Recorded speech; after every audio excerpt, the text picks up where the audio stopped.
Ladies and gentlemen, please prepare yourself because the opening ceremony is going to begin in a few minutes. Previously, let us inform you for some code of conduct. In this Teaching Industry Learning Center ballroom of Vocational College Universitas Gadjah Mada, there's no dining allowed in, so all of you could eat in the area that we have prepared. And we would like to inform the participants that attending our online platform may use the virtual background, also turn on the camera.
Good morning, ladies and gentlemen.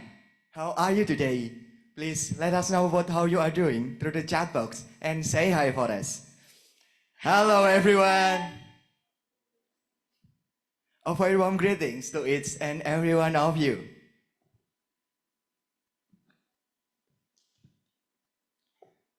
Ladies and gentlemen, then allow me to inform our sponsors and partners, which are Surya Group Holding Company, PPWS Serayu Opak, Halia Flores, BIM Wika Indonesia, PT PLN Persero, PT Jaya Konstruksi, PT Waskita Karya, PT Geobim Indonesia, Ganeswood, Warung Spesial Sambal, Imperial Digital Printing and Public Merch. The honorable ladies and gentlemen, Assalamualaikum warahmatullahi wabarakatuh. Shalom, Om Swastiastu, Namo Buddhaya. good wishes to all of us. Good morning. The honorable expert staff of the Minister for Technology, Industry, and the Environment, Ministry of Public Works, Mr. Raden Endra Saleh Atma Wijaya, ST MSc DEA. The Honorable Chairperson of Green Building Council Indonesia 2018-2024, Mr. Insinyur Iwan Priyanto, MMGP.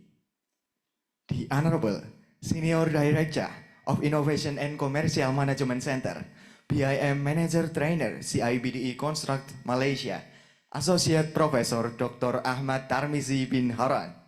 The Honorable Dean of the Vocational College Universitas Gadjah Mada, Profesor Dr. Engineer Insinyur Agus Mariono, IPM ASEAN Engineering. The Honorable Chief of Civil Engineering Department, Vocational College of Universitas Gadjah Mada, Mr. Dr. of Engineering Iman Haryanto, STMT. The Honorable Academic Supervisor of Civil Engineering Department, Vocational College Universitas Gadjah Mada, Mr. Insinyur Irhas Bayu Faverian, STMT.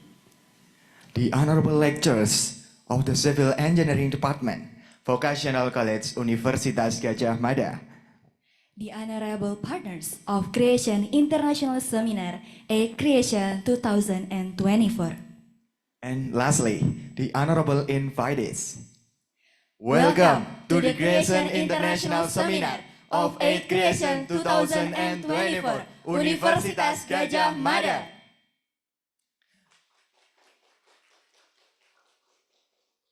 With the theme Sustainable Green Construction, Opportunities, Challenges, Strategies, and Implementation. Firstly, let us introduce ourselves. My name is Budi Prasojo. You could call me Budi. I'm a student from the Civil Engineering Department. My name is Sophie Azara. You could call me Sophie. I'm also a student from Civil Engineering Department. Together with Budi, we are here as the Master of Ceremony that will lead this event. Ladies and gentlemen, then why should our topic in this seminar be our concern today? The global construction industry is experiencing a significant transformation, driven by technological advances, sustainability aspect, and changing global dynamics. Along with an enhancement of worsening climate condition, struggle to reduce the negative impact on the environment are become a focus in the world of construction. The construction industry plays an important role to campaign reducing negative impacts on environment. Stakeholders need to act as responsible agents to minimize this impact. Based on mentioned urgency, Civil Engineering Department, Vocational College Universitas Gadjah Mada, organized Creation International Seminar of 8 Creation 2024 with the theme Sustainable Green Construction, Opportunities, Challenges, Strategies, and Implementation. Dear participants, let me inform you the agendas of our international seminar today. Opening. Singing Indonesia Raya Anthem. Opening remarks. Opening ceremony. Traditional dance performance. First talk show with Mr. Raden Endra Saleh Atma Wijaya, ST MSc DEE, as expert staff of the Minister of Technology, Industry and Environment Ministry of Public Works. Second talk show with Mr. Insinyur Iwan Priyanto MMGP as Chairperson Green Building Council Indonesia. Break session. Third talk show with Associate Professor Dr. Ahmad Tarmizi bin Harun as Senior Director of Innovation and Commercial Management Center, BIM Manager Trainer, CIBDE Construct, Malaysia. Documentation. And closing. The honorable participant, you are welcome to stand up. Now we are moving to the next agenda, singing Indonesia Raya Anthem.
The honorable participants may have your seat.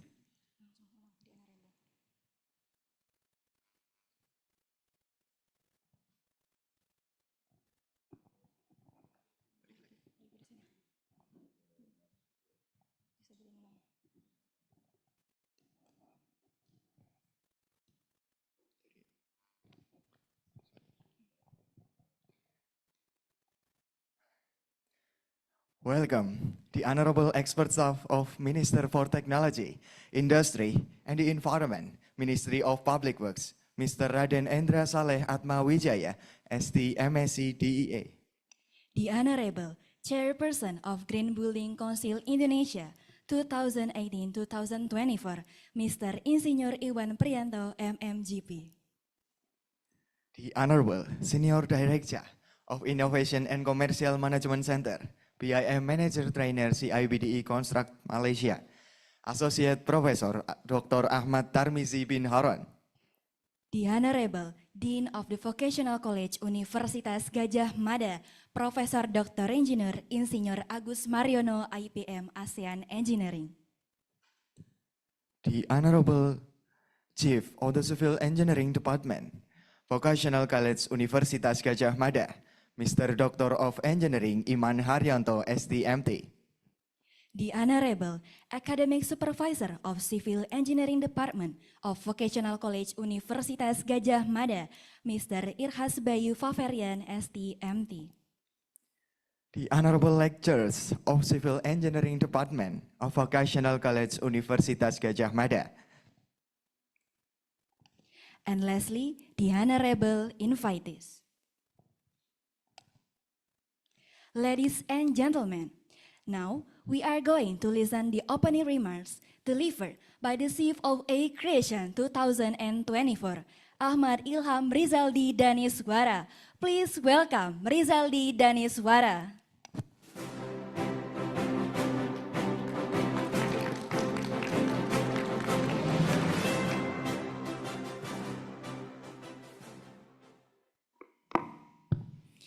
Assalamualaikum warahmatullahi wabarakatuh. Shalom, Om Swastiastu, Namo Buddhaya, may God wishes all of us. The Honorable of the Minister for Technology, Industry and the Environment Ministry of Public Works, Mr. Endra Salehatma Wijaya, the Honorable Chairperson of Green Building Council Indonesia 2018-2024, Mr. Iwan Priyanto, the Honorable Senior Director of Innovation and Commercial Management Center BAM Manager Trainer CIBD E-Construct Malaysia, Professor Dr. Ahmad Tarmizi, the Honorable Dean of Vocational College, Universitas Gadjah Mada, Professor Dr. Engineer Agus Mariono, IPM ASEAN Engineering, the Honorable the Academic Supervisor of Civil Engineering, Department of Vocational College, Universitas Gadjah Mada, Mr. Irkhas Bayu Faverian. And also good morning, esteemed guests, distinguished speakers, and fellow participants.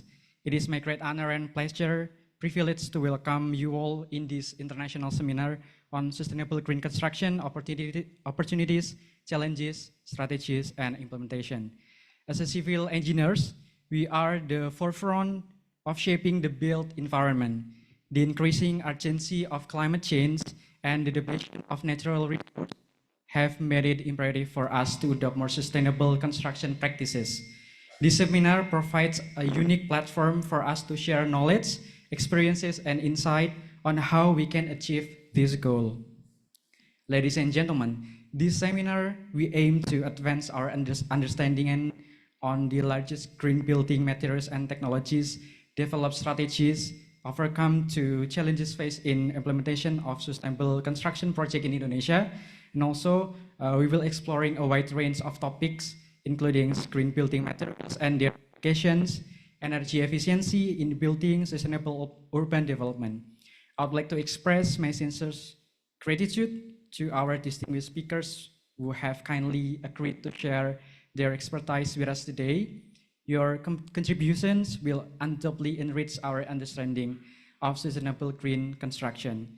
And I would also like to thank our sponsors and also partners for their generous support. Without their commitment, the seminar will not be possible. And finally, I would like to welcome all of you, the participants. Your active engagement is essential to the success of this seminar. And I hope that this seminar will inspire us to work towards more sustainable future. That's all from me. Wassalamualaikum warahmatullahi wabarakatuh.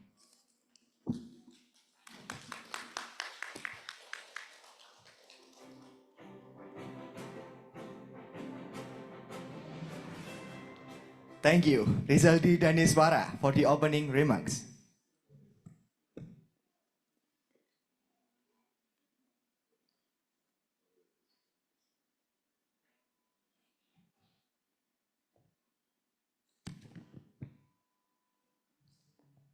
Now, going to listen to the opening remarks delivered by the Chief Department of Civil Engineering, Vocational College Universitas Gadjah Mada, Mr. Doctor of Engineering Iman Haryanto STMT.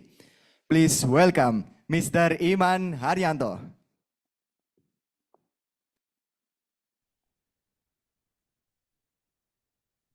Ceremony. Good morning, everyone. Assalamualaikum warahmatullahi wabarakatuh. Honorable speakers and also Dean of Vocational School, Professor Dr. Agus Mariono. It is my great pleasure to welcome all of you to this exciting and transformative event, the International Green Construction Student Webinar. We are gathering today as a diverse global community of passionate individuals who share common goals to shape the future of construction in a sustainable, responsible, and environmentally conscious way. Students, are becoming part of the catalyst for change. They are also uniquely positioned to respond to the environmental challenge that our planet faces. And the field of green construction offers us both a purpose and platform to make a real measurable impact. Today's seminar is an opportunity to explore new ideas, share knowledge, and connect with peers and mentors from across the globe. This platform will give us the chance to learn from one another, collaborate, and exchange ideas on how we can collectively drive forward the mission of sustainable construction. As we embark on this journey, let us remember that every small innovation, every new method, and every sustainable practice that we implement has the potential to reduce waste, lower carbon footprints, and create more livable spaces for people around the world. Green construction is the future of our built environment, and it is up to us as students and future professionals to lead the way. I encourage each one of you to fully engage in the discussion, ask questions, and share our experiences. This is a space where every voice matters and every idea is valuable. Together, we can build a future where sustainable is at the core of every construction project. Thank you for being a part of this important event, especially in the speaker, the partner, the sponsor, and also for support from the Dean of Vocational School, Professor Agus Mariano. Let's make the most of our time here, and let's inspire one another to continue pushing the boundaries of what is possible in green construction. Thank you. I return time to Master of Ceremony. Mr. Iman for the opening remarks.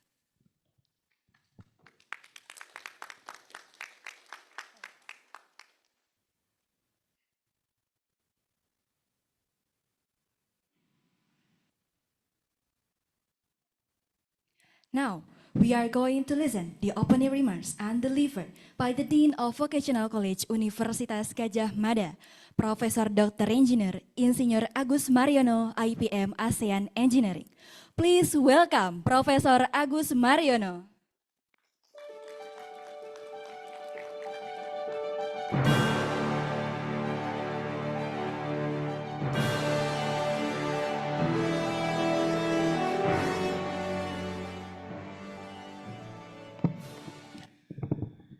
Bismillahirrahmanirrahim. Assalamualaikum warahmatullahi wabarakatuh.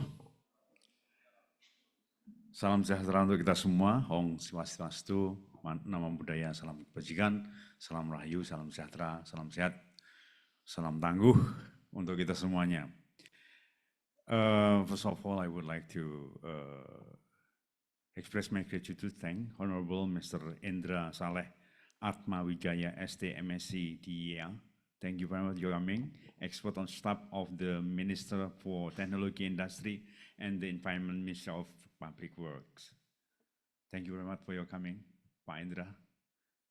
Thank you.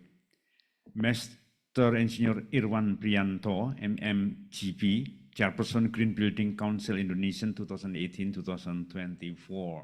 Pak Irwan, thank you very much for your coming. Professor Dr. Ahmad Tarmizi bin Harun, B Manager Trainer, CIBD, Construct Malaysia. Thank you for your coming again.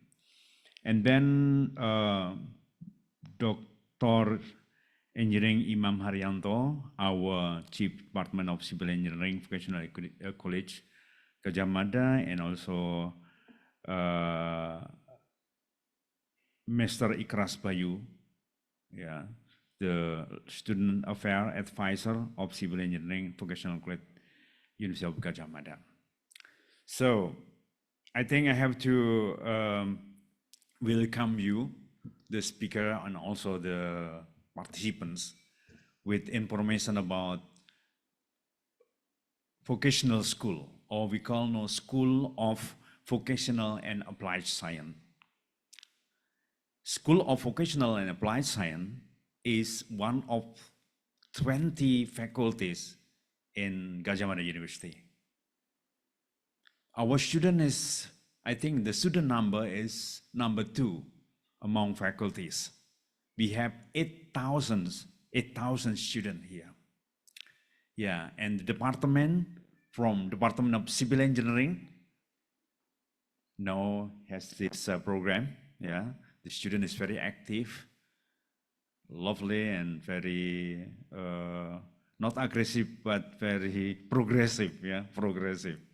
They speak English very well. I love very much. Yeah, I think your English is better than me, than all of us. Thank you very much. And we have also another department like electrical engineering and information technology, mechanical engineering, and earth engineering.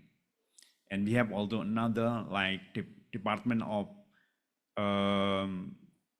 economic and business, department of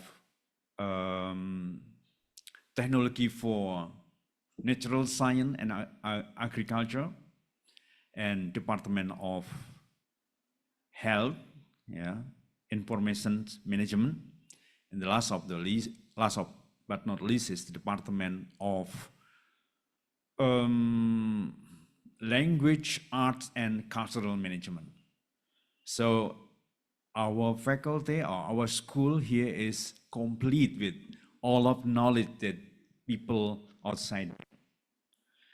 So the number of lecture is 330 lectures.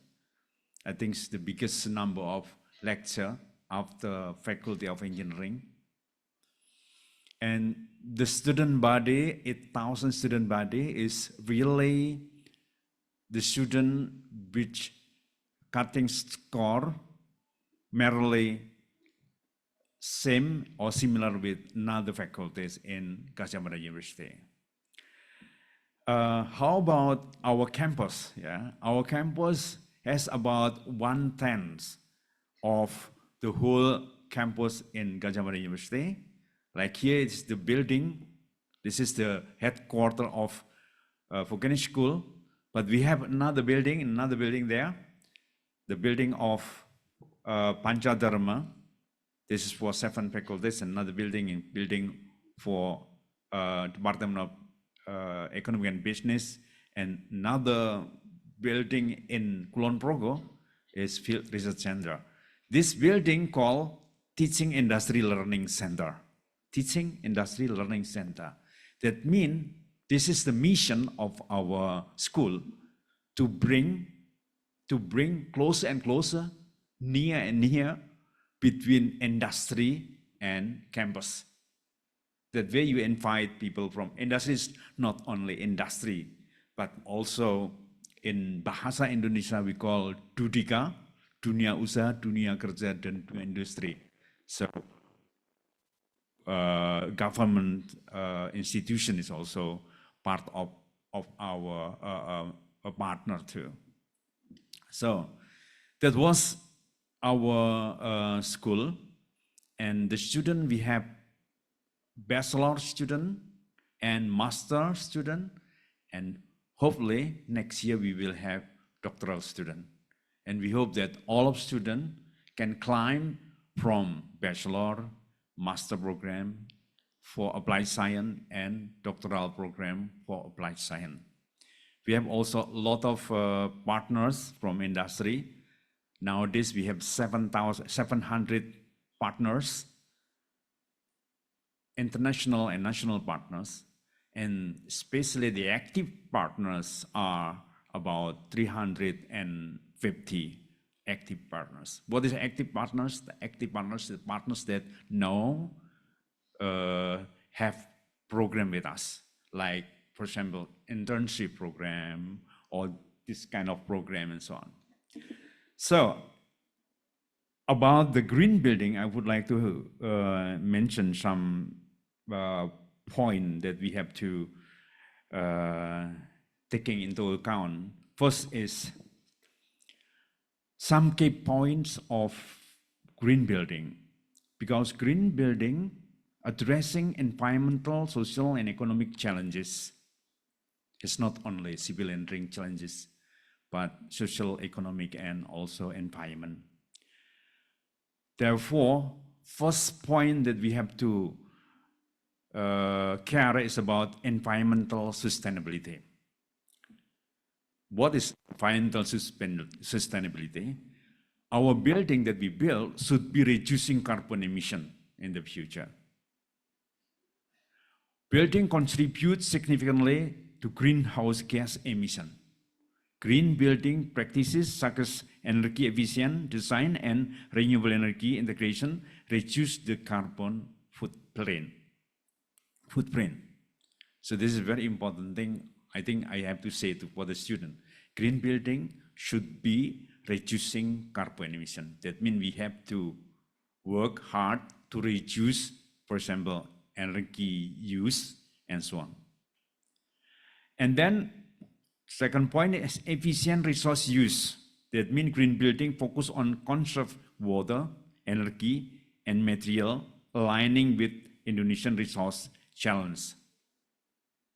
Yeah, you have to build green building which reduce the use of water, the use of energy, the use of material, and so on and so on. Yeah. Third, green building should mitigate urban heat island effects. You know urban heat island effects? You know that we have climate change now, the temperature rising up slowly. Green building is very important to be created in order to reduce the heat in urban area. In the rural area, maybe not so important, not so high compared to urban area. Next is about adaptation to climate change. Green building should adapt to climate change, like the temperatures, air temperatures, standing rising up now. In Yogyakarta itself, in Indonesia or Java, East Java, we have already 1.75 degrees Celsius in 50 years. That means 1.5 degrees Celsius increase in 100 years. This is already very dangerous. Yeah. So green building should adapt with this kind of thing. But adaptation is not just using technology like air conditioner. Yeah. Building a lot of air conditioner in every room, for example, no. But how to develop a building that automatically reduce the energy for air conditioner, for example, something like that. Next is about economic benefit, cost saving. Green building should not more expensive than normal building. This building, the TLG building, is green building. Papa. This is green building, and every 3 years we have to have a kind of evaluation whether our building is still green building or not green building. For example, water for toilet and so on using rainwater.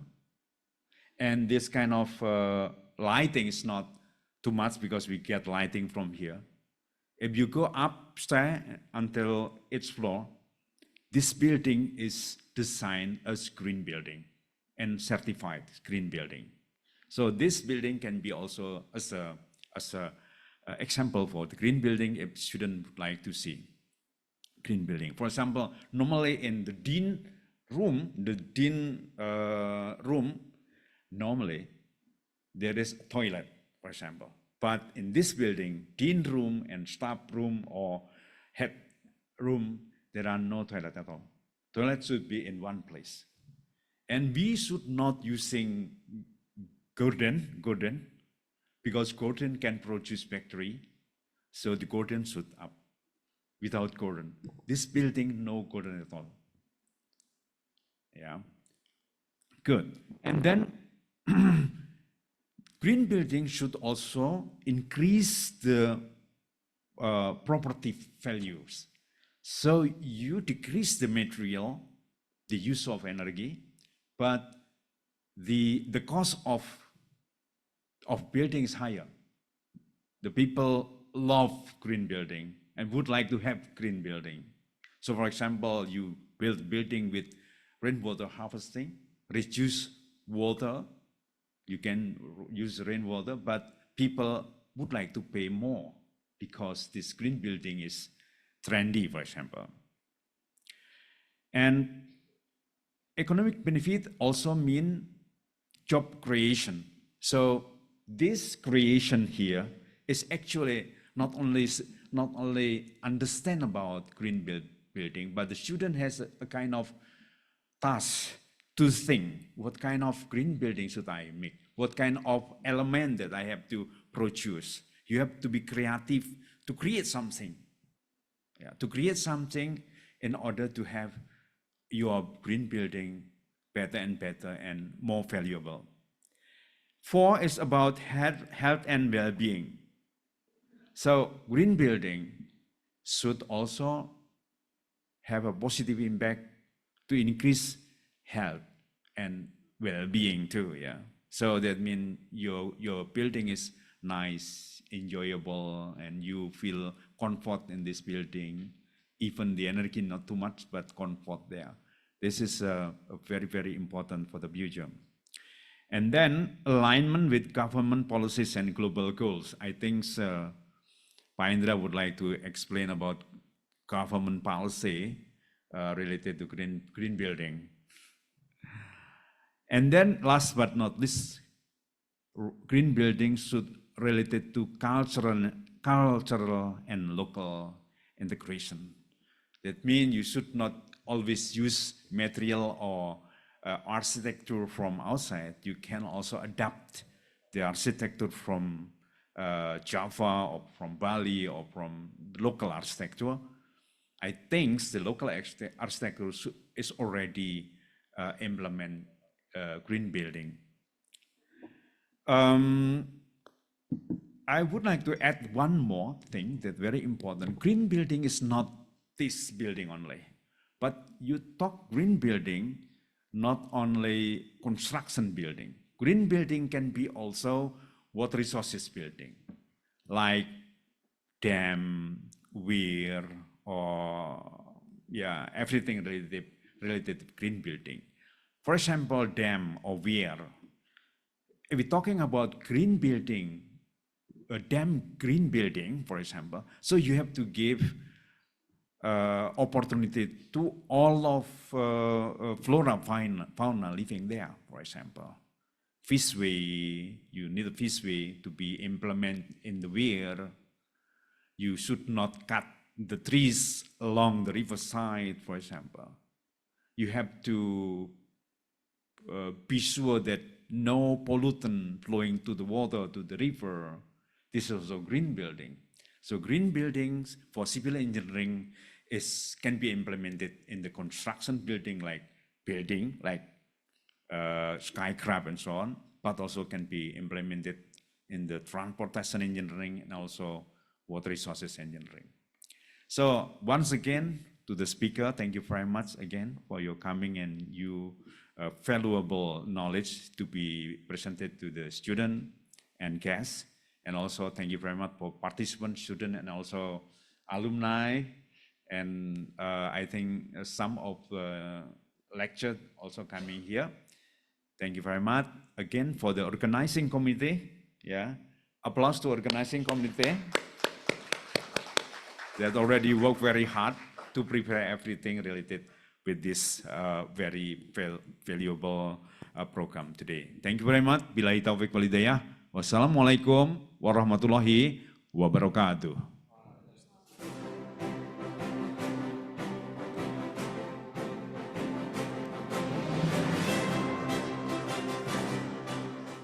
Thank you, Professor Agus Mariono, for the opening remarks.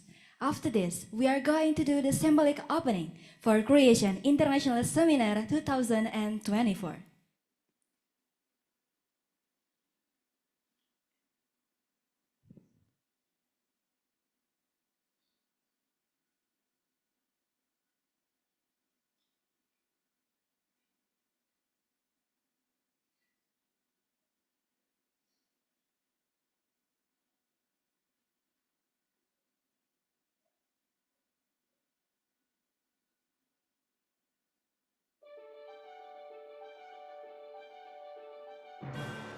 In this morning, there was Sahitnya ceremony media representing the union of the units, Eco Infrastructure Festival, and Digital Construction Week under Creation 2024. Both event organizer and Creation will place a symbolic circle that will unite to place and become a Creation International Seminar. We invite the representative of Digital Construction Week, Eco Infrastructure Festival, and Professor Agus Mariono to bring the emblem and place it on a valuable frame.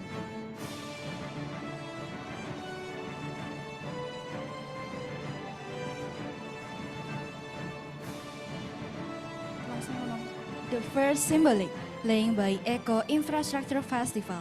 Eco Infrastructure Festival, or EIF, is an event dedicated to environmental sustainability and community service. The main objective of EIF is to broaden our nation's understanding and commitment to creating eco-friendly infrastructure in line with the sustainable development goals in this era of Industry 4.0. Please welcome Eco Infrastructure Festival.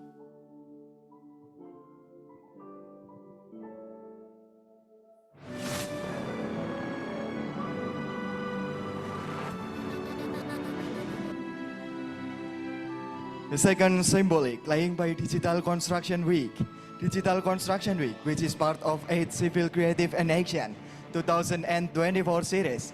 This event features BIM training and an international seminar designed with a strong foundation in the principle of Sustainable Development Goals number 11, Sustainable Cities and Communities.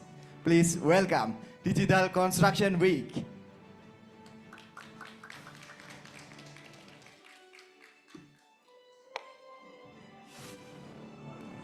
Bismillah.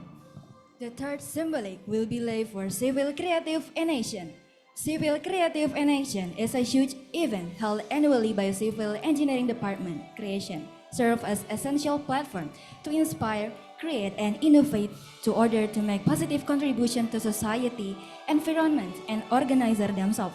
So please, the Professor Agus Mariono can lay the emblem into the frame. Thank you. Bismillahirrahmanirrahim. With this placement of the 8th Creation emblem, Creation International Seminar official opened.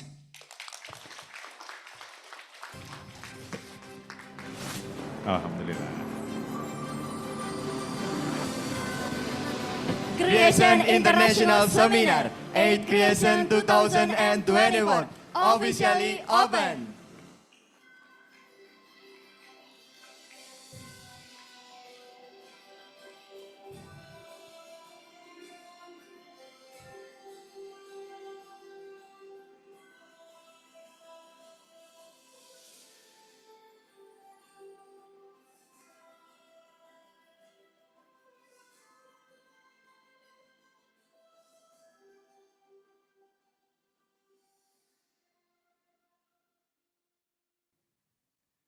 Thank you, Professor Agus Mariono, the representative of Eco Infrastructure Festival and representative of Digital Construction Week for the symbolic opening.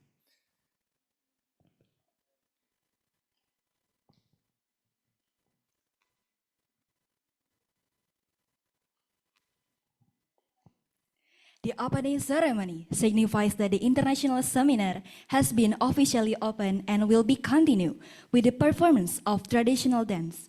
They will be performing traditional dance from Solo that named Golek Campursari. Golek Campursari dance is one of several Indonesian cultures.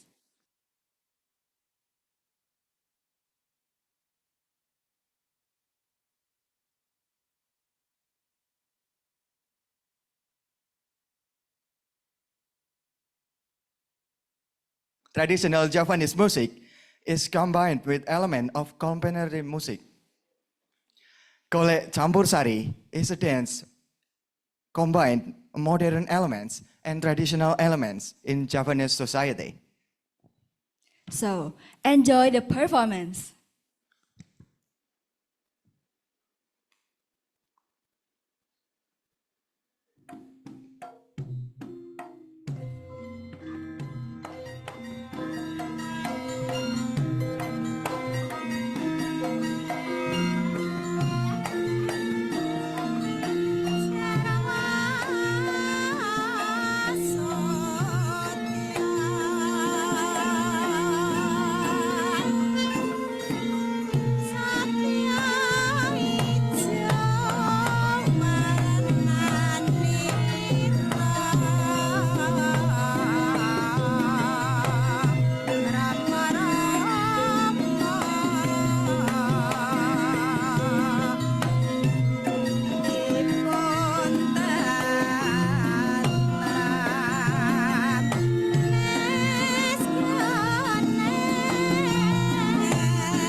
the honorable participant. Now we have come to our main agenda. The first stall show with Mr. Raden Endra Saleh Atma Wijaya, ST MSc DEE, as expert staff of the Minister for Technology, Industry and Environment Ministry of Public Works. All presentation and discussion will be moderated by our moderator, Mr. Irhas Bayu Faverian, STM Inc. Allow me to read his bio. Mr. Irhas Bayu Faverian has experiences in initial planning of the Bengawan Solo water post in 2023, planning of the clean water channel building structure in Kebumen 2023, planning of Dharma office building structure Surabaya 2023. He had bachelor degree in civil engineering in Universitas Gadjah Mada, master degree in civil engineering Universitas Gadjah Mada. Please welcome Mr. Irhas Bayu Faverian.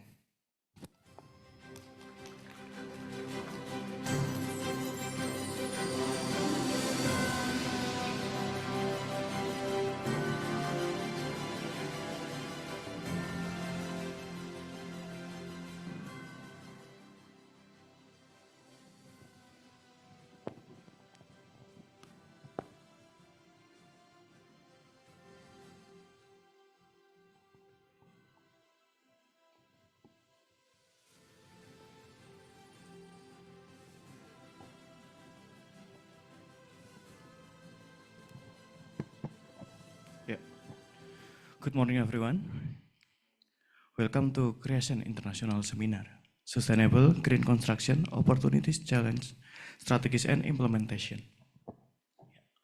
Allow me to introduce myself again. My name is Irhas Bayu Faverian. I'm here to accompany Mr. Endra Saleh, today first session speaker. Yeah. Before we begin, a few quick reminder. I will read the brief of current session topic. Secondly, we will have a short question and answer session if possible. So please hold or prepare your question until that time. Yeah. Today, we are fortunate enough to have Mr. Saleh with us. He is an expert in the field of green construction who will share their extensive experience in his implementation in this technology in Indonesia. Mr. Endra has a strong background in green construction implementation and has contributed to a lot of large-scale projects that have adopted it in Indonesia. Without further ado, let's welcome our speaker, Mr. Endra, to share their insightful insight. Mr. Endra, please take the stage.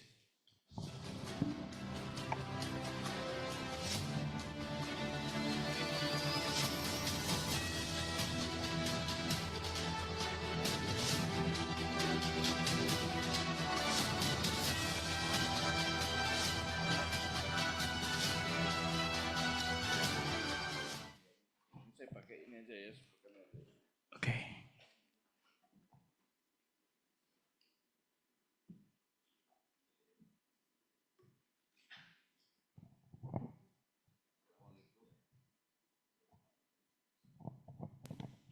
Baik, Assalamualaikum warahmatullahi wabarakatuh. Selamat pagi, salam sejahtera bagi kita semua. Yang kami hormati Pak Dekan Sekolah Vokasi, Prof. Agus Mariono, kemudian juga speakers. Ya, di sini ada Pak Iwan Prianto, ini sahabat saya dari GBCI, juga Pak Tarmizi dari UPM, Pahang, dan tentunya para dosen, ya, lecturer in Vocational School, University of Gadjah Mada. Ya, pertama-tama tentunya saya nanti akan campur-campur ya, karena tadi juga judulnya campur sari gitu tariannya, jadi saya campur-campur juga bahasa Indonesia, bahasa Inggris gitu ya, supaya lebih mudah penyampaiannya. Saya kira nanti kita bisa melihat dari lebih banyak contoh-contoh di tayangan, dan tentunya ini berdasarkan pengalaman saya bekerja di PU itu kurang lebih hampir 30 tahun ya saya bekerja di PU ya, dari tahun 96. Jadi cukup banyak yang slide yang disiapkan oleh kawan-kawan, but I would like to tell you about the whole picture ya of the green construction, not only limited to green building, but as Professor said earlier, the green building has also wide spectrum. Yeah, so I would like to take this opportunity also to share with you, all of you here, with some examples, with some experience that we have gained yeah, in my professional career and also in my observation, personal observation, in seeing so many projects in Indonesia. So this is not really much related to theoretical background, but as far as I can observe yeah, from the projects in Indonesia. So once again, I would like to introduce myself first. Yeah, I'm Endra Atmawijaya. So since 2020, I've been appointed by Minister Basuki. He's also from University of Gadjah Mada. Yeah, Pak Basuki. Maybe you all know about him as a drummer. Yeah, not as a minister, as a drummer. So Pak Basuki has been appointed just a few days ago as the chief yeah, of the new capital city development Nusantara. So I am here replacing him. So he sent his best regards and warmest regards to all of you. So he asked me to give something from our experience. So again, my name is Endra Atmawijaya. I'm senior advisor, not expert staff ya. Karena memang staff ahli Pak, jadi mungkin diterjemahkannya jadi expert staff. But the official title of the job that I've occupied since 2020 is senior advisor in Industry, Technology and Environment, Ministry of Public Works. And I'm also a member of the PI ya, professional engineers, IPU ya, dan juga now President of the Indonesian Associations of Sanitary and Environmental Engineers, IATP. So I would like to start my presentation with the green infrastructure development, please. Sudah bisa ditayangkan. Jadi kalau kita bicara green infrastructure, barangkali kita berbicara beberapa spektrum ya, tadi yang saya sampaikan, green planning, kemudian green water, green energy, green building, green transportation, green community. To my understanding ya Pak Profesor, barangkali juga bisa saja keliru, green technology atau green infrastructure is not really new. Ya, jadi ini sebetulnya kita merefresh apa yang kita sudah tahu sebelumnya dari ancient practice. Nah, itu dijadikan teori. Jadi beberapa praktek yang sekarang kita terapkan sebetulnya itu sudah kita terapkan jauh hari sebelumnya, bahkan sebelum ilmu berkembang ya. Jadi kalau kita bicara sekarang green water ya, tadi saya satu meja dengan Profesor Agus, beliau berbicara tentang rainwater harvesting, itu teknologi yang sudah sangat ancient ya. Saya kira dari zaman Mesir mungkin itu, Mesopotamia itu sudah ada itu rainwater harvesting. Iya Pak? Mojopahit, ya Mojopahit betul. Jadi kita berbicara soal embung, ya embung contoh ya, green water juga. Embung itu di Mojopahit itu udah dibikin itu. Itu kalau teman-teman pernah ke Trowulan, itu embung-embung ya, karena kalau kita membangun dams untuk irrigation takes few more years ya, 5 4 years ya, 6 years maybe. Ya, kalau kita lihat ke Bener itu di Purworejo ya, itu lama bikin bendungan. Nah kita kan lebih decentralized water irrigation system, itu dengan embung. Nah itu di Mojopahit itu udah ada itu embung itu, kalau ke Trowulan itu embungnya lurus, nggak seperti sekarang malah bengkok-bengkok ya, kalau kita pakai teodolit itu sekarang bengkok-bengkok tuh engineer sekarang. Mudah-mudahan itu bukan alumninya STR dari sini ya, sarjana terapan dari sekolah Gadjah Mada, saya yakin itu bukan Pak. Karena itu kalau kita bikin embung tuh kadang-kadang untuk bikin ini ya, railing jalan atau kita bikin apa median tuh kan miring-miring tuh. Ya itu yang simpel. Nah Majapahit dulu bikin embung tuh lurus, saya lihat lurus sekali itu, dan saya kira bagus sekali teknologi geodesinya. Jadi yang saya ingin sampaikan bahwa the thing that I wanted to say to you, I convey the message that the green technology is not really new. We gather ya, we combine, kita mengkapitalisasi lagi knowledge, practice yang kita sudah punya lama sekali, yang kita jadikan new knowledge begitu ya. Jadi ini banyak ya, bukan hanya rainwater tapi yang lain-lain juga seperti itu. Kita bicara nanti misalkan pengendalian terrain ya, misalkan untuk lahan-lahan miring di pinggir jalan tol itu juga udah sangat lama sekali itu, di mana di teknologi subak itu sudah 400 tahun itu umurnya ya. Saya kira itu juga bukan hal yang baru, tapi itu dipertahankan dari waktu ke waktu, bahkan itu menjadi contoh bagus untuk kita sekarang. Jadi kita memulai sebetulnya, ini ada ini enggak ya Mas, pointers tadi ya? Ya oke, ini untuk ini ya, oke, thank you. Jadi semua itu dimulai dari planning yang baik. Ya, kalau kita planningnya baik, green planningnya baik, itu hulunya bagus, hilirnya insya Allah bagus. Kalau hulunya sudah kurang bagus, itu ke bawah-bawahnya itu berantakan semua. Ya, jadi pengalaman saya melihat berbagai proyek di Indonesia ini memang tantangan di bidang konstruksi ini masih sangat besar ya. Jadi kebutuhan kita itu memang terhadap engineer, terhadap ahli-ahli vokasi ya, seperti kawan-kawan semua ini sangat tinggi. So our demand to have all of you ya as the vocational alumni ya di sini, sarjana terapan applied science, itu very very important, very very demanded ya in any kind of infrastructure development. So you must be proud of your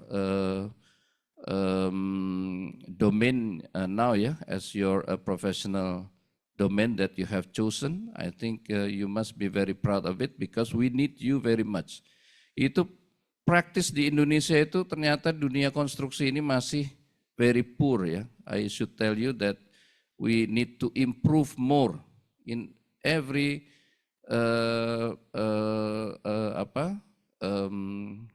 way we develop the infrastructure ya. Jadi from the beginning, planningnya ini mulai dari survey, investigation, design, land acquisition, construction, operation, maintenance. Jadi ini the whole cycle of construction. Jadi ini kita memulai dari site selection. Ya, kalau kita berbicara misalkan tentang air minum, air bersih, site is very important. Ya, kalau kita site-nya sudah salah memilih, itu ke belakangnya itu salah semua, karena kita we will need more energy to operate the system. Sementara kita berharap kalau kita membangun bendungan, kita membangun we develop dams or water supply system, we need to have sufficient perbedaan tinggi yang cukup ya untuk mengalirkan air dari titik tertinggi ke titik terjauh. Ya, jadi saya kira kalau kita di surveinya ini sudah keliru, ke bawahnya itu kita akan keliru. Karena di dalam air bersih sendiri, in water supply system, head difference is very important. We can avoid the use of energy for pumping, ya, kemudian untuk bermacam-macam piping, ya, seterusnya. Jadi kalau ini site selection-nya sudah keliru, ini akan sangat mahal. Kemudian membangun bendungan, ketika kita salah dalam menentukan site, ke belakangnya salah juga itu. Jadi bendungannya ada di satu titik, kemudian pelayanannya di satu titik, ternyata juga sekali lagi headnya keliru, kita akhirnya harus menggunakan pompa. Nah, pompa ini di dalam sistem air bersih ini juga menimbulkan energi, ya. Jadi ini juga karbon efisiensinya tidak akan terpenuhi. Jadi ini very important, you must be very careful, must be very attentive, must be very prudent in defining the site, ya, in selecting the site. Nah, itu yang kita utamakan juga kalau bisa brownfield. Ya, site kita ini harusnya brownfield, ya, jangan kita ngambil sawah-sawah. Ya, kita sering sekarang sawah-sawah teman-teman ini waktu saya 30 tahun yang lalu ke Jogja ini semua sawah ini. Di sini, ya, Sleman ini sawah semua, sekarang udah nggak ada lagi sawahnya. Itu yang namanya Delanggu itu the top quality rice atau paddy field tuh. Delanggu, ya, Pak Iwan, ya, di Klaten itu sekarang udah occupied by settlements. Nah, jadi itu juga bagian dari pemihakan kita terhadap planning yang baik. Ya, jadi itu kita menggunakan brownfield itu lebih baik. Jadi misalkan kalau kita membangun di tempat-tempat yang memang sudah dipakai sebelumnya atau memang di situ bukan area yang kita gunakan untuk produksi beras misalkan seperti itu, ya. Kemudian kita juga harus protect ekosistem, ya. Jadi itu kalau kita perlu lahan untuk konstruksi sebesar 2 hektar, ya kita nggak perlu gunakan sampai 5 hektar. Nah, ini kita terapkan di IKN. Jadi di right of way untuk jalan tol misalkan 120 meter, ya, lebar jalan tol, ya, 120 meter karena ada 3 lajur, kemudian ada mediannya, ada bahunya, kemudian ada dinding kiri kanan, nah itu 120 meter. Ya selebihnya kita jangan pakai lagi begitu. Sama, itu kalau teman-teman pernah lihat di Singapura, ya, kemudian di negara-negara Skandinavia, kemudian di tempat beliau lahir ini di Lausanne, ya, beliau lahir di Swiss, itu kita hanya menggunakan site konstruksi ya sebanyak kita butuhkan. Jadi itu nggak perlu kita sampai membebaskan terlalu banyak atau kita memotong, ya, cutting too many trees, ya, itu karena itu menumbuhkan pohon itu sulit. Nah, ini yang saya katakan ini juga harus dimulai dari operatornya. Jadi teman-teman itu bukan hanya nanti pada saat planning, pada saat nanti land acquisition, ini perannya ini nih, para operatornya itu nanti. Pada saat land clearing, land leveling, kalau operator alat berat itu cuma dia taunya bebasin tanah itu, ya potong semua pohon di kiri kanan tuh. Sama dengan kalau kita berbicara nanti di sini, ya, di operation maintenance ini yang paling gampang, misalkan kalau kita bicara green building ini di sini, ya, di kantor ini kan green building nih.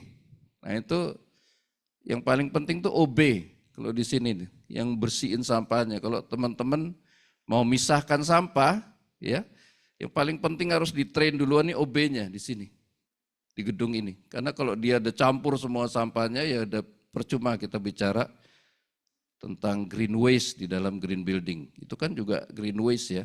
Ini kan dipisah kan, ini saya yakin karena ini green building di bawah-bawah itu ada pemisahan kan, sampah, ya. Betul enggak? Ada pemisahan sampah yang harus di training tuh OB-nya kalau di sini. Kalau kita taruh semua udah sampah kita di tempatnya masing-masing, ya. We put the trash on the bins, ya. Itu sudah. Nah, habis itu nanti dibawa lagi sama OB, dicampur lagi nanti di bawah tuh. Kalau dia nggak paham. Ya, jadi ini paling penting juga pada level kalau di sini adalah operator alat berat sampai di gedung kalau kita declare ini sebagai green building, praktisnya juga. Jadi bukan hanya pada saat pembangun. Jadi ini the whole cycle from planning, land acquisition, construction, operation maintenance, itu harus semua prinsip-prinsip yang tadi. Jadi kita itu suksesnya green construction ini adalah green planning ini. Jadi kita memulai dari semua dengan niat yang baik ya, kemudian dengan cara yang baik, insya Allah hasilnya baik. Nah jadi itu, green planning itu sangat penting dari hulu ke hilir ya.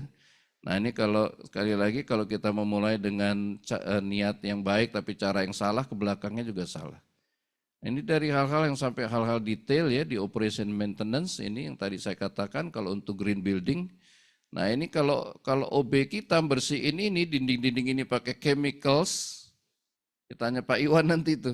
Ini kalau dipakai chemicals yaitu ada serbuknya, ada apa namanya sisa-sisa partikulatnya ya, kemudian juga ada yang sangat kecil ya mikro, itu udah di sini tuh udah jadi tempat kimia semua. Padahal ini didesain bukan untuk tempat itu. Itu bersihin ini nih, walls-nya ini kan precast semua nih. Ya, pemilihan material itu sangat penting di dalam planning. Jadi selain material sites ya, kemudian juga material selections. Nah, kemudian juga kalau bisa kan ada recycle ya di sini ya. Itu udah didesain dari awal. Recycle-nya seperti apa? Itu udah dari planning. Saya katakan tapi kita berpikirnya holistik dan itu yang tadi saya katakan. Jadi jangan sampai udah dipisah digabung lagi sama OB-OB-nya ya. Nah kemudian juga kita melihat apa namanya semua ya itu green planning and green construction are interconnected aspects of sustainable development, focusing on minimizing impact through the life cycle of project. Jadi ini semua ini, jadi satu siklus ya. Saya kira ini yang memang kita harus sekali lagi kita harus terapkan. Oke. Kemudian saya ingin sampaikan lagi bahwa berikutnya contoh-contoh aja. Saya akan sampaikan contoh-contoh ya. Nah ini IKN, nah ini desainnya memang menjadi transformative city towards the advancement of Indonesian civilization. Future Smart Forest City. Jadi kita gunakan ini memang hanya sebagian kecil dari lahan-lahan yang kita buka. Nah ini memang kalau di Singapura itu kan ada forest city ya. Nah kalau di Singapura tuh city in the forest gitu. Jadi ada kota di tengah hutan begitu. Nah ini yang saya kira penting untuk kita juga ketahui. Next, ini bisa operate sendiri. Nah, oke, nah ini kriteria-kriteria desain ya green planning itu misalkan ini penduduk. Kemudian density, ya density ini kan kalau kita bicara soal kota-kota green sekarang memang density-nya tinggi ya, karena dia tidak menggunakan green field, dia pakai brown field-nya saja. Untuk kepadatannya ini sampai bahkan di negara-negara maju seperti Stockholm ya, kemudian di Brisbane dan sebagainya itu angkanya itu sudah mendekati 200. Ini 10 menit pencapaian ke Fasum dan Fasos ke titik transit ya. Kemudian ada hanya 20% unit residence-nya, kemudian ruang publiknya ini juga banyak. Kemudian ini elemen representasi semua budaya. Jadi di sini mengcombine antara faktor budaya lokal dan modernity. Nah ini soal kesejahteraan masyarakat. Ini ada faktor yang lain, ini ekologi. Ada connectivity, infrastructure, dan ICT. Kenapa ICT? Karena ini menjadi smart ya. Nah ini smart, kalau dia yang kita gunakan semua dengan teknologi hijau, nah ketika menggunakan label ICT ini menjadi smart, dan biasanya ini teknologi nih, masuk sini. Ya, ini AI masuk sini ya, artificial intelligence, kemudian instruments, kemudian sensors, ya, macam-macam di sini nih. Nah itu bisa diterapkan di semua. Kalau di water stream ya, itu di riparian itu juga bisa menggunakan untuk alat ukur. Semua ya yang memang bisa dikontrol. Air minum itu menggunakan SCADA misalkan ya. SCADA tahu ya untuk mengontrol bagaimana water flow ya from source to tap itu kita kontrol dengan satu sistem ya SCADA itu. Nah ini menggunakan teknologi. Nah yang lain saya kira ini adalah ekologi, connectivity, infrastruktur kawasan. Ekologi, misalkan di sini kita tetapkan 70%, 75% for greeneries, green open space. Kemudian menggunakan konservasi tanaman lokal. Nah ini tanaman juga sangat penting ya, kayak tadi saya katakan ini kita juga punya nursery-nya di sana. Kemudian konservasi tanaman lokal Indonesia. Jadi ini kita berbicara sebetulnya adalah biodiversity. Ini kita berbicara biodiversity karena dari, kalau di IKN, ada yang pernah ke IKN di sini? Have you ever been to New Capital City? Please raise your hands. Anyone? Okay, so in this room only Pak Iwan ya. So I will invite all of you to see ya the our development in New Capital City. Anyone would like to go there? Oh, nggak ada yang pengen ya, nggak ada yang mau ya. Oke, itu you can see how the planning aspect can be implemented ya, or implemented into the real infrastructure development. So you can see from the planning to implementation. It's very important to all of you in this school ya, vocational school, to see how the development from the concept, from the theory to the practice. Ini, jadi nanti bisa dilihat tuh tanaman yang monokultur jadi tanaman yang kulturnya banyak. Nah itu di situ jadi kita tahu tuh tanaman apa saja yang misalkan absorption terhadap karbonnya tinggi. Kemudian ada tanaman-tanaman yang dia cepat tumbuh tapi kemudian menimbulkan banyak masalah pada saat operation. Kita butuh banyak energi untuk bersihin jalan kita. Itu energi tuh. Jadi setiap bentuk infrastruktur, apakah itu infrastruktur alam maupun buatan ya, saya kira itu kita harus hitung sampai operation maintenance, the whole life cycle, itu pesan utamanya sebetulnya. Jadi milih tanaman ini harus juga disesuaikan dengan kondisi sekitar. Tadi saya katakan kalau fungsi utamanya adalah untuk greenery jalan, ya jangan pilih tanaman yang gimana Pak Iwan yang ngerusak struktur jalan. Ya di Singapura kalau teman-teman lihat itu tanamannya kan yang kanopinya lebar di tengah jalan tapi dia cukup dalam. Jadi dia ada plant box-nya, planter box. Nah itu adalah bagian-bagian dari hal-hal kecil yang harus kita perhatikan karena kita berbicara green construction kan berbicara sustainability. Karena kita berbicara sustainability, kita berbicara fungsi yang long term. Ya, jadi itu yang harus kita lihat. Kita nggak naruh tanaman dan kita nggak tahu habis itu bagaimana cara dia tumbuh dan bagaimana impactnya terhadap infrastruktur di sekeliling. Nah itu adalah hal-hal kecil yang saya kira itu banyak engineer kita dulu boro-boro dari teman-teman di Bina Marga ya, di kolega saya ya, from the highway department, they don't really aware ya about the needs of the greeneries along the road ya. Jadi itu very important thing. Jadi sekarang mereka sudah aware karena kita cerewet tentang itu. Kita aware dengan green corridor ya. We develop roads but we also develop green corridors. Ya, jadi itu macam-macam ya fungsinya untuk carbon absorption, untuk estetika, untuk safety ya, untuk macam-macam. Nanti bisa dipelajari teorinya. Tapi kita harus juga tahu jenis tanamannya. Selain dia untuk absorpsi, tapi dia juga jangan sampai merusak struktur di bawah. Jadi karena banyak jalan kita tiba-tiba begini-begini ya di tengah kota di UGM, yang ditanamnya itu karena dia merusak struktur jalan. Ya itu yang saya kira itu penting. Kemudian juga jangan kita cepat tumbuhnya karena kita mengejar kanopinya, tapi sesudah itu bermasalah banyak di maintenance-nya karena daunnya jatuh. Daunnya banyak jatuh, mudah rontok sehingga kita harus bersihkan dan itu energi juga. Ya itu contoh-contoh yang saya kira misalkan angsana itu seperti itu. Ya kalau tadi term besi angsana ada pohon yang bagus tapi absorption rate-nya, carbon absorption rate-nya rendah. Itu juga ada, itu biasanya yang berbunga-bunga itu kurang banyak. Atau karena lebar daunnya itu kecil-kecil. Nah itu dia bagus ya. Tapi misalkan apa itu tabebuya. Tabebuya itu ada dua tuh tipenya. Ada yang tabebuya putih, ada yang kuning, ada yang pink. Nah yang kuning itu sering rontok tuh. Dia kurang bagus jenis leaf-nya, jenis ininya nih daunnya. Nah yang bagus untuk jalan itu tabebuya kuning putih atau tabebuya pink. Nah ini kan mulai banyak ya kalau teman-teman lihat ya, itu di beberapa kota, di Magelang itu yang kalau di medsos kan gitu ya, ini bukan Tokyo, ini Magelang gitu kan. Itu yang ditanam tuh tabebuya itu, merah-merah ya, itu kan seperti itu.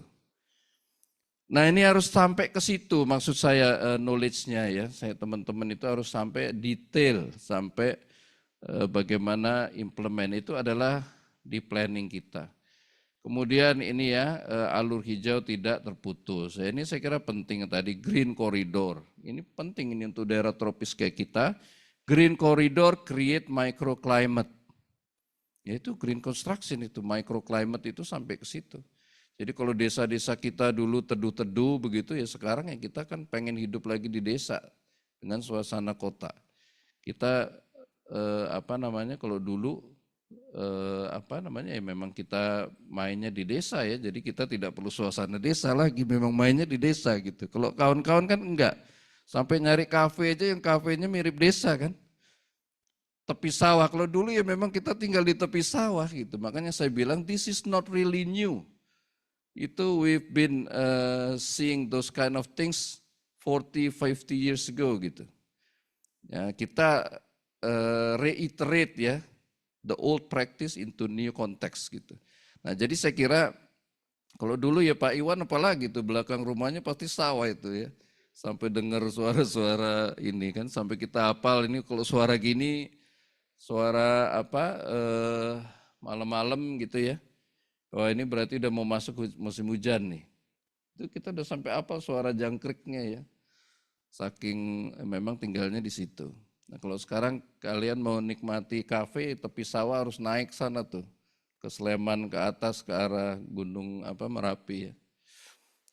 Oke kemudian ini sekali lagi penyerapan karbon, optimasi kualitas iklim ini microclimate ini very important kalau kita mau gunakan yang ini nih. 10 menit jalan ke fasos-fasum. Orang ini kan gak ada yang mau keringetan ya.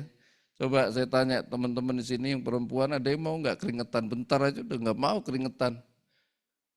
Aduh keringetan nih, udah langsung dia nyari ngadem itu, nyari AC itu juga bukan green attitude itu. Kita sebentar-bentar ngadem gitu ya, masuk ke ruang AC. Ya enggak, betul ya Mbak, ketawa-ketawa. Ya jadi itu green corridor itu penting supaya kita juga bukan hanya berbicara teori seperti itu. Dan sekarang Pak Iwan ini rekan-rekan semua sedikit sekali minat jadi engineer. Jadi di PII kemudian di asosiasi saya ya di teknik penyihatan dan lingkungan, saya ketuanya. Nah itu makin ada tendensi turun. Ini Pak Tarmizi. So I have to tell you that the interest of the new generation to become engineers have tend to reduce from time to time, Pak. Same as Malaysia. Okay. So they want to be content creator. Ya, jadi kerjanya selalu di bawah ya, really. So they gain revenue in the let's say mild atau ya di dalam suasana yang memang sudah nyaman begitu. Engineer itu kan enggak. Nah teman-teman di PU di tempat saya kerja itu bisa dilihat dia banyak kerja di lapangan apa enggak dari kulit ya. Kulitnya itu udah hitam atau kalau pakai jam tangan tuh kalau dibuka beda antara yang di bawah jam tangan sama yang di samping-sampingnya gitu. Sekarang minat untuk jadi engineer apalagi teman-teman ini kan vocational school ya, jadi harusnya kan supposed to work in the field ya, artinya kerjanya di lapangan begitu. Nah jadi kalau kita berbicara tadi iklim mikro ini very very important. Jadi kalau kita sebagai engineer wajar, tapi kalau orang lain belum tentu, makanya kita harus create ekosistem yang bagus. Konektivitas juga begitu ya, saya kira ini public transport, ini challenge-nya masih banyak, jalan kaki, kalau sebentar-sebentar keringetan ya ini pasti nggak akan berjalan begitu ya. Kemudian yang lain-lain nih, ini saya kira connectivity, infrastruktur kawasan juga begitu. Ini desain, ya saya kira ini yang penting. Kemudian di IKN itu atau di kota-kota kita juga biasanya kan membangun embung yang tadi saya katakan ya, embung ya, kolam-kolam kecil itu bagus. Itu juga mempengaruhi microclimate kita. Microclimate kita ya. Jadi selain untuk estetika, dia juga untuk biasanya kalau di riparian. Jadi kalau kita membangun ya tadi site selection, itu kita juga tidak melakukan banyak cut and fill. Cut and fill ini kan juga selain mahal itu secara environment juga in some degrees unacceptable ya. If we do too much cut and fill ya, but we should work in the local context ya. Artinya itu ada terrainnya begitu ya, kita gunakan apa yang ada gitu. Jadi kita nggak terlalu banyak memodify natural landscape. Nah itu juga bagian dari aspek yang penting. Kalau kita berbicara tentang infrastruktur kawasan. Nah itu di riparian kalau kita kerja misalkan di area yang terrain begitu, hilly, ripariannya itu kita bisa tangkepin air itu bisa jadi embung-embung di bawah-bawahnya. Tanpa kita harus berpikir karena catchment-nya kan kecil-kecil ya. Catchment-nya kecil-kecil, kemudian kita bisa tangkap di bawah-bawahnya itu dengan embung. Jadi banyak puluhan embung di kota. Nah, nanti lihat tuh, makanya kalau ke IKN itu bisa lihat tuh, ya itu banyak embungnya karena konsep riparian water management, ya jadi itu juga very very important. Start from the beginning, start from the planning, start from the initial concept ya. Jadi itu yang penting. Oke, kita lihat contoh foto-fotonya aja ya biar cepat ya. Nah ini di IKN nih. Nah ini ini our new presidential office. Ini presiden ini tinggalnya di atas sini. Kalau ini istana negaranya, ini kantor presiden yang ini istana negara. Kita melakukan banyak activity kenegaraan di sini, pelantikan di sini. Kalau kemarin di sini untuk upacaranya di bawah. Ini kantor presiden yang ini. Lanjut. Nah ini juga begitu, ini tadi embung ya, ini yang tadi saya katakan, ini di riparian, jadi kita tidak melakukan banyak cut and fill, tapi menggunakan catchment area yang kecil itu memaksimalkan air. Dan air ini yang kita gunakan untuk memaintain kawasan landscape. Karena landscape-nya kita harus maintain, nah air-air yang kita collect dari riparian itu kita pakai. Jadi bukan air minum yang mahal itu. Ya, yang sudah treated water itu hanya untuk minum, tapi kalau ini untuk maintenance dari kawasan, itu untuk taman, kalau terjadi kebakaran, untuk flushing drainage, ya, untuk cleansing jalan, ya. Nah itu kita gunakan air dari sini atau air yang keluar dari grey water yang keluar dari sesudah kita sholat ya atau kita wudhu itu kita collect lagi. Nah, itu dalam satu sistem baru. Jadi itu ada sistem from tap to source, kemudian ada sistem baru dari reuse water itu kita pakai buat ini, buat maintenance kawasan. Lanjut. Habis ya waktunya ya. Oh 5 minutes ya. Nah ini ketika smart kita menggunakan instrumen. Ya ini ada smart pole, ya ini kita mengetahui LHR-nya, lalu lintas harian, multi utility tunnel ya ini untuk ini semua jenis infrastructure we put underground ya. We put all the infrastructure networks underground. Jadi ini juga very important.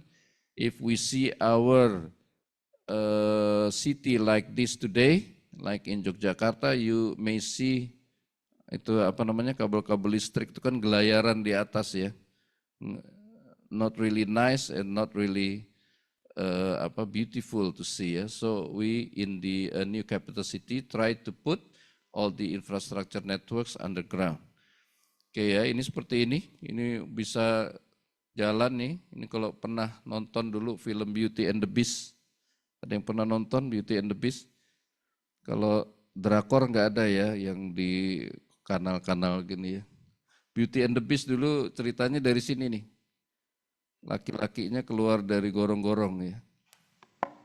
Nah itu seperti ini. Multi-utility tunnel. Nah, oke lanjut. Integrated Urban Water Management, nah ini yang tadi ya.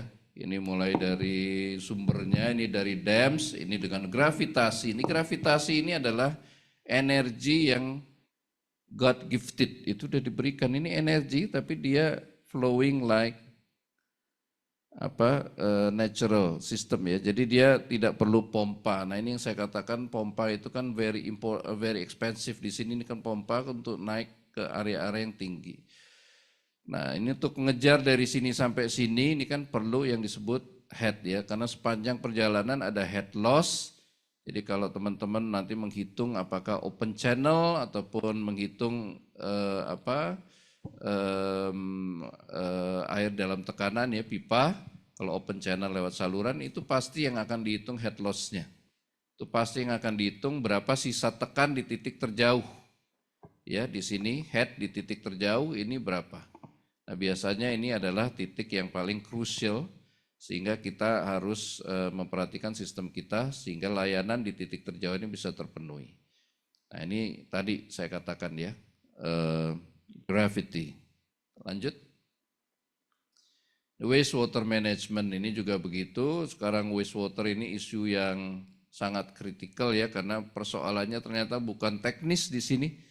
Persoalan wastewater itu lebih banyak soal finansial, soal kelembagaan, soal SDM. Ini wastewater ini lain lagi nih isunya, karena ini kan kalau untuk orang-orang kota ya, orang Jakarta tuh kita udah bisa bilang bahwa kita memperbaiki lingkungan, environmental remediations for the good of environment. Itu bisa. We can say that ya for the high level society or the middle up ya income people ya in the cities ya, the big cities, metropolitan cities. Tapi kalau untuk masyarakat di bawah, mohon maaf ya, kalau kita berbicara waste atau wastewater management isunya adalah ekonomi. Not the same context, not the same objectives. Kalau kita berbicara di Jakarta tuh untuk mengolah sampah kita udah berbicara soal air pollution control ya.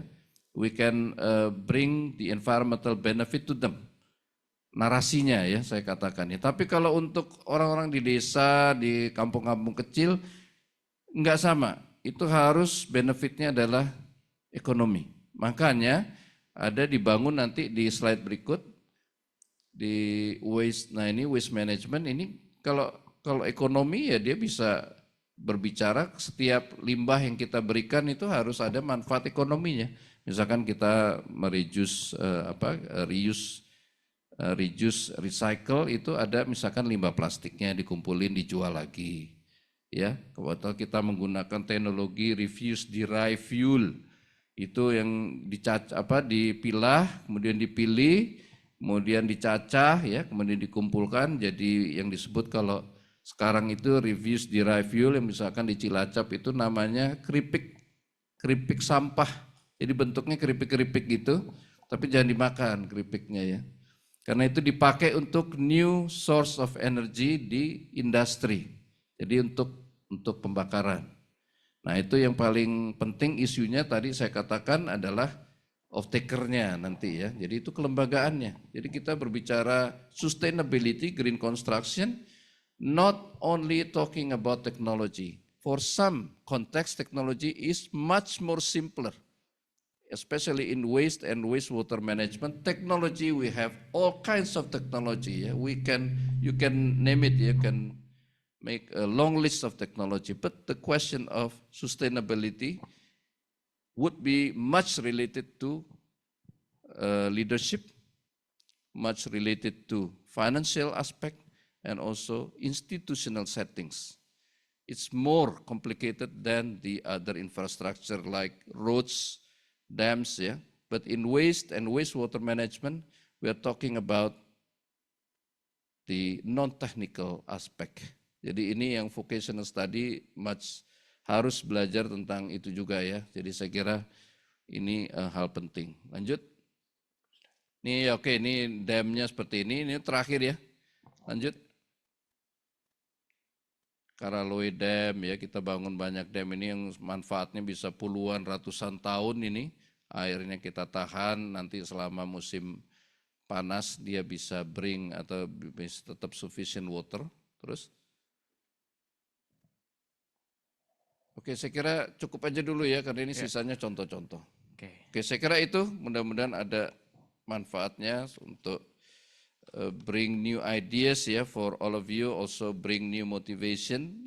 I just wanted to say that your choice ya to become students in the vocational school is a good decision indeed ya. So you have a bright future if you love your works, if you have the passion in this domain ya. It is very crucial, very important domain ya for our beloved country. Thank you very much. Okay. Ada pertanyaan ya? Okay. Yeah. Kalau ada pertanyaan itu jelas sekali atau sama sekali nggak jelas itu? Cuma ada tuh peluangnya tuh ya. Very clear or 100% unclear, itu kalau nggak ada pertanyaan tuh. Thank you ya, terima kasih semua, selamat belajar. Yeah, thank you so much, Mr. Indra. Yeah, for very informative and engaging presentation. Sadly, due to the time constraint, we will close our first session today. Yeah, no, okay. Mr. Indra want you all to at least have one question. Okay, one chance. Okay. Okay, sir. Yeah.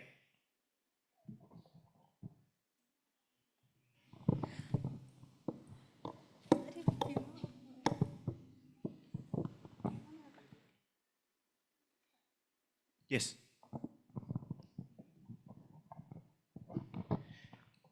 Mungkin terima kasih atas kesempatan dari Pak Endra.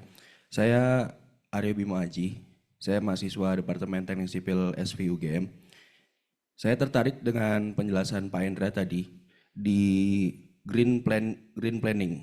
Itu kan di langkah pertama adalah survei atau investigasi site planning. Tapi saya langsung terfikir ke Bandara Kertajati, Pak.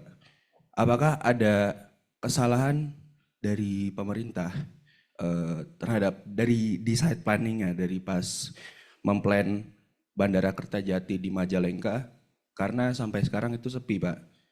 Padahal sudah dibangun juga jalan tol Cisumdawu, Cileunyi, Sumedang, Dawuan. Itu juga masih tidak mendongkrak dari Bandara Kertajati itu, Pak. Nah, karena Bandara Kertajati ini juga termasuk proyek yang besar, apakah ada kesalahan atau miss dari site planning yang tidak memikirkan bagaimana ke depannya dari pemilihan tempat untuk bandara tersebut? Terima kasih. Thank you, Mr. Bimo. Ini harusnya ditanyanya ke calon pilkada ini. Lebih cocok ke calon gubernur Jawa Barat ya. Okay, I will try to respond your questions very quickly ya. Ini bukan soal green construction kalau yang ditanya ya, kalau soal Kertajati, tapi site selection ini lebih berbicara soal policy. Ini soal policy. Jadi di dalam kita menyusun policy biasanya didasarkan atas asumsi. Some assumptions behind the policy that we promulgate ya, that we launch. Jadi kalau infrastruktur itu ada dua ya, ship follow the trade or trade follow the ship. Jadi kalau ship follow the trade, jadi trade-nya sudah terbentuk, demand-nya sudah terbentuk, kita sediakan infrastruktur. Ya, misalkan di Jogja ini sudah macet, ya, macet di satu titik, kemudian kita perlu underpass atau kita perlu flyover. Ya, itu untuk mengurangi kemacetan. Misalkan Jogja Solo itu sudah crowded, especially in the weekend, during the weekend or in the holiday season. Very heavily traffic jam ya in that corridor. Ya, for instance, itu ship follow the trade. Jadi sudah ada demand-nya, kita bikin infrastrukturnya. Tapi in some cases we will see trade follow the ship. Jadi disediakan dulu infrastrukturnya untuk mengenerate demand. Nah, kalau di Kertajati itu begitu. Jadi kita siapkan infrastruktur untuk kemudian demand-nya kita generate di situ. Nah, demand-nya itu apa, dari mana? Nah, itu kan ada infrastruktur lain atau kegiatan ekonomi produktif lain yang menyertai infrastruktur itu biasanya. Ya. Ya, misalkan ini ada Kertajati, kita harus bangun pelabuhan Patimbannya. Kita harus bangun industrial kompleks. Kita harus bangun tourism. Kita harus bangun other productive economy activities ya. Jadi harus ada kegiatan ekonomi produktif lain yang dibangun untuk mengenerate demand ini. Ini kalau teman-teman ke tol Trans Sumatera itu begitu. Jadi tidak semuanya karena sudah ada demand-nya, kemudian kita sediakan infrastruktur. Tapi kita sediakan dulu infrastrukturnya, kemudian demand-nya terbentuk. Apa itu? Ya industrial estate, industrial kompleks, ya. Kemudian kawasan industri, KEK, ya, kawasan ekonomi khusus dan sebagainya. Nah itu teorinya begitu. Ya, jadi memang ada dua mazhab dan memang itu lebih kepada konteks regional development. Kalau regional development kan tidak semua bertuju ya atau memiliki tujuan. In the regional development we are not only focusing on economic growth, but we are also need to accommodate ya the other demand ya related to pemerataan. Jadi kan kita di daerah-daerah pesisir ya, ekonomi di mana? Di pinggir-pinggir ya, 3T itu kawasan terluar, tertinggal, dan terisolir ya. Saya kira itu karena kita harus sediakan juga infrastrukturnya. Trans Papua, Trans Kalimantan, kemudian di Pulau Miangas, Pulau Rote ya, Pulau Nias yang memang sesudah 75 tahun mereka nggak nikmati infrastrukturnya. Jadi kita harus sediakan, sesudah itu demand-nya muncul, ekonominya tumbuh. Jadi not for the sake of economic growth, but for the sake of economic redistribution. Jadi lebih kepada pemerataan. Ya, jadi itu Kertajati itu seperti itu ya. Nanti ada demand yang lain, misalkan dari haji. Kemudian karena ada Cisumdawu itu kita harapkan demand kaitannya dengan tourism activity ya di situ. Kan di situ ada Cirebon ya, Cirebon itu kan juga heritage city. Jadi itu juga meng-create demand juga seperti itu. Ada batik, macam-macam ya. Ada kuliner, kemudian ada industri di Patimban, di sekitarnya itu kan kawasan rebana di situ ya namanya. Nah, jadi begitu. Ini nggak tahu kalau ikut Pilgub Jawa Barat, betul nggak jawaban itu ya.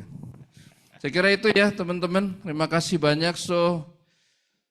Selamat berjuang dan selamat menekuni ilmu ini. Saya kira you have a very good decision ya in your life.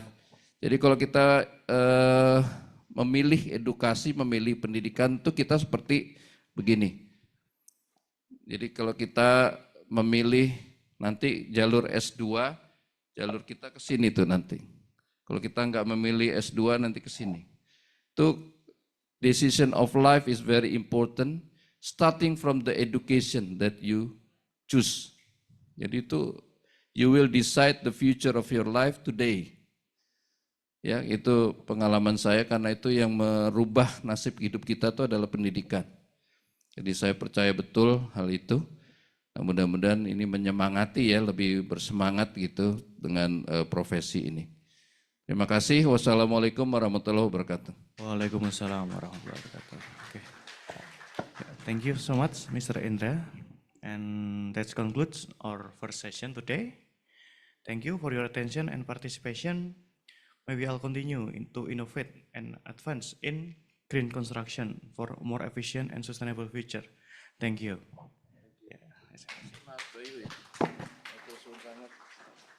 Saya langsung pamit ya.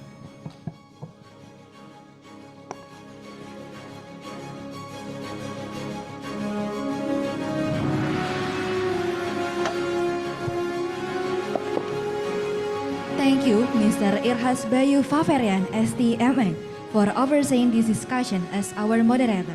Furthermore, before going to the second talk show, we will award a PQ to the first speaker and a moderator. Please, Mr. Raden Endra Saleh Atma Wijaya and Mr. Irhas Bayu Faverian remain on stage for awarding the PQ. We invite Rizaldi Daniswara to present PQs to the speaker and the moderator. The first PQ will be awarded to Mr. Raden Endra Saleh Atma Wijaya, followed by documentation.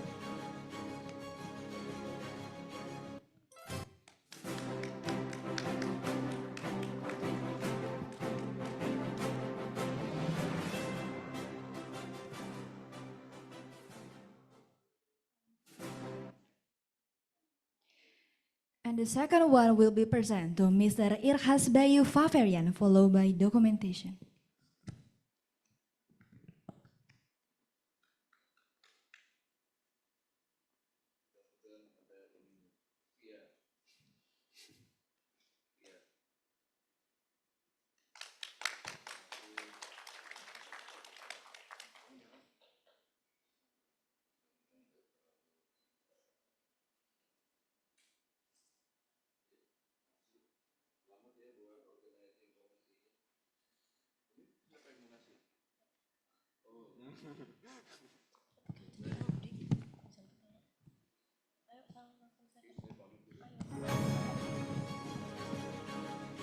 And the second one will be presented to Mr. Irhas Bayu Faverian, followed by documentation.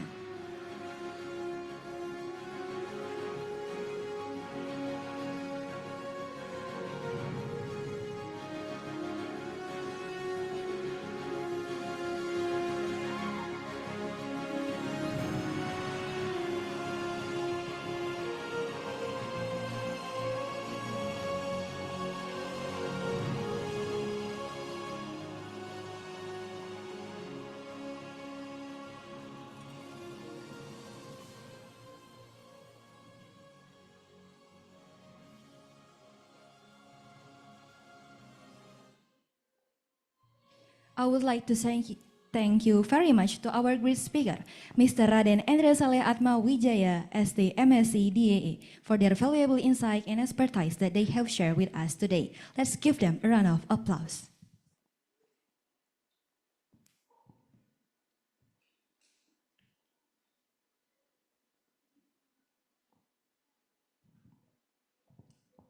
Anyway, Sophie, after having the first talk show, we've been more understand about Indonesia's sustainable green construction, policies, regulation, and developments from Ministry of Public Works point of view.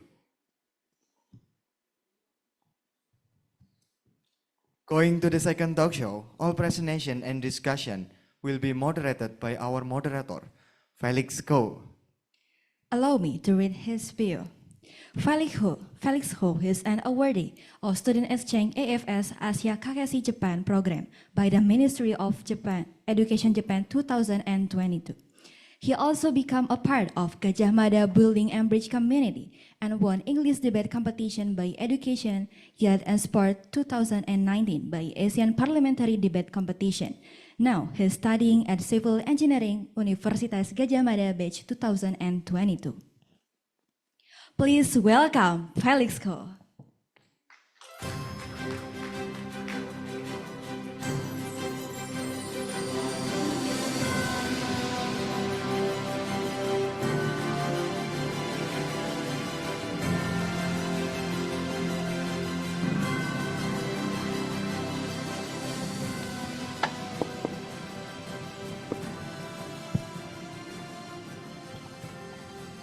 Good morning, ladies and gentlemen. I am Felix Ko. I am a student from Bachelor Degree of Civil Engineering, Faculty of Engineering. So I'm from neighborhood. I'm not from vocational college. And today I'm really delighted to be the moderator for this seminar session. It is an honor to welcome our esteemed speaker, Mr. Insinyur Iwan Prijanto, Magister Manajemen Greenship Professional, a leader in sustainable architecture and urban development with over 3 decades of cross-industry experience. Mr. Iwan has cultivated expertise in architectural design, urban planning, and strategic management. His focus on strategic master planning bridge strategic thinking with spatial and creative process to develop sustainable infrastructure, buildings, and urban redevelopment. He currently serves as President Director at PT Dex Solusi Transit and Chairperson of the Green Building Council Indonesia, where he has significantly advanced green building practices. Between 2009 and 2015, he served as Principal Planner and Business Development Lead at PT MRT Jakarta, designing a comprehensive framework for sustainable transit area redevelopment along Jakarta's MRT corridor. In addition to his leadership roles, Mr. Iwan holds certifications as a Greenship professional and has completed specialized training in transit architecture design from Singapore's Land Transport Authority, or LTA, and Singapore Institute of Architecture, or SIA. He also earned certifications in the Senior Environmental Development Program by Singapore's Building Construction Authority, or BCA, and Transit System Development Training by JICA in Japan, by JICA in Japan, and Delhi Metro in India. Ladies and gentlemen, please join me in warmly welcoming Mr. Iwan Prijanto as he presents Green Building Design and Construction for a Sustainable Future seminar. Mr. Iwan Prijanto, we kindly invite you to come to the stage.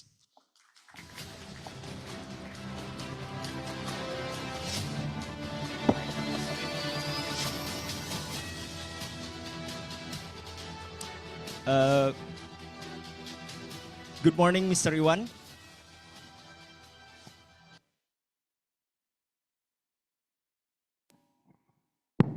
Yeah, good morning. Yeah. It is a pleasure to welcome you to this seminar. I'm truly happy to have the opportunity to serve as the moderator for your session. How are you today, Pak? Yeah, it's fine. Jogja, always a lovely city for me. Yeah. I can see that both of participants and you as the speakers are very enthusiastic about this seminar. So, ladies and gentlemen, today Pak Iwan will immerse us on a Green Building Design and Construction for a Sustainable Future seminar. This seminar will include 4 key points, which are green construction and site management, obstacles faced in implementing green construction, environmentally friendly aspects in construction implementation, and green building certification. It's such an interesting topic, isn't it? And before we start, I want to remind all online participants on Zoom, you may ask questions to Mr. Iwan by sending the questions through the chat box. Without further ado, Mr. Iwan, the floor is yours. Let's give a big round of applause to Mr. Iwan. Thank you very much. So I can control, yeah? Yeah. Okay. Thank you, ladies and gentlemen. Assalamualaikum warahmatullahi wabarakatuh. Salam sejahtera. Thank you for inviting me, all the honorable hosts from the UGM, yeah? And every time I try to share my presentation, I always starting with the why. I never suddenly come into the what and how. So I think if we talk about green building design for construction in the future, we have to understand what is the background. And it is very important because I'm facing a young generation that will become the victim of the climate change. Yeah, next. Can I control this by myself? Oh no, yeah. So please next. Oh, hopefully you can look at this one is much better than this one. Okay, this is the fact from the Intergovernmental Panel on Climate Change. You can look at the report of IPCC. Yeah, actually IPCC I always told to any university that there should be like a special lecture on the IPCC for every every university. It is a must document that should be comprehended by the students. And the IPCC, Intergovernmental Panel on Climate Change, the UN research institution, comprised of so many researchers from so many nations in the world. And it has already been the 6th report. And this 6th report occurred in 2023. And they have also the infographics, so you have very easy to understand what is the message actually. So the message is here. If the climate change happen, what's going to be? So if we are like increase the average temperature until the end of the century, more than 1.5 degrees, then the situation like this, risk of species losses, yes, risk of species losses. So if the 2.0 degrees are like that, and 3.0 and 4.0, something like that, and heat to humidity risk to human health, you can see also if 1.7, 2.3, 2.4, and 4.2, and so on, yeah. And next please. Oops, next, yeah. It is the impact for food production. This in terms of carbohydrate here, yeah. Maize yields. So you can see that 1.6, 3.3, and so on. And the fishery, yeah, protein, the availability of protein for us. So this one, if 0.9, 2.0, and 3.4, 5.0. What I'm trying to emphasize here, if you look at this, please move back to previous slide. Backwards, yeah. You can see the tendency is very clear that the most misery, the center of misery, or the center of the disaster of this climate change actually in the tropical area, mostly in the tropical area. You can look at the next slide, yeah, next slide again. So it's all in the tropical area, yeah. Previous slide, back again to previous slide. But the center of misery is in Indonesia. So the question is, how come if this become the most important, become the most important agenda for our society, but never become the trend discussion, yeah, never become the trend publication or everything in our politics, in our politician, in our professionals, and also in our society. So I think this should be our first, I always start with this. Actually, if we are talking, if we are discussing, if we are trying to mitigating, if we try to adapt to this climate change, it is very relevant. Why? Because we're going to become the center of misery of the climate change. And next. Is it still far away, or is it how relevant it is? Yeah, how relevant it is. So if you talk about this one, this is also infographic from the IPCC. This is the industrial era, and this is the end of the century. Yeah, and at the end of the century, if the average of temperature will surpass the 4 degrees centigrade, then it means that it's very high. The risk is very high. It is already I think the end of the world. For me, it's already like the end of the world. This is very high, and this like 3 degrees. This is 2 degrees, and this one below 2 degrees, and this one is 1.5 degrees. So it is very low, intermediate, high, and very high. So we are avoiding this one. The three of this, we are avoiding this. The message of Paris Climate Agreement, not to exceed 2 degrees centigrade, it means like this. So if you are, I myself, I'm already 60 years old. Yeah, I'm born in 60s. And can you imagine if how old are you, Felix? I'm 21. So you are born at?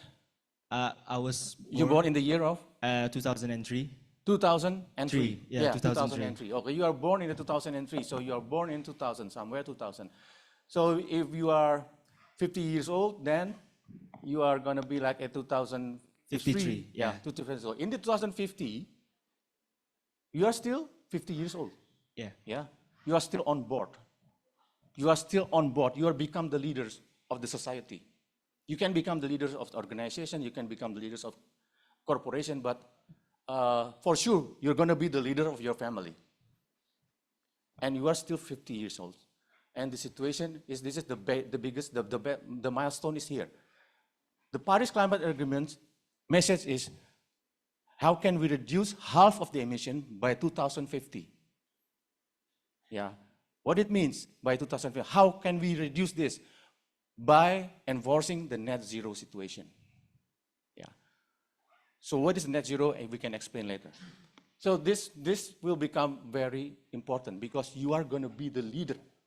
When the situation has already, the climate change become very real, becoming more real, and we cannot neglect again or pretend that this is just another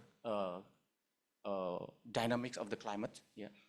So I think this is going to become very real, and hopefully you can reach 100 years old. So you can reach the, yeah, or at least you are in the 2080 somewhere. You are still 80 years old. You are still 80 years old. The average life expectancy in Indonesia is 77. In Singapore, 85. I believe in Japan is 85 to 90. So you are still here. So is it relevant? So I believe this is very relevant. And what about the building? If you build the building 2020, the building age should be like minimum 30 years or 40 years. Yeah. If you talk about developing a urban precinct or a neighborhood or a city, just like IKN, for instance. So it's going to be like 200 years or for, how old is Tokyo? I do not know, I'm sorry. Yeah, I think Tokyo is already like 500 or 600 years of old. Much older than Jakarta, I believe. And still exists until now. Still survive. Still revive. If we move to IKN, it doesn't mean that we let the Jakarta gonna be like degraded and then suddenly abandoned. I don't think so. We need to make sure that Jakarta also we're gonna revive. So we are talking the real things about climate change. Yeah. And if we build the buildings and not prepare for this, 5 years from now, it's definitely will gonna be not relevant. If you are trying to sell property, I always talk this to real estate developers, real estate society. If you are still building a property that are not matched to green building and not have any orientation towards net zero, 5 years from now, you cannot sell anything. Why? Because you're gonna be subject to carbon tax.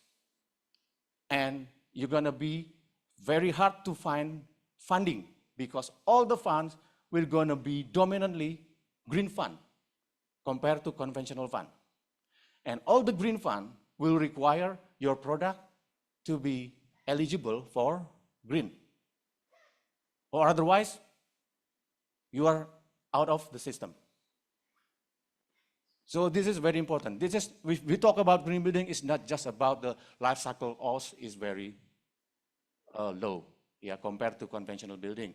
The property value is going to increase, something like that. I'm talking about the more fundamental. If you're not developed or not building property or anything, any building, without any consideration, without any orientation, and not really want to be certified as a green building, then I believe it's going to be not relevant in 5 years to come.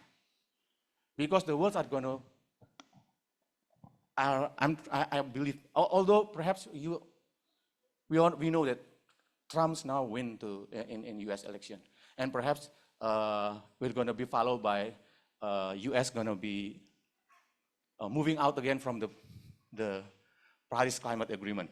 Yeah, but it doesn't mean that this situation all the situation that I already explained to you about the climate change, a reality is going to be also changed. It is about political. It's not about the scientific fact that actually our world is now in the climate change era. Yeah, so this is my first introduction. Next. And what is our achievement? I think this is the focus is not that good, but hopefully you can look at my presentation directly. Yeah. So I'm trying to compare European Union countries. What is the achievement? What is the achievement of the GDP? It means the economic index. Yeah. GDP per capita, welfare. So we will talk about the welfare development. So GDP per capita is increased, but only like 40%. Since 2000, oh, this is very hard to look at. Yeah, 2006 or something, until 2020, something like that. Yeah, so always 40%. But the consumption, emission per capita, based on consumption and based on production, the blue one, the green one is production, and the red one is consumption, is decreasing over time. Yeah, it's going already negative in a negative situation. And you can look this one. The GDP are still growing, although it's very very low. But the consumption per capita emission and also the production is also decreasing. Yeah. And what about China? China, the GDP per capita like amazingly growth until like 1,000%. Yeah, during this decade. But amazingly, they can somehow manage not to be followed by the amazing increasement of the GDP per capita in terms of consumption and also in terms of production. So it's different. And the deviation is very high. So this is amazingly. For some reason, we need to admire the achievement of this China. Yeah, if things happening in Europe, I don't think they can, with this amazingly GDP growth, they can still manage to maintain the growth of the consumption per capita. Is not that good, it's not that bad. And this one is South Korea. South Korea also have a good kind of profile, yeah, with the GDP per capita growing, but somehow they can manage to maintain and suddenly dropping the consumption per capita stagnant, and then hopefully gonna be go. And what about Indonesia? This one, Indonesia, GDP per capita is growing. Yeah, we are now facing the era of Indonesia Emas, Golden Indonesia in 2045. But if the profile is here, GDP per capita is followed by, is not that followed by the even higher increasement of the consumption-based and production-based per capita. I don't know exactly, Pak Tarmizi, about the Malaysia. I'm trying to, later on I'm trying to, but this is the situation in Indonesia. So the more we achieve a higher welfare, but also the more our resources are affected. So this is the situation. And I think we need to decoupling emission from GDP growth. That is the mission. We need to decoupling emission from, or otherwise there is no Indonesia Emas. We're going to be scarce in resources and everything. Just like Endra mentioned about the land use, for instance, yeah. If we keep on sprawling, the buildings keep on sprawling, and without having an intention to intensify the building and providing much more open space and for reforestation and etc. So we are here. Yeah. Okay, next. I will make it fast because there's still a lot of my presentation. This is about lifestyle stages. The green buildings always talk about not just about the operation side, the way the building operate after design, planning, and then operate and certifying, only this at this stage, but also we need to ensure that the product at the product stage, the raw materials, the manufacture, the construction stage, all will have a low embodied carbon not just the operational carbon. And also afterlife. If we have a scenario for the afterlife, then going to be a very good scenario for the construction industry. We can still reuse or remake something out of existing building or existing building components. Yeah, next. So the products, from the product side, so raw materials, manufacturing, construction. So from the overall emission, global emission, the building emission is considered the highest because it's 39 until 38 until 39% of the total carbon emissions coming from the building. And from this 39%, from the product side, 15 to 30%. From the construction, during construction, like 5 to 6%, and during operation is 50% until 70%, and the end of life 2 until 4%. So I think the whole things we need to manage. We need to ensure that the carbon emission is very, very low, and even can reach the net zero situation. So in this life cycle, longest life cycle, Green Building Council Indonesia already prepared for this, providing the instrument to verify and certifying the whole process since the beginning, since the product, and the construction. We're about to develop this, and the building, of course, the new building, existing building, for the homes and for the interior, and also the neighborhoods, for the urban precinct, for the urban neighborhood, and Greenship Net Zero, focusing on the net zero, and also data center, and later on, hopefully by the first quarter of the 2025, we're going to release also the transit station rating system. So this is the whole things that we are trying to provide certification and also instrument for ensure that all the transformation are verified and certified based on evidence. It's not just about formality. Yeah, next. So what is the strategy? Lowering the embodied carbon and reducing the energy demand and consumption. Yeah, it is about lifestyle. Later on, I will explain about this, and improving energy efficiency through energy modeling, calculate operational, and etc. It is about technology, and then because we already reducing significantly the energy usage intensity, kilowatt hour per square meter per year. Yeah, then we can try to implement renewable energy. Yeah, so hopefully in the operational side, if this have the same amount, so it's already reached the net zero situation. And then this is all our building, so the scope of the building are here. Yeah. Later on, if there is still residual carbon, then perhaps we need to neutralize by buying a carbon offset. Because right now there is a tendency, building owners or building project, they don't really do much in here. Suddenly they buy the carbon offset. Now that's the wrong approach. Yeah, we need to conduct this maximum effort in this building process before we are just buying the carbon credit. Yeah. And later on, going to be carbon tax. If this residual carbon are still there, then subject to be carbon tax to be paid for the carbon tax. Yeah. Next. So this is the mindset. If Pak Endra mentioned hulunya ada yang salah, something wrong with the hulu, yeah, hulu in English, I forget about the hulu, yeah. So I try to articulate this. Is something wrong about the paradigm, something wrong about the mindset. Yeah. Mindset first. If your mindset is wrong, then everything's going to be. I don't think it's going to be on the right direction. So what is the mindset? The mindset is people always talking about efficiency, for instance, and sometimes talking about renewable, suddenly renewable. I have to mention this, before renewable, you have to talk about efficiency. Before efficiency, you have to talk about sufficiency.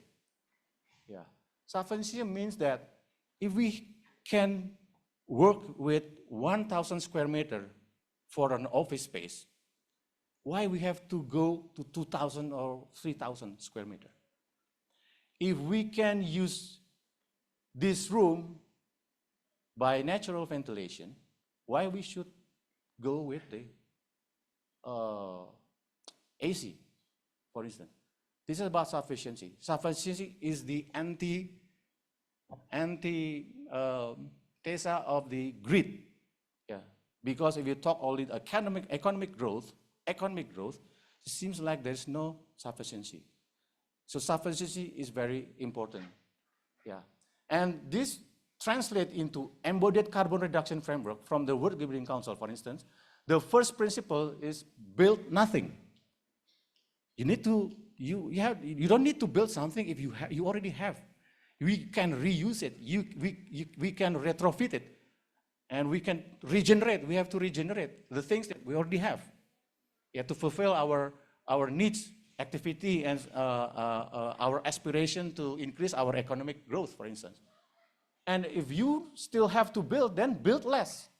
Build less. Build in accordance to the, just like when Andra mentioned about the right of ways, yeah. How much right of ways that we need? I think we need to just fulfill the sufficient space for the right of ways, nothing more, yeah. And build clever. You have to build and then build clever, yeah.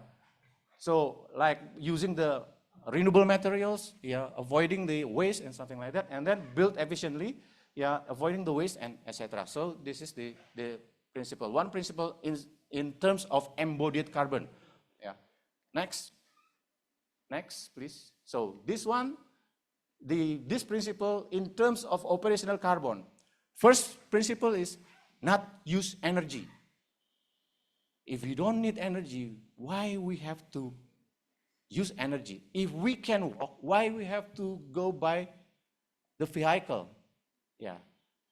If we can use the vehicle, that renewable vehicle, why we have to use renewable energy vehicle? Why we have to use a fossil fuel-based vehicle?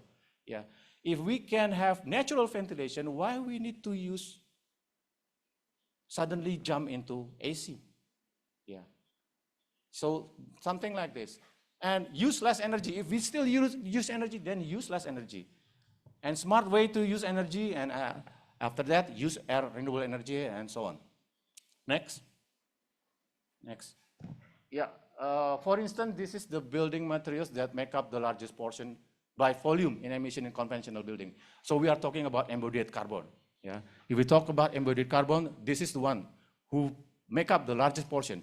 It's concrete, steel, bricks, masonry, glass, wood, insulation materials.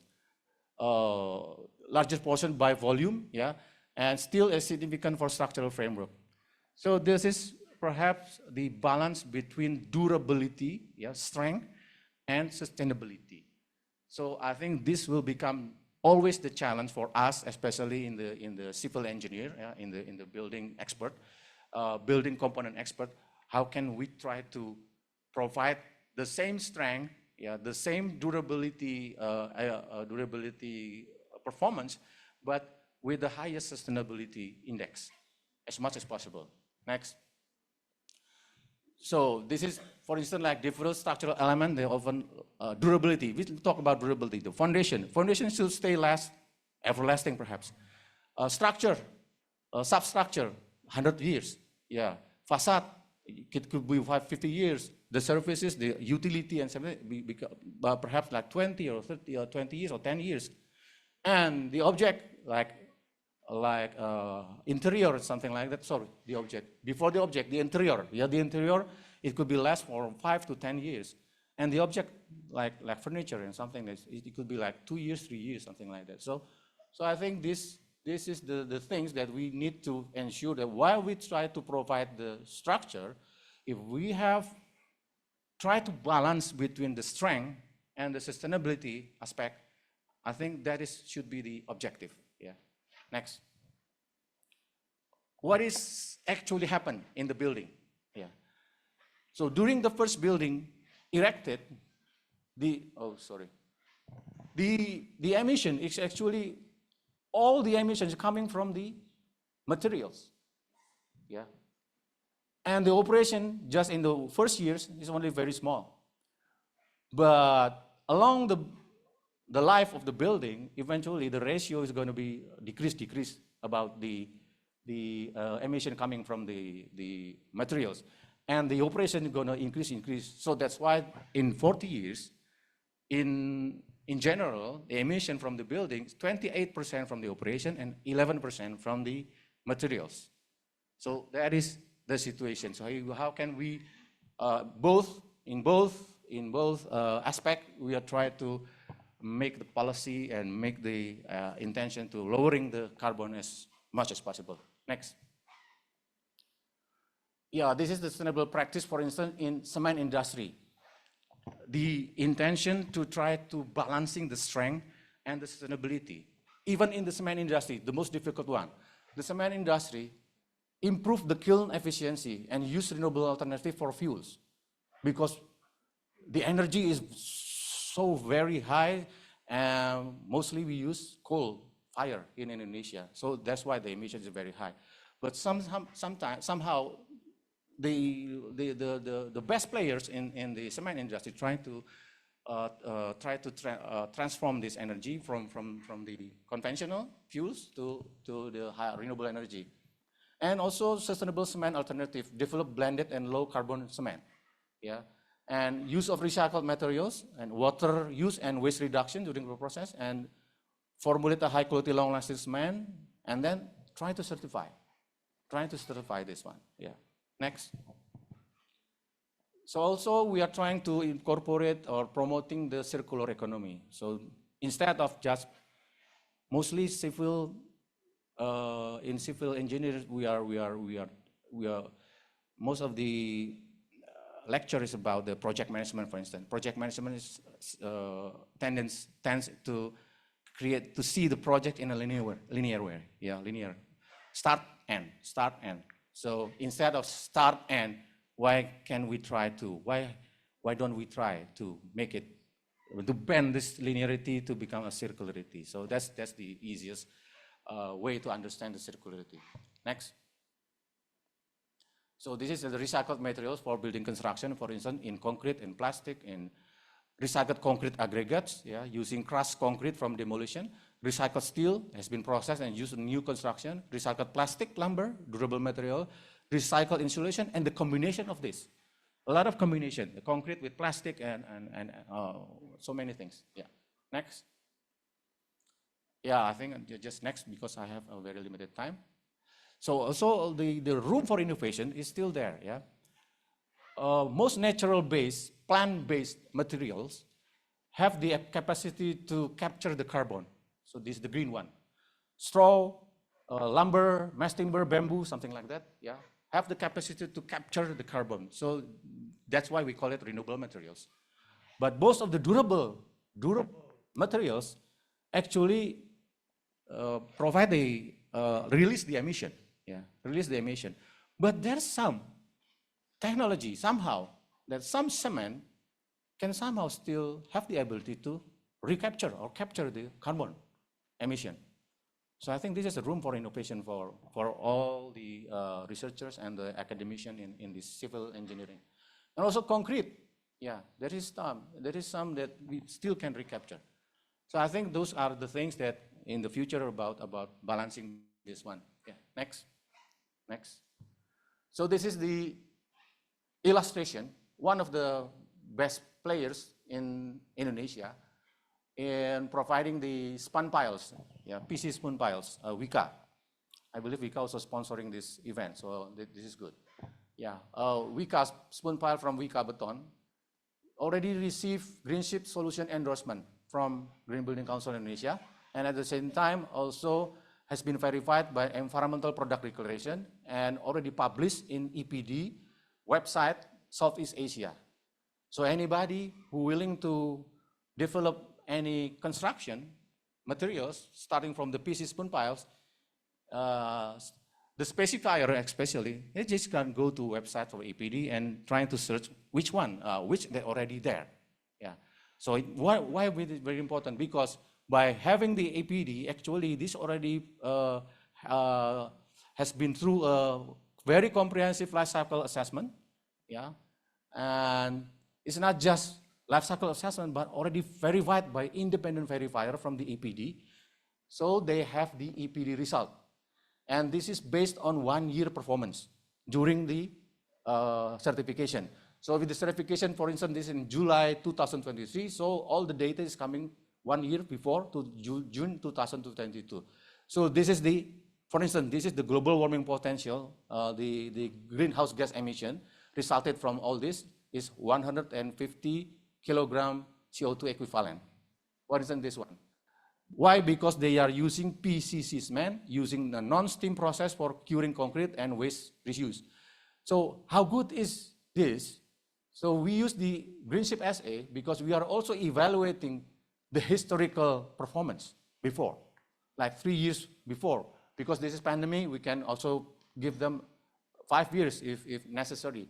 So during the 2009 and 2018, the result is actually based on our calculation and simulation, based on historical data, is only is still in the 171 kilogram CO2 equivalent.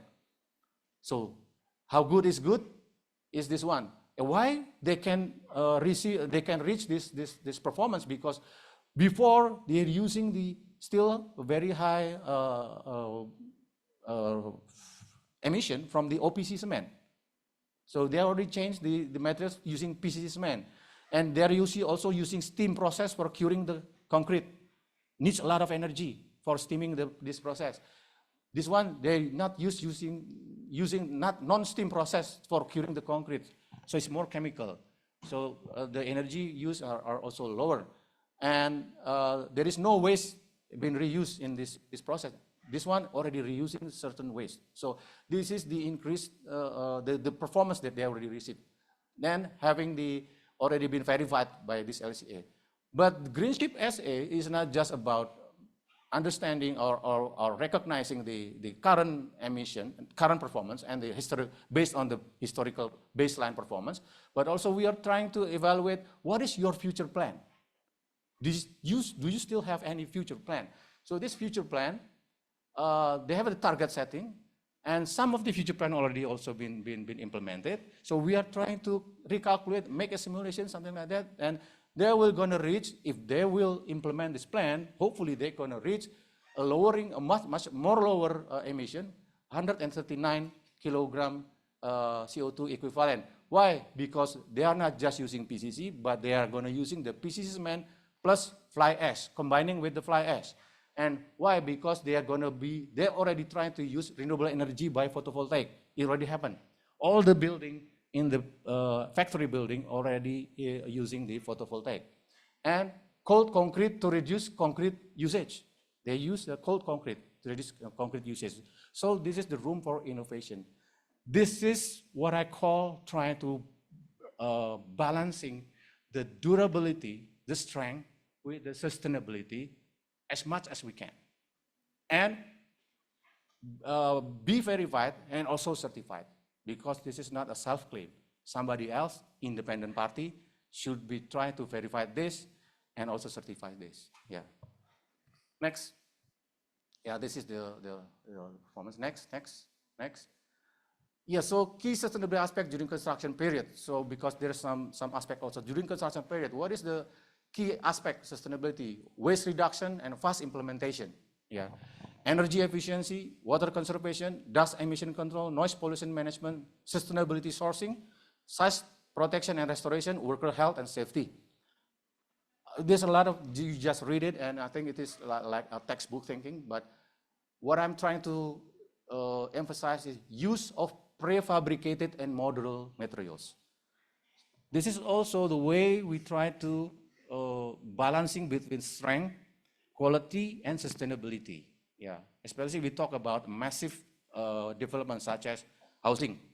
Right now, Indonesia have a very progressive, ambitious housing program. 3 million a year. Imagine 3 million a year. Imagine 3 million a year will be done on site. Everything is on site construction. Can you imagine the variety of quality and the damage and the environmental impact? It's going to be very damaging. And also the quality. So if we can use it as modular system, yeah, smart modular and certified net zero system, because it is, if we use modular, it means that manufacturer-based construction. the quality is already been done in the manufacturing phase. So everything else is about logistic. Yeah. And this will also reduce the price, because if manufactured, then we can get the economic of scale, yeah, to reduce the price, for instance. So those are the things that we are trying to implement and trying to promote to the government and to the society, that actually we can reduce all the things by providing and combining all those, the durability and sustainability. Because sometimes the durability, like steel, for instance, is a very good, steel structure is very good in terms of afterlife. Why? Because in afterlife, most of the building materials are just, the scenarios always like just to dispose the materials. Yeah. But for the steel structure, we can still reuse. Why? Especially modular, we can reuse it in another context, a different context even. So the the lifetime of this materials construction is going to be like forever. So those are the, I think, the good things about combining all those. How can we combine those two things? Hopefully in the future, we're going to have totally like 100% very sustainable steel, or replacement of the steel with the same strength, but a plant-based, for instance, yeah, hopefully there's going to be like bamboo, yeah, for instance, a bamboo that will perform and can be standardized as good as steel, for instance, in the future. So those are the things that I think will give us the horizon to look at our risk, our disaster, yeah, in terms of climate change, become opportunity. Yeah. So you are, as an education society, and as a research body, you have all the ability and the opportunity to transform what I mentioned about the disaster in my first slide to become the opportunity for the future generation, for all you guys, because you are the young generation. You are the one who own the future. My generation is the one who create all the mess in our society. So it is like my salvation. For me, for me, doing like this is like salvation, because my generation is terrible. Yeah. So because of my generation, you have to suffer all this climate change disaster risk. But again, there is an opportunity. There's always opportunity in disaster. It creates opportunity. If you are focusing on this, then your career will be always relevant. Can you imagine if you're doing other else? Your career will not relevant. But if you're focusing on the sustainability and green, your career will always be relevant, because the society need it, the globe, the community need it, and the earth that we live is needed very much. Next, I think no less. Okay, this is also for the construction. We also try to build the surface quality greenship. It's about emission and environmental management. It's about BIM, innovation improvement. That Pak Tanmisi perhaps will explain more about this. And public stakeholder interest, workforce welfare, and corporate social responsibility. Yeah, the higher aspect is more qualitative than the lower aspect. Next. I think that's all is my presentation. So again, climate change is so real. Yeah, avoid greenwashing. What is greenwashing? It's just formality fulfillment. Because our society tends to do like this. It's just formalizing something that actually very substantial. For instance, I have to confess again, my driver license is not because I'm passing the examination, a true examination. Yeah, because if I try to do that, I will always fail. And I believe almost all of you also have the same experience. Therefore, our traffic situations are very messy, because we are only formalizing the quality control. Only formalizing. Because we have, yeah, this is my driver license. Yeah, but actually it tells nothing, because the process behind this is actually, the level of integrity is very low. Yeah, so I think this is my last message. Thank you very much. Kalau ada yang salah, sepenuhnya salah saya. Kalau ada yang benar, milik yang maha benar. Terima kasih. Let's give applause to Mr. Iwan. Thank you, Mr. Iwan, for your comprehensive presentation on green building design and its role in shaping a sustainable future. If I can draw key takeaways from the presentation from Mr. Iwan, it is important for us to not only consider the strength of the material, but also the sustainability of the material. And also, beside of that, it is important for us to also make it earn certifications, because it is important for us to ensure the production and the process meet the expectation that we need to achieve. And now let's open the floor to questions. Feel free to share your thoughts or ask about specific aspect about green building implementation and sustainability. For anyone who wants to ask questions to Mr. Iwan, you may raise your hand. Okay, there is someone right there.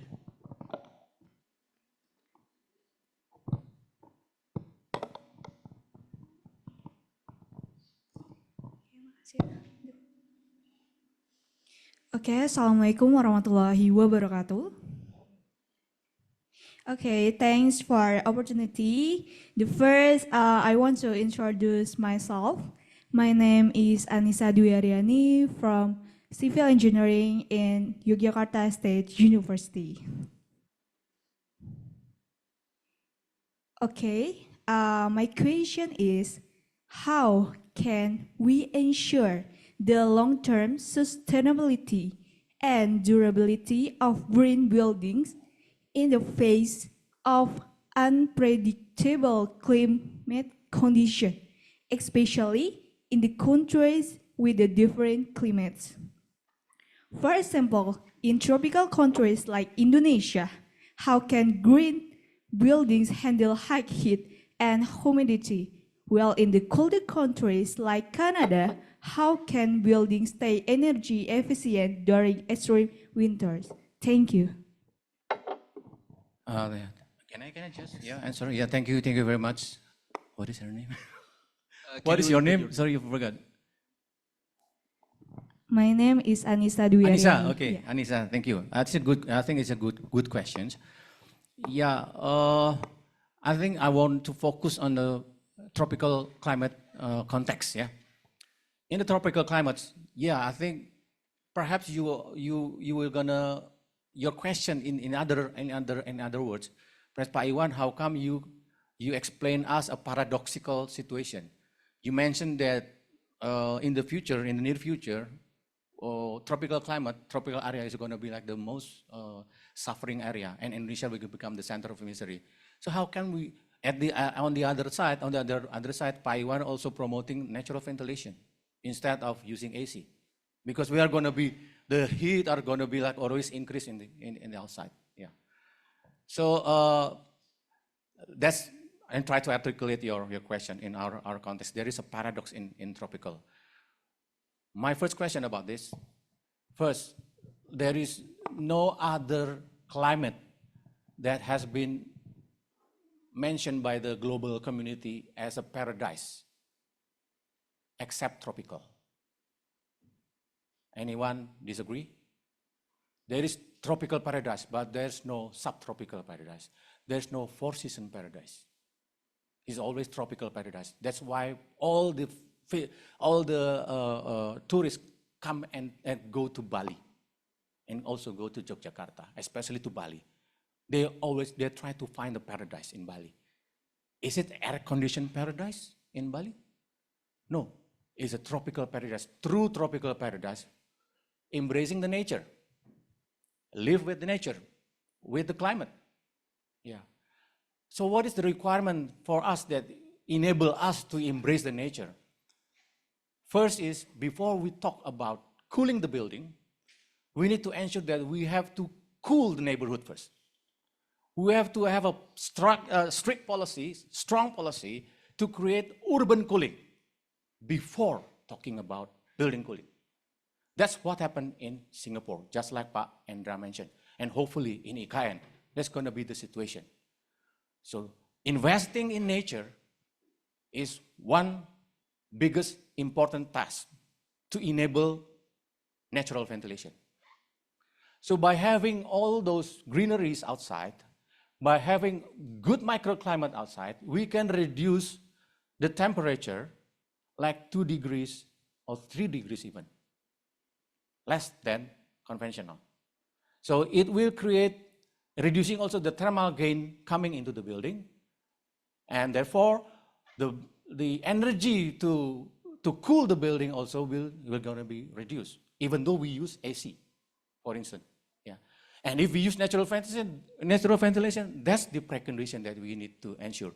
We cannot have the natural ventilation while the outside is, the heat island is there. There's no greeneries and everything is very hot outside. It's going to be like difficult to provide a natural ventilation in those situations. So should be a very holistic approach. Yeah. First, ensure that the natures we have a very grand strategy and strict implementation of this strategy to ensure that our nature and climate are becoming very, very friendly. If we use AC, this is the thermodynamics. Yeah, if you AC, you are trying to cool this inside room.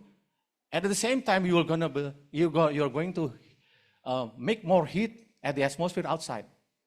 So those are the paradox using the AC. AC is inward looking. It's always talking about ourselves, but we are not considering what's going to happen outside because of our cooling in the inside. Yeah. So that's why there is a technology, heat recovery exchanger. Heat recovery exchanger. So this is also room for innovation.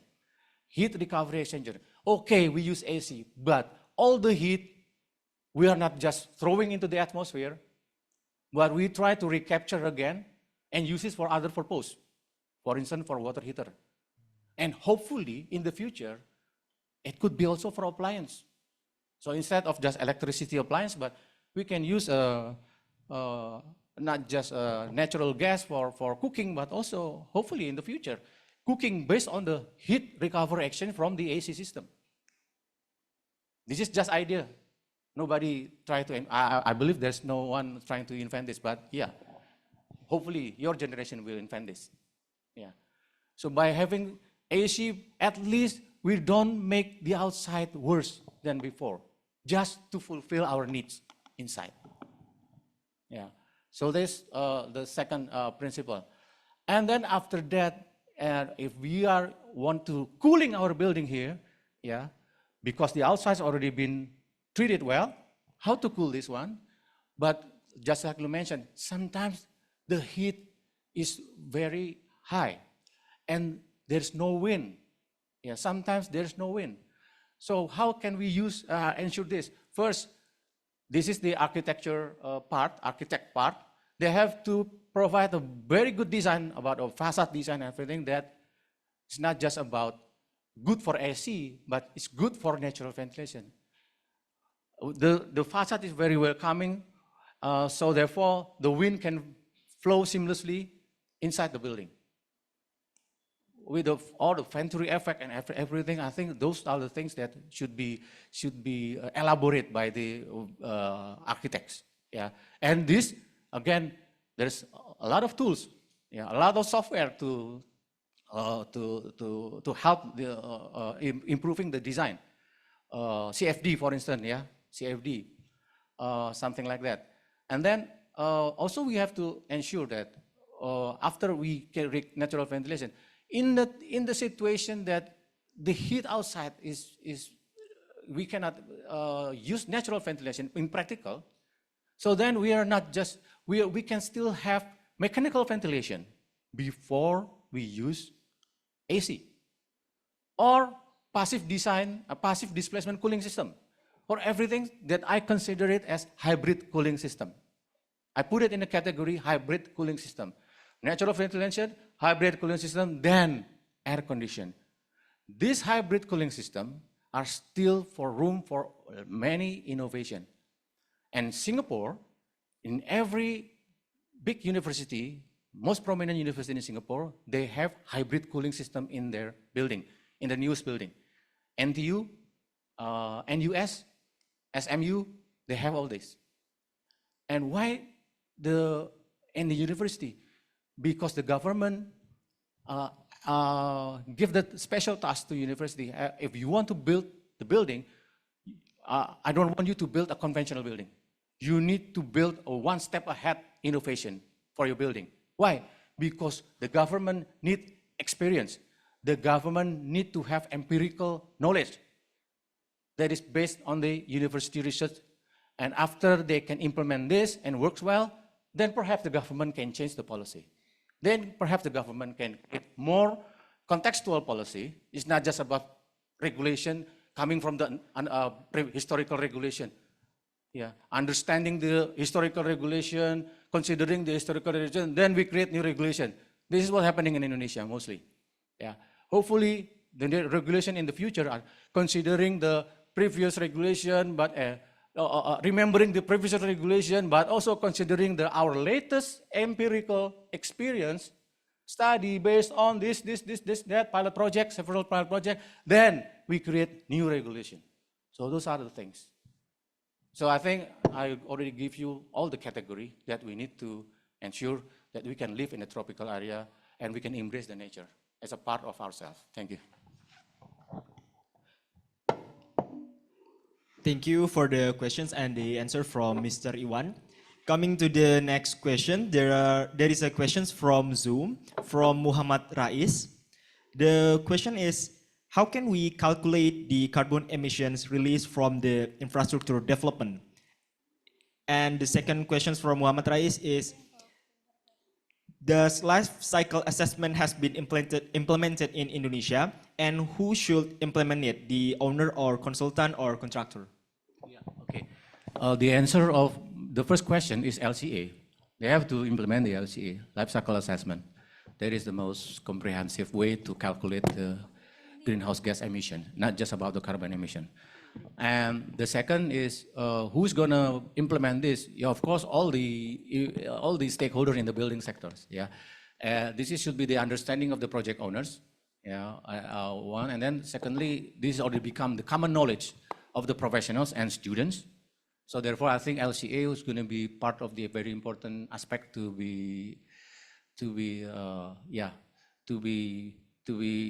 occur in every student syllabus, every university syllabus. And then that is the LCA, and of course the consultant, at the end of the day, the consultant will, the one who's gonna implement that, yeah. But LCA is the method, yeah. What I'm trying to also emphasize is the importance of the integrity of the information itself, the information about the result of the calculation. Yeah, for instance, like this, if we are in the pandemic situation, there is a need or requirement, for instance, for the event organizer to every participant that will go to this event, for instance, have to conduct a swab, antigen swab, yeah, swab test. And the security in front are filtering all those participants, visitor coming. And one visitor go with swab test. He buy or she buy the swab test from the pharmacy, and then he goes to security, and then he tells the security, here's the swab test. So you can look, yeah, I tried to swab myself. I swab myself, and then, so it's negative. So can I come to your event? Can I go inside the event? And I think the security, if the security is quite smart enough, he will not allow this participant to go inside. Why? Because how can I prove to my boss that you are already have a antigen swab test? Who told you? Who verify? Who do this? The swab test. Is it an independent party? Is it a licensed independent party that do this? Although the same tools are being used by the laboratory. So this certification coming from the laboratory is a part of the legitimation, yeah, and the integrity guarantee, yeah, of the reliability and validity of the information. So LCA also have the same hierarchy. You can do it LCA by yourself, yeah, because you are learning from that. You do it by your own project, you create, you calculate, and then I already calculate the LCA. Who told you? Who told you? Who verified your calculation? Nobody. I verify myself. So this hierarchy is the reliability of the information is very low. But if, yeah, my LCA already been verified by independent licensed party. Oh, this is very good. Even more, I already tried to verify into a known laboratory, global laboratory, names EPD, Environmental Product Declaration. And it's already been published in their website. This is full guarantee that the quality and the reliability of the information is there. So I think that's the question. Sorry, that to answer. Thank you. Thank you for the answer. So, event committee, can we have one more questions? Yeah, okay. Is there any more questions? Okay. Yeah. Event committee is coming for you.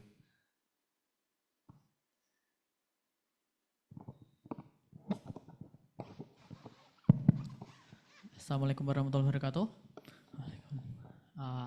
Thank you for the chance to give me to us. My name is Gudrida Mahindra from Universitas Islam Indonesia, and I wanna ask about the case about the three gorgeous dam in China. So it say, according to Dr. Benjamin Fong Chow, this reservoir can increase the length of the day by approximately 0.06 microsecond. So because this earth spin got delayed because the reservoir mass, so how it will affect the climate change, sir? That's my question. Can you repeat and more simplify the question? So, yeah, sorry. The Three Gorges Dam in China is the largest reservoir that water mass. It will, according to the Dr. Benjamin Fong Chow, can delay the rotation of Earth. So, is it true that it will affect the climate change? How is that? Okay, this is beyond my capacity to answer your very specific question. This is very scientific. How come a dam can delay the Earth rotation? Yeah, so I don't know for sure about this. Yeah, you have to ask the expert of this. Yeah, but if you talk about in general, is it dam is always a sustainable sources for energy? The question is yes or no. Yeah, in some ways yes, because it's only create a kinetic energy. Yeah, because of the dam. Yeah, but the environmental impact by transforming the existing land use to become the dam will give significant changes in the ecosystem and ecological capacity of the area. So the environmental impact is very, very great, not to mention the social impact. If there's so many inhabitants there, so many dwelling, residential or livelihood of the existing society that's gonna be replaced by this water body, a huge water body. And the second is also the risk of this is about engineering, I think, engineering-wise. Let's say if there's some big earthquake or something like that, is there any guarantee that this dam will stay forever? Or otherwise it create a great, big, huge disaster. So that's the things that I understand about the issue in terms of sustainability with the dam. But the issue in terms of Earth rotation, of course, if the Earth rotation changing, there's going to be a significant climate change happening. Yeah, because if we talk about climate change, sometimes people are thinking that climate change is only a man-made disaster. But no, what we are talking right now, climate change, it is actually an Anthropocene, a man-made disaster. But climate change is happening all the time. Yeah, throughout the lifetime of our Earth, 4 billion or 5 billion years ago, there's already several climate change happening. Yeah, but it's all driven by the changes in the natural phenomenon aspect as well. For instance, the meteorite coming here and then it creates a lot of climate change. The Toba mountain erupt, like earth are covered by the volcanic dust, like year or 3 years, yeah, and reduce significantly the temperature, yeah, and reduce the population of our population also quite significantly, yeah, and after that, actually also increase our ability and intellectual level of our humanity to cope with the disaster. So those are the things about climate change. So in this case, if rotation because of the man-made intervention of this dam create changes in the rotation and they create climate change, yes, but I don't know for sure whether this dam because of the significant amount and volume of the size of this dam will create changes in rotation. I don't know.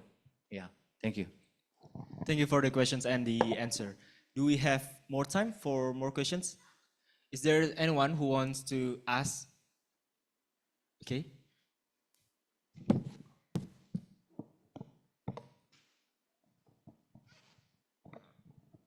Okay, thank you for the opportunity. My name is Rina and my question is, how can the applications of green building technology in the content of energy efficiency to adapt it to existing buildings without having to carry out major renovation? Thank you. Yeah, this is a good question, but allow me to try to increase the scale of your question. If you talk about renewable energy in relation with the building, I think if you talk about wind energy, there is a very little relation with the building. If you talk about geothermal energy, also very little with the building, especially here in tropical area. But if you talk about solar energy, yes, it has a very big and I would say a very harmonic relation with the building, what we call solar rooftop. Yeah. So I will try to limiting your question to solar rooftop implementation. So in the solar rooftop implementation in the building, just like you mentioned, there should be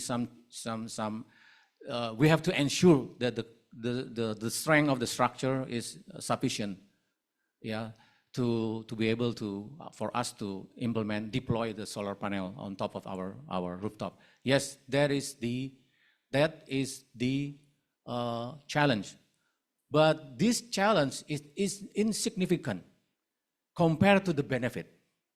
Yeah, why? Because over the decades, the last decades, 10 years before, yeah, the price of solar panel and the price of the battery is already reduced like 90%. So it's very, very significantly low. And we are still anticipating more reduce in terms of price. Yeah. So therefore, if we try to renewable energy sector, let's say, I put it in a very simple. If I'm a renewable energy provider, yeah, company, yeah, if I'm a renewable energy provider company, and I will try to implement this solar panel as alternative energy for the society. My first understanding is the demand. Where is the demand? The demand is in the urban area, not in the rural area. Yeah, there is a rural area, the off-grid. The one that are the PLN or the National Electric Company is not yet, the network is not yet there. Okay, there's a demand, but insignificant. If I'm a huge investment in renewable energy, I don't really put any attention to those off-grid situation, off-grid market. We are talking about the on-grid market. So the demand is in the urban area. If I'm trying to put my solar farm in the urban area, can you imagine how much the price of the land compared to the price of the solar panel? The land price is so high, yeah, that we can conclude that the price of the solar panel is very insignificant compared to the land price. Yeah. So by having solar rooftop, actually at the one side for the solar company, if they try to, okay, then where can I do this solar farm? My answer is, you can do it in the rooftop of all those buildings, and especially the low-income buildings. Why low-income buildings? Because the energy consumption, the electric consumption of the low-income building is very low. If you put 2-piece or 3 or let's say 5 to 10 square meter of solar panel, already fulfill, perhaps exceed the consumption, average consumption of this low income, only like 300 based on this PLN statistic. The R1 classified class of the consumer of the PLN is only consume 1,300 until 1,400 kilowatt hour per year. Yeah, for instance, compared to the capacity of the solar panel, if we put it in 10 square meter, it could be like 2,000 more, 2,500 more. I already calculate those. So therefore, if we put it in the low-income society, the low-income society can be a net producer of the renewable energy. They are not the net zero, more than net zero, yeah. And the benefit for the society, they don't have to pay for the electrical bills, and perhaps they can be the employee of the solar company, my solar company, to maintain the solar panel. But my duty, instead of just deploying the solar panel, I have the duty to retrofit the building to be able to deploy this solar panel. So this is a part of the investment. But this investment is insignificant compared to if I have to buy the land, acquire the land. Because the land already speculated, even in the rural area, is going to be a very speculation is going to be very high. Yeah. So that is my simple question about your, and my simple answer about your question. Yeah. Thank you. Thank you for the answer and for the questions. So personally, I also have questions, but due to time constraints, we must conclude this session. And I'm sorry we cannot accommodate all of the questions. And thank you for all of your participations, and a special thanks for Mr. Iwan for his valuable insights. Thank you, Mr. Iwan. We truly appreciate your time and insightful input. Ladies and gentlemen, to conclude this session, let's give one more round of big applause to Mr. Iwan.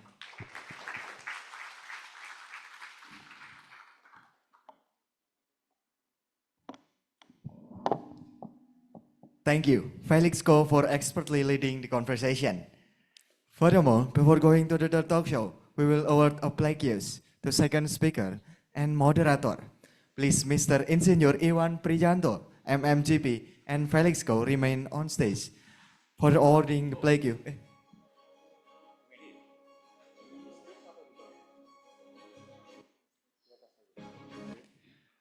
We invite Mrs. Doctor of Engineering Wahidatik Nur Faida, STMT, to present plaques to the speaker and moderator. The first plaque will be awarded to Mr. Insinyur Iwan Prianto, MMGP.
The second plaque will present it to Felix Ko, followed by documentation.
We would say a great thank you to our speaker, Mr. Insinyur Iwan Priyanto, MMGP, for the valuable insight and expertise that have been shared with us today.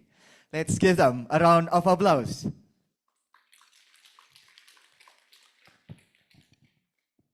After having the second talk show with our speaker and moderator that are very impressive, we are being more understand about green building design and construction for sustainable future.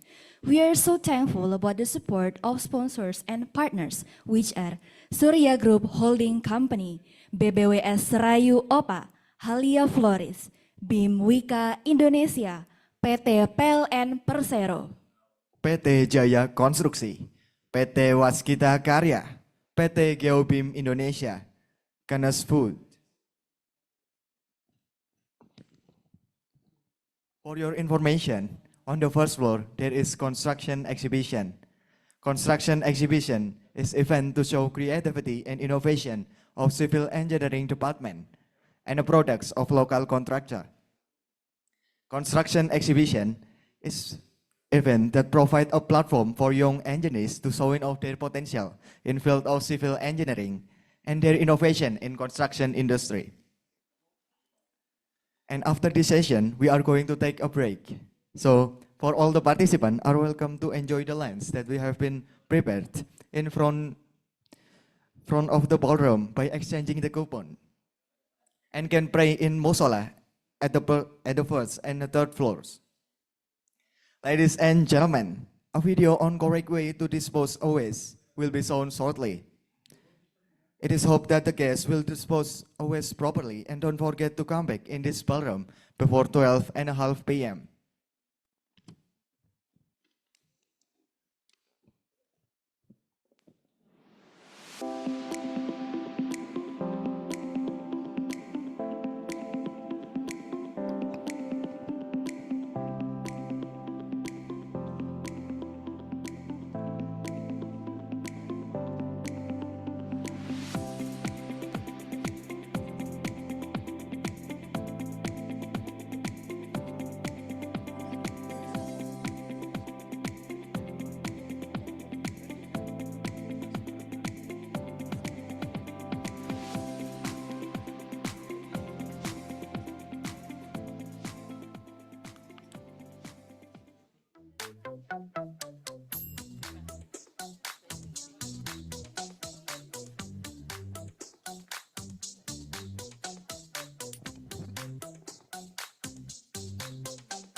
So for all the participants, you may have the break, so you can left the ballroom and can back again into the ballroom at 12:30.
Thank you to the Master of Ceremony for giving me a chance to moderating this great discussion.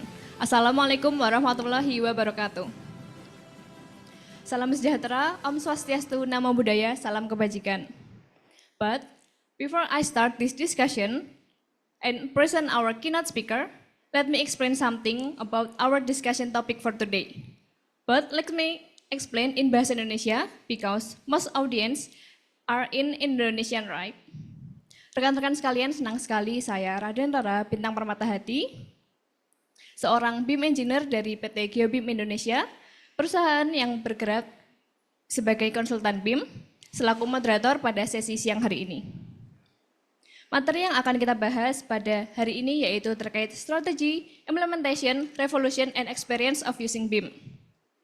Yang dimana diskusi ini didasari oleh persentase infrastruktur ramah lingkungan yang ternyata dinilai masih kurang baik, yang dinilai masih cukup rendah. Hal tersebut dibuktikan dari pekerjaan-pekerjaan konstruksi yang ada di Indonesia masih kurang menerapkan ataupun mengimplementasikan aspek-aspek lingkungan hijau dalam proses pembangunannya. Wow, such an interesting issue for our discussion today. And of course, we've got speaker who's experienced in BIM, especially in green construction. But before that, let me tell you how great our speaker is. He is a PhD from Salford University in Manchester, England.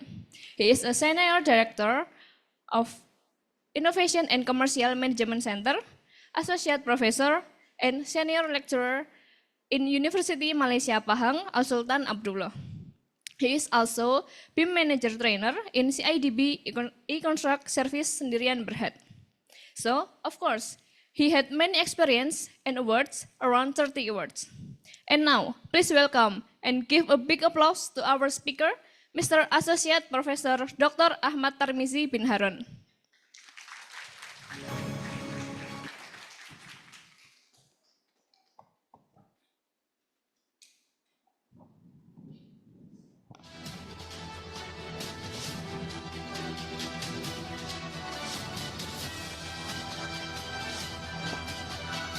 Good afternoon, Mr. Tarmizi.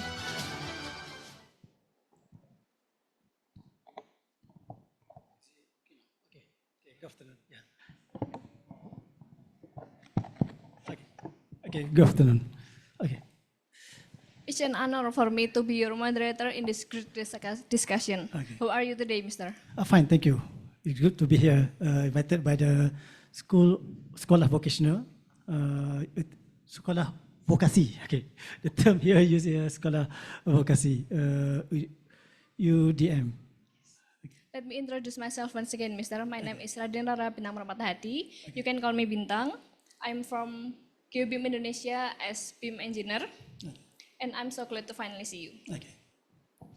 Mr. Tarmizi, I got a little insight into the material that you will present today, and that is about strategy, implementation, experience of using BIM. Is it right, Mr.? Yes, yes. Then, would you mind giving a little insight into that before we start the discussion, Mr.? Okay, sure. For this presentation, normally for many years, I tend to talk about very technical aspect of BIM implementation, ranging from the project and then technical development of the policy and so on and so forth. But because the audience today, ranging majority participated by the students, so I changed a bit the topic to inspire, to give some idea how we do the aligning of our academic activities with the national BIM policy in order to flood the market with the BIM competent people so that it can grow the nation together with the national direction. So rather than going very detailed on the technical aspect of BIM, so this time around, specifically for UDM, we tend to go with the activities of the academic and how it grow from there. And then the last presentation, I will show you one of our students managed to secure a job in Singapore as a BIM modeler using her very own final year projects. Later we will discuss on that part as well. Okay. Wow, that is a great information for us, Mr. But we want to hear the full version, right? In this discussion, we have two sessions. In the first session, Mr. Tarmizi will present about implementation BIM in green construction. and BIM regulation. Then the second session will be a Q&A session. So during this sharing session, if you have any question, just know that and we will give you a chance for asking. So Mr. Tarmisi, you can start your presentation now. Okay, thank you, Ms. Bintang. Okay, I think I'm gonna stand up to put my discussion here. Okay, okay, next slide, please. Okay, okay, I skip this one. Okay, next slide. Okay, before that, above again, because kind of people kind of tend to confuse who I really work with. Okay, in the structure of the Malaysian governance structure, we have different ministries. So currently, I'm working at the university full time there as a associate professor, senior lecturer, and carrying managerial post as a senior director of Innovation Management Center and Commercialization. So that means my managerial post is talking about commercializing skill and also product developed by the university. That's the first part. But my discipline, my specialty is in BIM. And teaching in BIM, doing consultancy job in BIM, and also doing a lot of project covering BIM and also digital construction. Because of that specialization of skill, I also get hired by the Ministry of Work Malaysia, by Construction Industry Development Board of Malaysia, which is under the different ministry, to help them, to assist them in order to do the national transformation of BIM in the Malaysia. So, in Malay we call it as a tugas hakiki, my main daily job is a lecturer, but at the same time I serve the industry through my consultancy and also my expertise job. That's basically the background about myself. So you can say that my experience is mixed between theoretical, academics, and so industrial works, but specifically for BIM. Okay. Okay, next. So what we're going to be doing today, just brief introduce about our university. It's a younger university as compared to UGM. Okay, and then touching a bit about BIM policies in Malaysia, and then followed by what we are doing BIM in UMPSA. And then the part will be covering three aspects: academic program at UMP, and then comparison of BIM syllabus between what we currently using in Malaysia as compared to the world scale international standard, better known as a world scale occupational standard.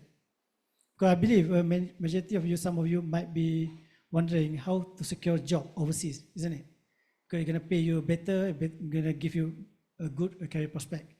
And then later on, I will show another part of the final year project, specifically on the Breakwater, how she managed to secure land a job overseas in Singapore as a BIM modeler, as a fresh graduate.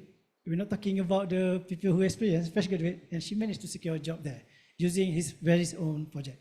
That's what the structure of this presentation going to be organized today. So unfortunately for the industry people who might be listening to this presentation, so I'm not going to share my industry project because the time is very limited. I need to focus on the majority of the crowd today, so that to give them some idea of what's happening for their prospect in terms of career.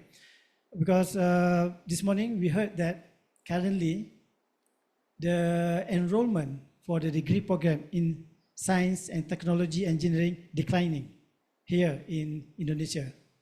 The same thing goes to UMP, in Malaysia as a general. What's the main reason? What's the main reason they're declining? We have to admit the main reason because of the payment. The payment is not lucrative enough for people to go jump into the engineering anymore as compared to the many years back. And then it is not glamorous. It won't be glamorous doing engineering. And then how BIM comes into the picture managed to tackle that. Maybe I want to ask you a question. You're coming from the angle of degree in education, right? As we spoke just now. Yes. But suddenly you excited, eager to jump into BIM, doing BIM.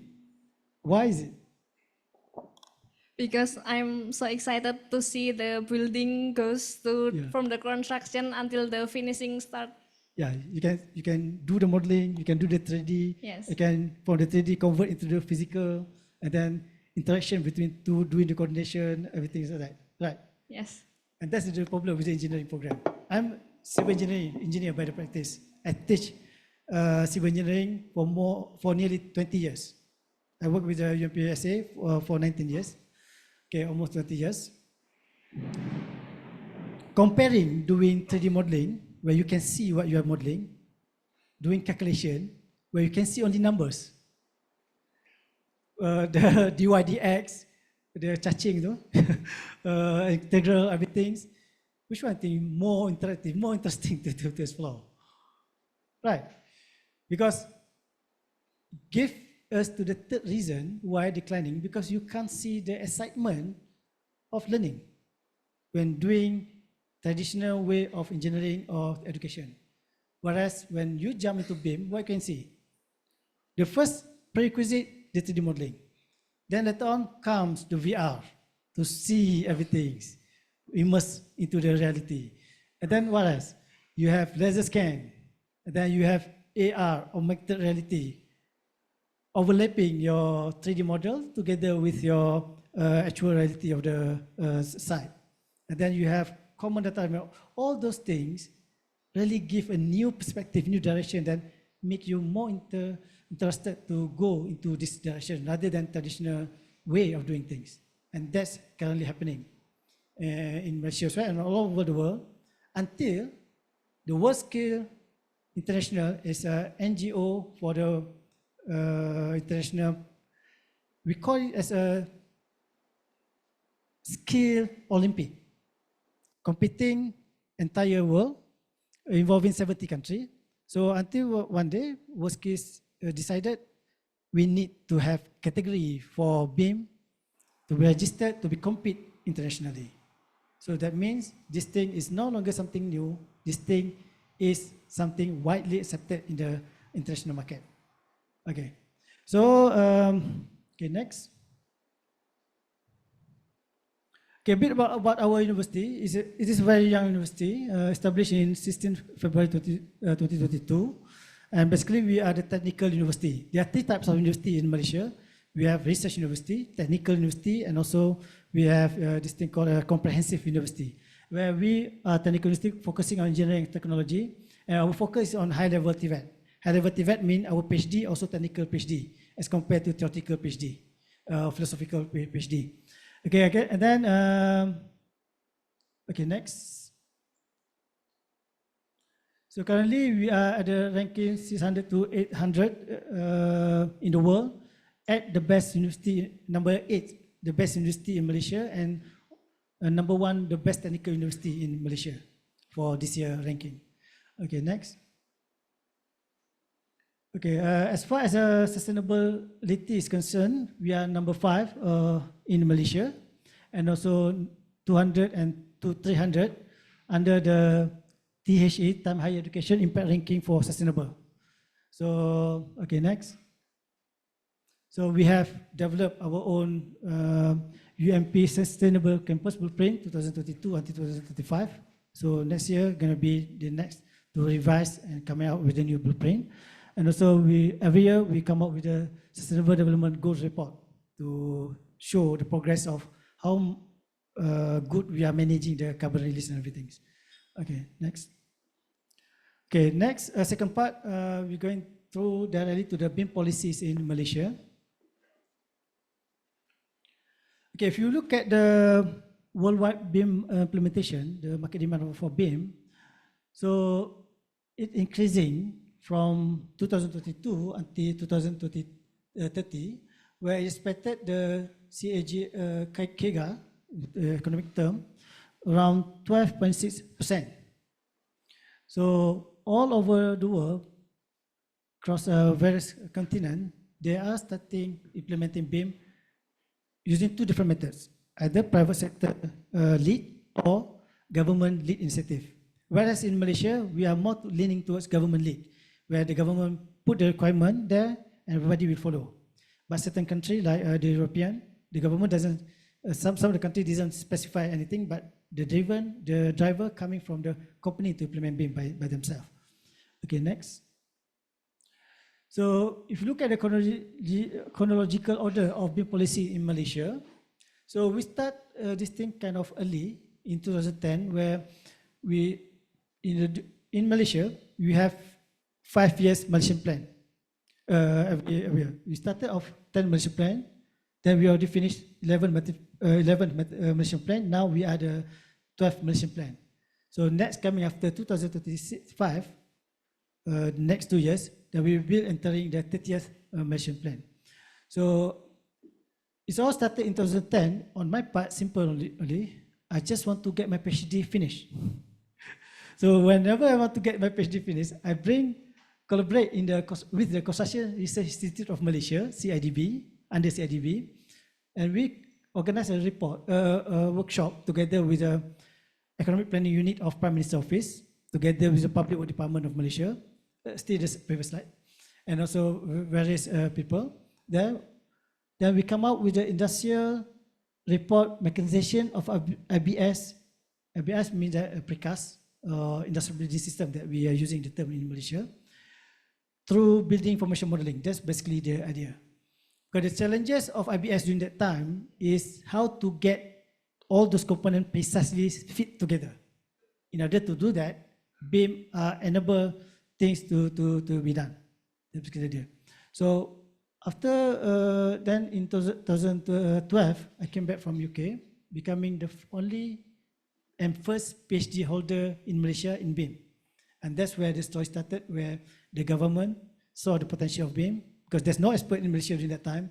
Then they bring me to CIDB and to get involved with the Construction Industry Transformation Program 2016 until 2020.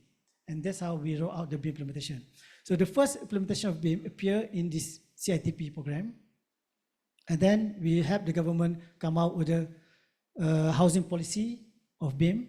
There are 2 categories, general housing policy and later on affordable housing policy. All those are requiring BIM to be implemented. And then in 2020, at the end of CITP, we managed to push the government to come up with the Director General of Public Work Letter of Order to implement BIM. But all this while, majority of BIM implementation focusing only on the building and also projects under Ministry of Work Malaysia. And then in 2020, we came out with the Consortium 4.0 under CIDB.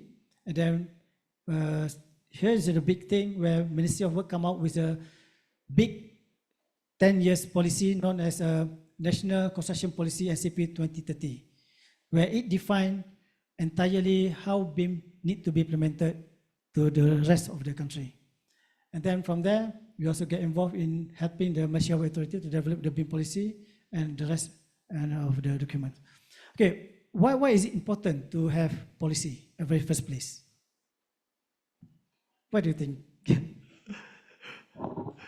Mungkin because of the standards that we have to adopt everything. Yes. Yes, okay. One part of it because of the standard. Because if the government doesn't mandate the policy, then there's no standard, then our way of doing BIM is going to become haywire. We are going to do BIM as we please. But the biggest reason why the policy is needed is tied back with the government direction in our case. It's not about BIM at the very first place. It's all about digitalizing all the data information for the projects. So can you imagine doing paper-based construction? So where did you store the data? At the bilik file, file room. And then you have to copy everything. So one day when you wake up in the morning, your boss asks you, where is the plan for the building block A? And then where is the specification for the windows? How are you going to respond to that? You can't. You need to drive your car into the middle of the road, then get some traffic jam or because of macet. And then how long you can respond to that question, to the request of information? after 1 hour. Why? Because the data is not available anywhere digitally. So that's the one of the main reason why the government want to push digital data, because it would make it possible all the data to be digitalized, store it on the cloud. Whenever the boss asking you where the information, you can simply click the link and send it to your boss and put the remark on cloud, remark on that, isn't it? So the value really on how we're going to digitalize all the data information. And in order to do that, the only best way to do is by implementing BIM. That's basically the idea. Now, so when we already decided in 2015, that's the methodology that to be engaged or used to do the digital transformation. Then we started to explore about BIM, and there comes the interesting story. BIM can also be used for AI purpose. BIM can also be used for sustainability purpose. BIM can also be used for simulation, and then so many more any other things. Okay, next. But it won't stop there. In June 7th this year, the Prime Minister, for the first time ever, the Prime Minister of Malaysia himself announcing that now, previously we already implement BIM in KPKT and also in Kementerian Kerja Raya, Ministry of Work. Now, we have to expand it. All of the project in Malaysia entirely across ministry, Ministry of Education, Ministry of Higher Education, Ministry of Defense, all of the state-owned company are compulsory to implement BIM. Previously focusing more on the building, now covering 3 areas: building, infrastructure, and also utilities project.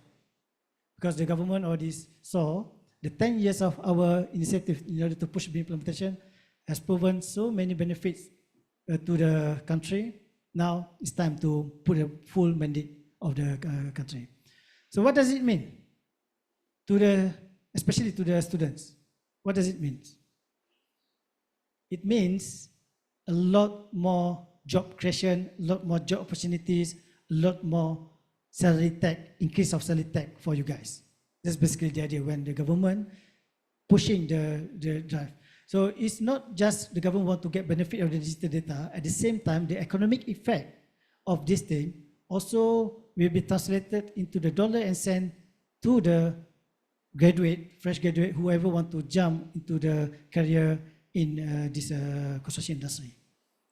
Because if we simply push forward site engineer salary, is it going to be different between site A, site B, site C? It won't be different.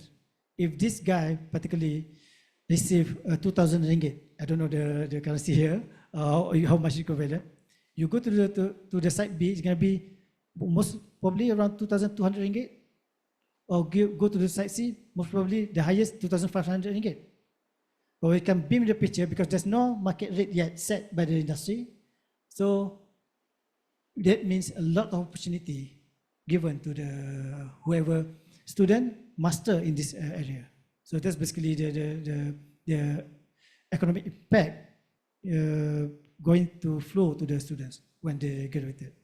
But of course, in order to secure the job in this particular area, whether you want to become BIM coordinator, BIM modeler, or BIM manager later on, the skill set must be strong, covering 2 aspects: the technical skill set and also communication skill set.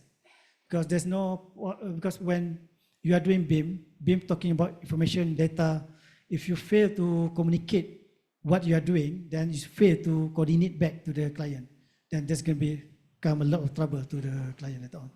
Okay, next. So a few weeks before the announcement made by the Prime Minister, we actually organized a workshop in order to develop the BIM roadmap. Then from the input that gathered together with the industry people, there come the announcement made by the Prime Minister. Okay, next. Okay, now entering, that's basically the scenario happening in Malaysia about the BIM implementation, and then how the policy that been mandated by the client has created a lot of demand and pushing public sector, private sector, university, and individual to upgrade themselves to support with the demand created by the government. Okay. Good. Now we're going to enter on the academic parts of BIM at UMPSA. Okay, next. So at UMPSA, we specializing in 4 areas of activities. So some activity is training education, more mix both for the industry and also for the students. Then organizational transformation, focusing more on how to transform an organization from non-BIM to become BIM capable of organization. So it's ranging to 2 types of organization, whether it's a public company or a private company or institution as well. Sometimes we also help the university to transform their, to advise them to the program, how then they can strategize in order to structure and to develop curriculum for their BIM implementation. And then also we do a lot of project and consultancy to serve various type of clients. And also we also do the research and development. It is not theoretical research or academic research, more towards solution providing kind of research in order to assist the private sector to settle their problem, a technical problem. Okay, next. So these are some of our significant clients as a collaborator along the journey of the 10 years implementing BIM in Malaysia, ranging from the JKR stands for the Jabatan Kerja Raya or Public Work Department. Then we have Highway Authority, public sector, and also private sector as well. Okay, next. So, okay, next, a BIM academic program at UMPSA. So, okay, next. So if you look at here, so our academic program there, we have 3 types of degree. The first one is in under our faculty, we have 3 types of degree. The first one is engineering degree. Second one is a engineering technology degree. And another one is a Bachelor of Technology. All seated under one faculty known as a Faculty of Civil Engineering. So the structure is a bit different as compared to here.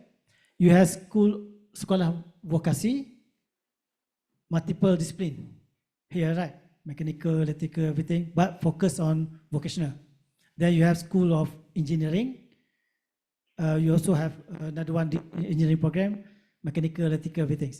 In our setup of the university, we go by the discipline. Civil engineering, under the civil engineering, vocational, technical, degree engineering, all under one faculty. Same goes with the mechanical, electrical. So by having that setup, we managed to collaborate between technical and also engineering, also vocational, all together. That's basically the idea of our setup. So here, in the engineering program, it is more towards a theoretical, traditional engineering program, where theory component is around 85%. Only 15% cover about the practice component, hands-on and technical utilization of the software, everything. So we have only one subject here for BIM, known as a BAA 443 BIM as an elective subject. So we have 120 students, maximum only 60 people we attend this course. So currently I'm seated here teaching at this engineering program. Whereas for the engineering technology program, it is more hands-on, where the practice component, hands-on component, covering 40 to 50%.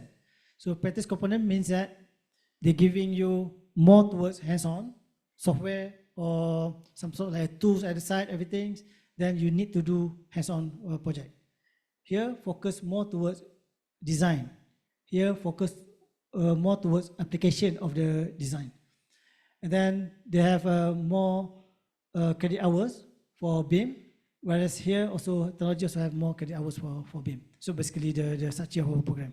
So BIM basically becoming here as a core subject, but here is just an elective. So some of the engineering students, Bachelor of Civil Engineering, are not learning BIM. Only around 60 people are learning in BIM. Okay, next. Okay, next. Okay, next again. So these are the curriculum development under because we go our training by the project life cycle, and this we call it a project-based learning, where the industry will give the project case, and then from year 1 until the end of the year, they will develop their own portfolio, personal portfolio, covering all the project-based related to their career. Okay, next. So these are some of the student activities, the group project. Okay, one thing interesting about our program here in Malaysia, I think almost similar to here as well. For this degree in building, the technology degree, our program is 4 years program, 3-year program seated at the university, whereas the last 1 year program, they will attach to the company for the entire 2 semesters. So the student can pick in which company that they want to do BIM, and 2 of our students are currently working with Petronas, specializing in 4D BIM for this particular model. So means both of them are she will become specializing in doing 4D BIM using the software Synchro in this model. This is some of the activity that students use as part of the presentation within the project-based learning. Okay, next. So, okay, next. Okay, these are the syllabus currently being used at UMP, in which using the same syllabus that been used by the CIDB. So we have BIM concept theory fundamental, then we BIM fundamental for contractor, fundamental modeling covering architecture, structure, mechanical, electrical.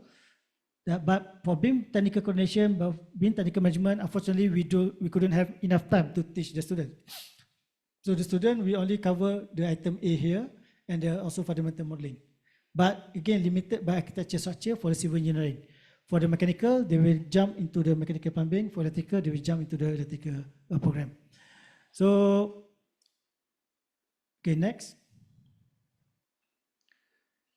What about WorldSkill? Okay. WorldSkill is a global hub for more than 50 skills, excellence, and development. So its mission to raise the profile and recognition of skilled people and show how important skills are in achieving economic growth and personal success. So not limited by BIM. In WorldSkill, they don't use the term BIM. So the trade registered as Digital Construction Specialist, DC, Digital Construction. Under Digital Construction, okay, 15 minutes. So under Digital Construction, they specify certain skill set that need to be mastered, need to be possessed, so that they can become expert in that. Okay, later we explain to you what is the difference. Okay, so participated by 85 countries, including Malaysia, and then BIM was first introduced in 2019 as a future skill in Kazan, but later re-registered again as a digital construction, completed 2 months back in Lyon, France. Okay, next. So under the WorldSkill organization, they came out with the WorldSkill Occupation Standards, or WSOS. So the WorldSkill Occupation Standards set the minimum requirement of certain skill set in order for you to be competent to work in that job scope. So that means WorldSkill conduct study all over the world with skill set that need to be embedded within the skill of digital construction practitioner, so that to be accepted to be working worldwide. It can be working in Malaysia, Singapore, Taiwan, or of the participating countries. So if you look at it, so with the framework to ensure ability, quality, consistent standards, so they cover the specialist technical engineering skill that comprise intermediate work roles across the world. They set out what a capable practitioner must know, understand, and do. Then a prepared guidance with technical and vocational WorldSkill experts. So each of the country, they will be appointing one national expert to represent their country. And currently I'm seated as a national BIM expert for Malaysia for digital construction. So you look at the gold pin here, only given to the WorldSkill expert to represent their country. Okay, so the prime value of the standard, actually, it gives you some idea. If you want to teach BIM at your university at the international standard, these are the set of the you can consider it as a syllabus that need to be embedded within your syllabus, your program. Okay, next. So these are digital construction world-scale occupation standard with a code of 58, the 58 code of the trade. There are two parts, digital world-scale occupation standard and also technical description of digital construction. So it is free to download. So you can Google at the website and try to download this document, and you can see what sort of the skill set that are required to be embedded within the practice. Okay, okay, next. When we do the comparison between world scale CDB module versus world scale module, we found a lot of lacking, a lot of gap between what being practiced in Malaysia as compared to what being practiced by the internationally using the world scale standard. So the one that stated as X there is the similarity. It is the things that are not covered. This one is covered by both parts, but the rest of it is not covered. So for instance, site execution. Unfortunately, even in Malaysia, we don't really teach BIM to execute the site execution. But the requirement for the site execution presence in the world scale occupation standard. Related to this topic today, sustainable green construction. Unfortunately, in our syllabus module in Malaysia, we don't focus much on the sustainable requirement. But for the world scale requirement, there I think around 10% of the content are required to put element of sustainable into the syllabus. And then they also teach the corrective modeling, and the biggest part of it is regarding to the CDE setup, and also the setup of the work set. CDE in the BIM terminology stands for cloud, Common Data Environment. It's a cloud-based platform in order for you to collaborate working in BIM environment. Okay, what is the software that being used here? 10 minutes, okay. So what software being used here? Okay, Autodesk. Ranging from the modeling, coordination, management, and also the cloud basis of the collaboration. Okay, next. Okay, these are the things, but it's not clear here. So SDG requirement in World Scale Occupation Standard, WSOS, specified in 4 areas of the skill set. The first one is under building information modeling category. So it carries around 20% marks weightage of the skill set, where how to create building information modeling that are aligned with SDG, particularly SDG number 3, 7, 8, 11, and 12. So that means when you are doing BIM, you must not focus on 3D alone. You must populate data regarding to 3, 7, 8, 11, and 12 into the BIM model, so that you can extract the data sustainability from it, either for the purpose of scheduling, tabulated schedule, or for the purpose of analysis. Okay. And then if you look at the asset information modeling refers to the deliverables output of the building information modeling. So how to create IFC code sheets, and then how to populate models with data related to the sustainability and energy efficiency asset, which cover the SDG 7 and SDG number 12, and the promotion of the health and well-being for SDG number 3. So that means, I don't know the terminology here, is the same with our terminology or not. Work method statement, kaedah kerja. So here, when you want to do the kaedah kerja or work method statement, you need to incorporate how the safety going to be considered when people want to maneuver around the building of the model. So that's what is meant here.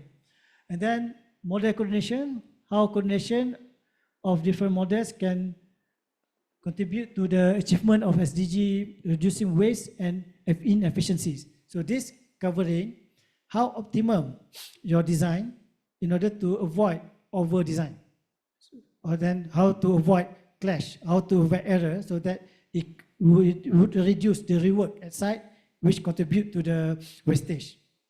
So that's basically the idea. And then the site execution and how execution practice for can contribute to the achievement of SDG, for instance, through promoting safety and well-being, SDG number 3, ensuring sustainability asset management, and so on and so forth. So that means, starting from this year onwards, the element of SDG, sustainable, already there in the World Skill Occupation Standard, then those practitioners of BIM cannot escape from it. Now we have to push SDG into our modeling activity as well. Okay, next. So these are some of the student activities that we organized previously in Malaysia. We organized a CDB Intervarsity BIM Marathon. We opened it all to various universities. Go to the CDB MyBIM Center, I think this was in 2018, and then we compete there. 66 hours non-stop in grouping. So they need to produce, and it recorded as a Malaysian Book of Record for the longest 60 hours non-stop BIM modeling. Ever recorded last time in 2018. And of course, our university won the competition as a number one place. Okay, next. These are the recent competition that we compete in Chongqing, China in June 2024 on the second Belt and Road International Skill Competition. Again, under the category of digital construction, and we managed to secure third place, bronze medal. And then the first one won by the Germany, the second one won by the China. So this same guy won the first place at the World Skill Competition. Why is it important for us to compete at the international level? The main reason, because we want to learn from other countries as well. So by having to prepare our student with the World Skill Occupation Standard level, then when we're meeting up here together with the experts from various countries, that's where we can exchange the international project requirement. How can we match with their requirement as well? Okay, next. Then in September this year again, we compete in Lyon, France, representing Malaysia. Okay, next. These are some picture happening in Lyon. But we couldn't really snap picture during the competition. The competition rule was very strict. The moment we enter the site, competition site, all of the phone must be stored into the lockers. We can only take picture after the competition completed. So this guy, the France guy, won the gold medal for the first time ever for the digital construction and the category. 2 people won gold medal, France and also Germany, because they share the same marks. Okay, and then there's no second place. The third place belonged to Austria. We didn't win anything here. The competition is very, very stiff, very, very tough for the World Skill level at Lyon. How big the competition is? You can Google later on, you can watch the video. The president of France attended the ceremony and then participated by this time around 70 countries all over the world. But for BIM, only 18 participating countries. Okay, next.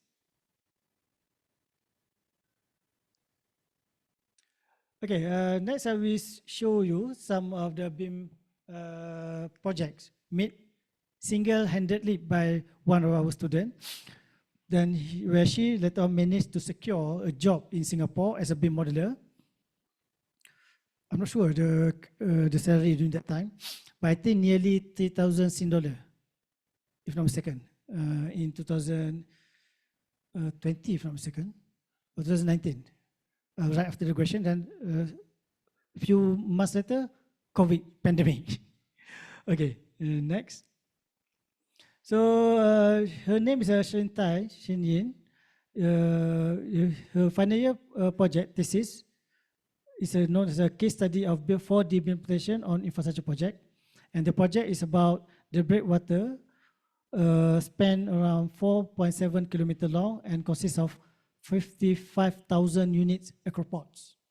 A very huge project, doing alone by herself. So in terms of the process, so first she need to look at the drawings. This is the drawing from the contractor. And then first part, she need to do the modeling entirely. After the modeling completed, the next step, she need to convert the Gantt chart project planning into Microsoft project, aligning the timeline, and then later on combine those two things into Navisworks and come out with a 4D simulation. Okay, next. So these are the project, water break, 4.6 to 6 to 7 to be precise, instead of the length from beginning up until the end part of the breakwater. You may look, this thing is very tiny, but okay, next. The size of each acropod is, I think the height is around 1.6 meter. The length here around 2.2 meter, which is higher than me, taller than me.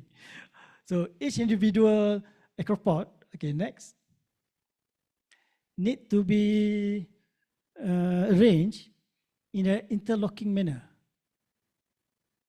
And this is where the application of a dynamo becomes critical and important. If not, you have to do it manually. And unfortunately for her, she couldn't finish studying the dynamo, so she do it manually for the length of 4.7 kilometers. Okay, then when you put the cross section for the breakwater system, these are the layers that she need to model. So you have majority of the layers, earthwork layer, and then on top of it lay out with the acropod system. Okay, next. Once she managed to complete the modeling, this is the modeling part. Okay, next. Okay, next. Okay, previous slide. Okay, next, you have the video. You have the video. Who are the? This okay, stop there. Okay, so once she managed to complete all the modeling part, the next step is to combine the CPM, critical path method or Microsoft project data, together with the modeling data, convert it into Navisworks, and then start doing the 4D simulation analysis. So this will serve as the baseline schedule in order to check back the sequence of work being done. So here you have the modeling progress. Here is the timeline. Then you can simulate the simulated project progress. Okay, you can play again.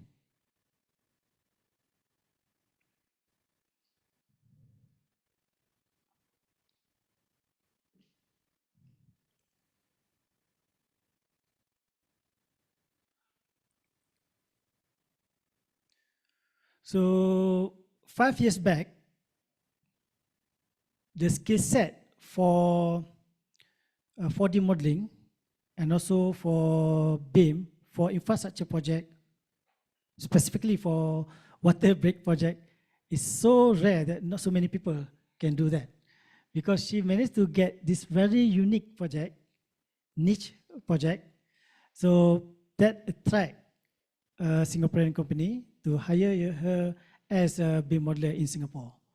A fresh graduate, she managed to secure directly a job working in Singapore with a better salary, I think 4 times higher as compared to normal fresh graduate ever working in Malaysia. Then she, if not mistaken, she didn't even stay in Singapore. She stayed in Johor, in Malaysia, but worked in Singapore. But I didn't keep in touch with her for quite some time, so I don't know what's happening to her currently. But that's how the story of how BIM specifically managed to help one of our students. Actually, a lot of our students working in Singapore and so overseas. But I think this is the best case of how she simply used her final year project as part of the attending interview in order to secure the job and people confident, because she not only just have a skill in Revit, but she also have skill in Navisworks. She also has skill in Microsoft project. She also has skill in combining those things to become one single project, in which really rare to find. Okay, I think that I stopped my presentation to that part to give you some thought, to give you some inspiration, how to position yourself to get a better value whenever you want to secure job in your after graduation and on. So with that, I will leave it back to you, Bintang, for the next session. Okay. Wow, give applause to Mr. Tarmizi, everyone. That was a wonderful presentation, Mr. Thank you so much, Mr. for the presentation. That's so insightful that you talk about BIM policies in Malaysia, BIM at UMSA, such as adapted BIM from CIDB Malaysia, and elaborated with word skill. And application for the at Revit, Navisworks, and Microsoft project, Mr. But before we jump into the Q&A session, can I be the first one to ask, Mr.? As I know from your presentation material, with that regulation, what kind of project that have to use BIM as the system? Okay, currently, previously, the government only targeted the project, building project, and also infrastructure project, road and highway, worth 50 million, with 10 million to implement BIM. But that one only focusing for the agency under Ministry of Work. That means Public Work Department and also Malaysia Highway Authority. Now, with the new announcement by the PMX, all projects are required to implement BIM, not limited by the agency of under Ministry of Work anymore. So the main of projects means that building projects, infrastructure projects, and also utilities project. So utilities project means that water supply project, dam project, and also water related projects. Yeah, the recent policy, but the detailed policy haven't come out yet. They just have a workshop, I think, last week, Monday last week, together with the Ministry of Finance. So they will come out with this new, we call it as a arahan pembendaraan, Ministry of Finance circular to be used, to be referred by the various ministry. We are waiting for that circular to become out. Okay. Okay, I get it, Mr. Thank you for your answer. So we can conclude that projects such every project in Malaysia have to use BIM, right, Mr.? Yes, but I think they will put certain value of the project, because it's just not really logical to, if you want to have single bungalow house, to use BIM. Because judging by the cost of the software, then cost of the any other things, PC, everything, I think they will definitely come up with a certain, let's say, price tag, 20 million above or something like that. But it's going to be across a ministry. Okay. Okay, Mr. Now the time the audience for asking. Thank you for you guys joining us online. You can also ask questions if you have any. Please write it in Zoom chat. And to audience in here,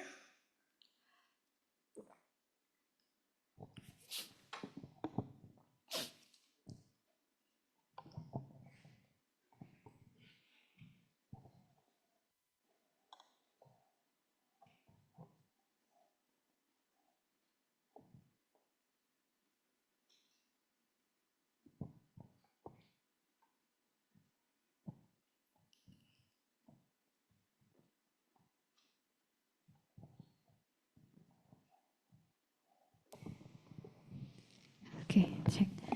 Assalamualaikum warahmatullahi wabarakatuh. Good evening, everyone. So thank you very much for the opportunity. I would like to ask about the projects from Shi.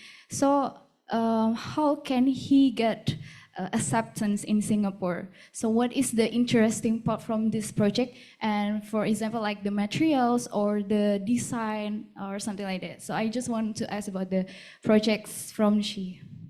Thank you. or better if she came here to explain by herself. Okay, when I spoke to her, okay, whenever you want to send your CV to the company, what will you do? Sorry? When you want to get called for the interview, how the process is? Send the CV, curriculum vitae, and get in interview session, and especially for sharing session about our final projects. Yes, okay. Normally you just bring up your CV and then send, hoping for the interview to call you in, everything. But how many people are doing the same method? Sorry, how many people? Sorry. I think not only just you, right? You're going to be having the entire people in Indonesia doing the same method. So, okay, I cannot really answer on her behalf, but I can because what happened to her is like this. What is that attract her to be called for the interview? Because when you specify in her CV, she has a very unique project in which, as compared to other candidate, they don't really have that kind of project embedded within the CV. So we're talking about the 5 years back, she already implementing BIM 4D for infrastructure project. Who do you think ever thought to do that 5 years back? Even you ask people to this day, have ever tried to implement 4D BIM in infrastructure or road or as a part of the student project? It's right, isn't it? Because she has this rare topic pushing her dedicated to explore and learn BIM and everything. And that's where she managed to got called for the interview. But the best that I know from her side. So I cannot expand further because it might be I lie to you guys. But being part of the BIM consultant itself, because we did a lot of interview as well. So basically, whenever you push forward your certificate, you push forward your project portfolio into your CV. That way, that things only get you to get called for interview. You can have a bundle of certificate, maybe 2-inch thick of certificate. People will call you in for the interview. But the moment you sit for the interview, as far as BIM is concerned, rarely just normal interview like this. They will have you need to prove your technical aspect. For instance, whenever you call interview, while waiting for the interview to be conducted, they give you some scenario. Okay, they give you a piece of drawing, try to model that drawing within 5 minutes. Sometimes they give you a single house, a bungalow house. You need to do the modeling for the 5 minutes. What's the trick there? It is not about for you to complete the task. You can't really doing the modeling for the bungalow house within 5 minutes. You can't. But while doing the task within the limited time under pressure, they want to see how good you are at managing stress. Sometimes not just technical alone. They really want to look your attitude and your eagerness to get things done and how particular you get the job done. So what can I summarize here? The good final year project will give you a lot of experience. Good final project will trigger you, with cash interest of the company to hire you, to call you for the interview. But once you get called in to sit for the interview, the next step is really you have to prove technically first yourself whether or not you can carry the task. And later on, the second part only they will look at your soft skill. So as far as BIM is concerned, in Malaysia, the practice always give you a laptop, try to do modeling something in front of you. And the most favorite part, either bungalow houses or a content library, like a chair, windows or doors. something like that.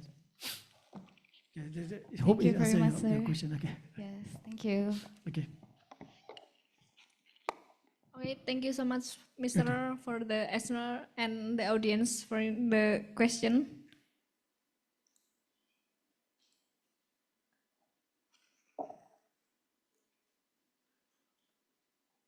Excuse me. Okay.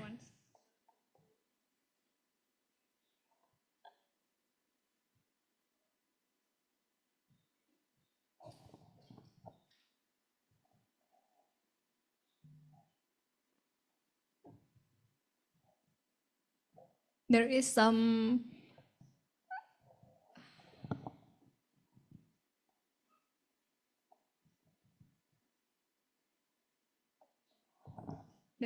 announcement from the Master of Ceremony. I'm sorry if this is Sorry, excuse me, ladies and gentlemen. So we got an information from the committee. For those of you that park a white car by the number of AB 1453HZ in the north of electric pile, please to check the car. By the number of AB 1453HZ in the north of electric pile, can check the car.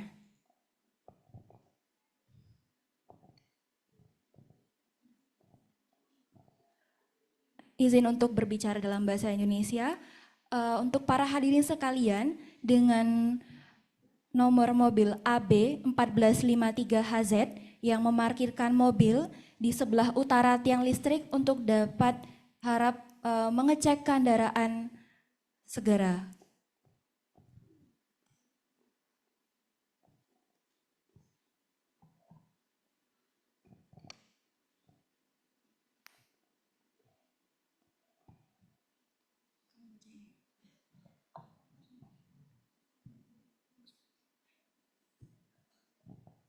So, and after this, we got an questions that has to be delivered by the Master of Ceremony to the Sir Tarmizi. And the question is, excuse me, sir, have you ever facing a problem about digital safety of the data in your project, and how you with your team together face it? Digital safety of the data. Yes, the digital safety during the project. So far, because all of our data, we put it into the cloud. There are two clouds that we are using. For the project purpose, we are using ACC, but we always back up our cloud data with Dropbox as well. We have to tap there. So as far as cyber security, cyber attack, we haven't have any problem yet for the time being. So I'm not sure specifically the security.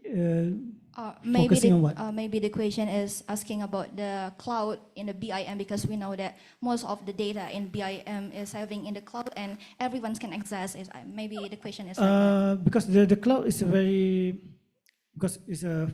though it's a public cloud, but controlled by the Autodesk. So nobody can simply enter the cloud without any permission. So they have certain protocols, certain rules in order to assign whoever user that can log in to the cloud, and then which type of access that can be allowed, either just to view only, to view and edit, to download and everything. So far we don't have any problem yet for the time being, even though we receive, like for instance, because like I said just now, we have two methods there. The first one, all the data put into ACC, or when you say HHA, HHA cloud, but we also back up data is Dropbox. So although we receive a lot of unrecognized user asking to get access, I think more than 100 people keep asking to get access. The best we can do is just ignore those access. That's it only. All right, thank you, sir. Okay. Okay, sir, maybe I'll just want to ask you about how the teacher explain the process to modeler in 3D modeling to the student. How the teacher teach BIM at the university. Okay. Okay. If you notice at our policy last time, the biggest challenge when we want to push BIM in 2014 and 13 and 2014 is that so many people claim they are BIM expert. Yes. Entire Malaysia, whenever they attended Autodesk training, they attended Revit training, they got certificate from Autodesk, then they claim themselves as a BIM expert rather than Revit expert. Okay. It's related back to the question by Pak Iwan just now, driving license. Many people claim they can drive a car because they have driving license. In our case previously, not just they overclaim, they have BIM certificate, even though they attended software training. This is the problem that we having previously. So that brings to the needs that we need to come up with our own module that teaching the student what BIM really is. So because during that time, a lot of software content syllabus regarding to how to use their software. But in our content syllabus, we don't want to use the software. We want to get our project done. We want to process the data for the project. If the data related to sustainable, then we need to teach them how to process the sustainable input, model the sustainable input, and later on convert it into the deliverables of the BIM model, compliance with the sustainable input. That's basically BIM, not about how to create 3D modeling. Because if you notice at the term itself, building information modeling, doesn't appear the word 3D, right, in the terminology. But the biggest word there appear is information modeling. So the information modeling is the focus of doing BIM. So it can be various type of information. If you're talking about data analytics, you get into business, then all the information related to data analytics of the business must be populated into the BIM model, or the BIM file to the cloud, or at the individual granular level of the BIM library itself. Same goes if you're talking about BIM for green buildings, then all the parameters for the green buildings need to be populated in the process, everything. So because of that issue, that's where we need to come out with our own module, collaborated with the CIDB, to collaborate with the public department, then we come out with a BIM module. So that's why we don't specify the software used, but rather what the process needs to be done. So in our approach to teach the student, there are two things that need to be taught for the student.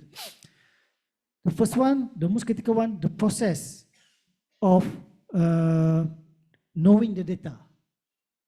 Because if you don't know the data, you don't know what you're doing with the modeling, information modeling. So the process of knowing the data, for instance, if you want to do the sustainable module, what data you needed? Excuse me, miss? You want to do BIM for the sustainable, what data you need to populate in?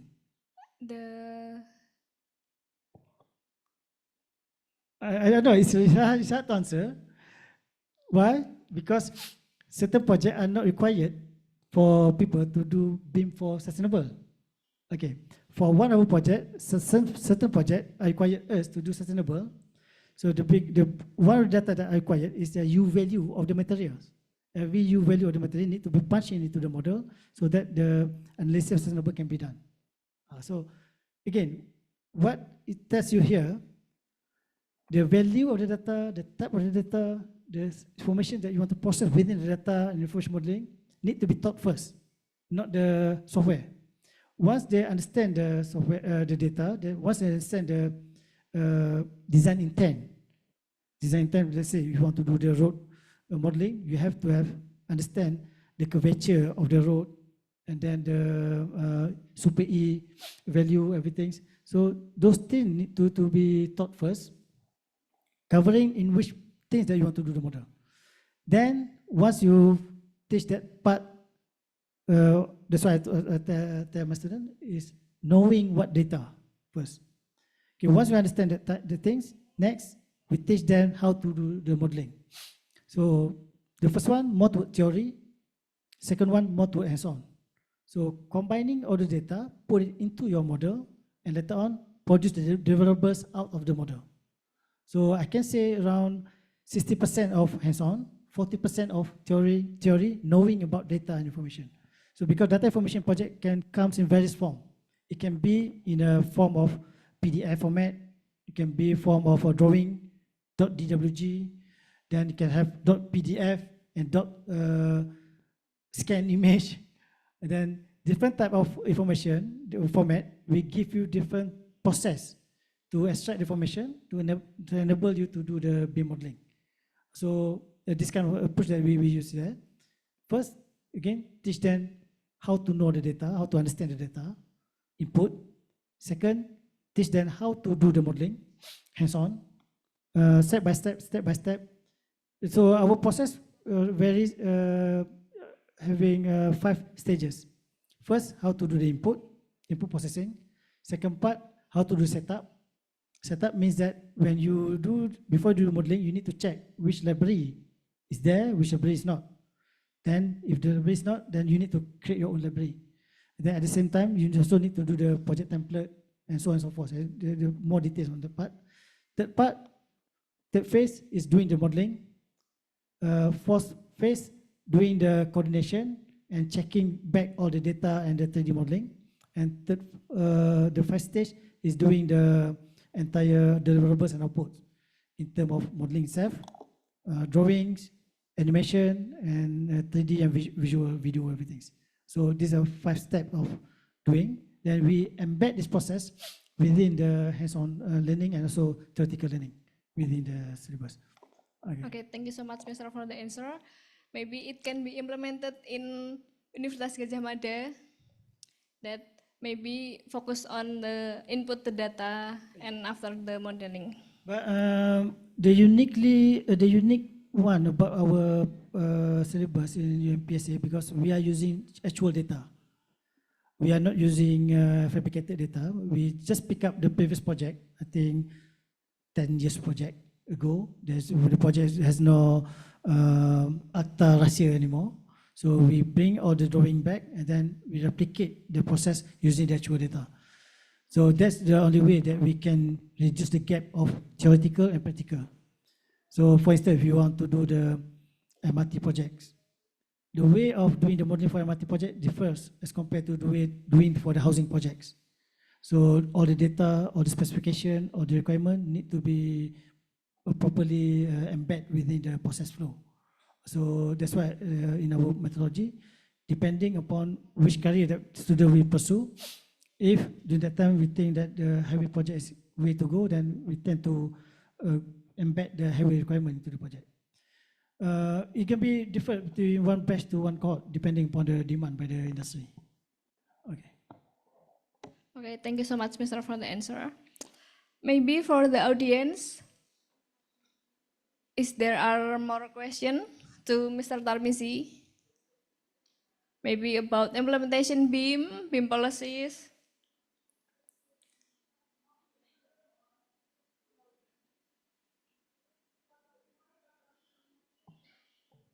Oh, I talk too fast. Either student like previous presenter, either they can really understand it or they don't really understand it. Maybe I want to ask something again about implemented BIM in Malaysia, Mr. Okay. Is it BIM implemented in construction, actual construction, or always do the as-built drawing, Mr.? Okay, it depends on the project. Some of the project during the design stage, some of the project at the construction stage, where they need to update the construction model instead of construction drawing. They need to update the construction model and build the construction based on the model that been updated and coordinated for the purpose of site execution. And then some of it need to update the model for the purpose of submission, known as a as-built BIM model. So it depends on the project. I'm not sure the practice here. Sometimes, if the conventional type of contract, where we have 2 stages, design and construction, so the focus for the design only for the design BIM model only. For the design and build project, majority need to cover entirely, starting from design, construction, and also handover later on as a as-built BIM model. Oh yeah, all right. Thank you so much, Mr. Maybe it's kind of personal, but I want to know Why did you interested in BIM, Mister? Why the student? Why did you interested in BIM? Why I'm interested in BIM? Honestly, the honest answer, I didn't pick BIM in the first place. Okay, because okay, I did my PhD in 2008. In 2008, nobody talked about BIM yet. If you ask BIM in Malaysia, nobody know about BIM. When I did my PhD in Salford, my first topic is not about BIM. My supervisor gave me a topic about ND modeling.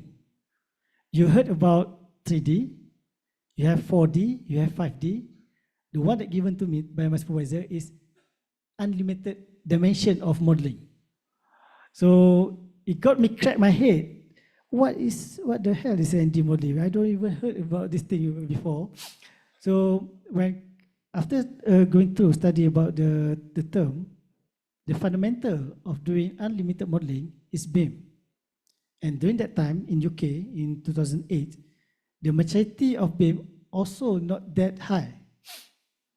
Maturity of BIM in Malaysia, 0. We're talking about 2008.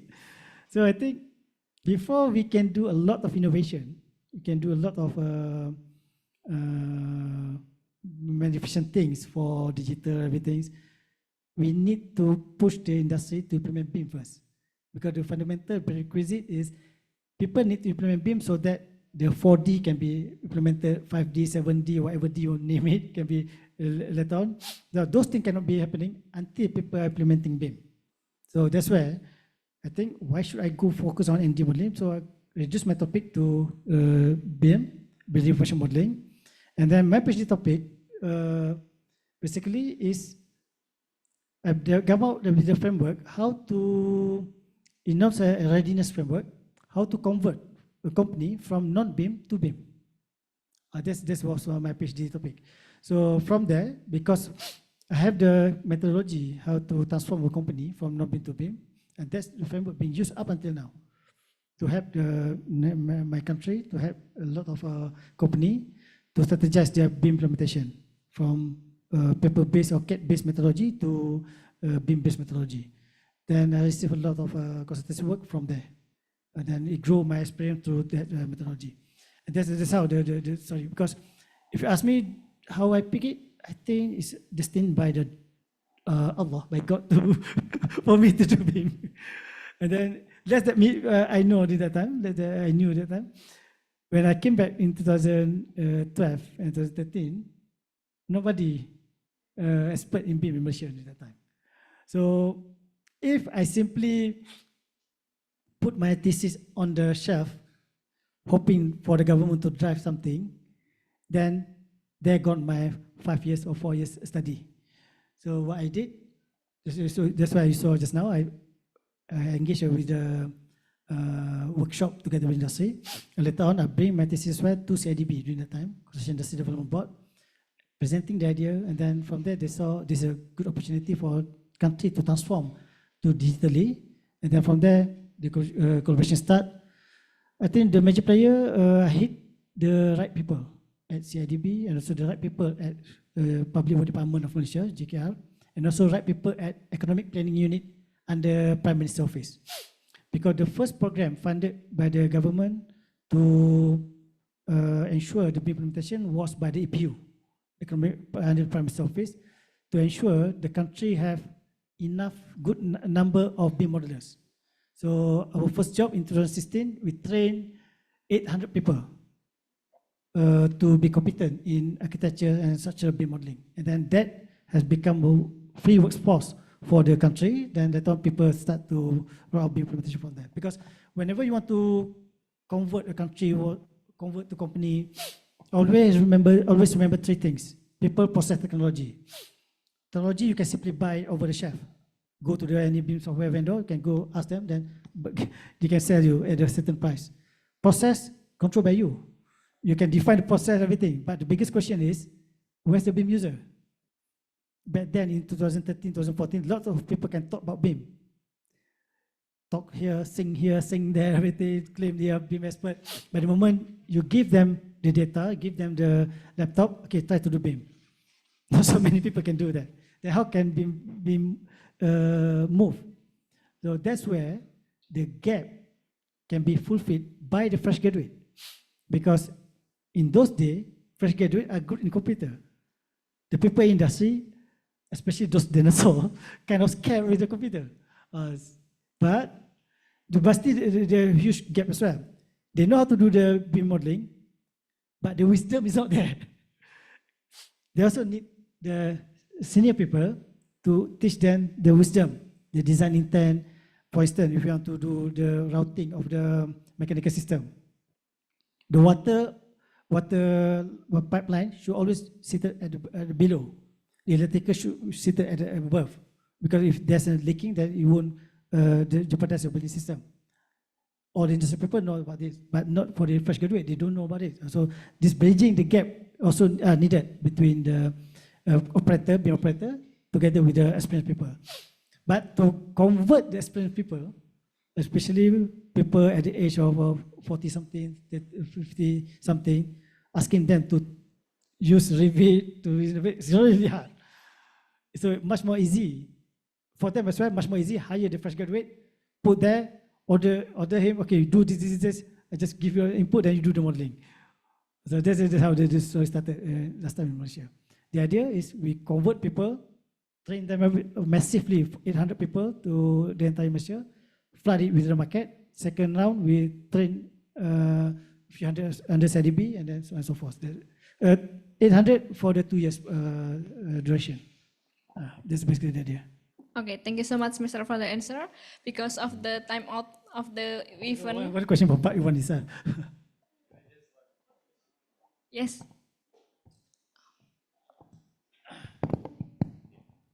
Thank you, Pak Tarmizi. It's a very interesting discussion.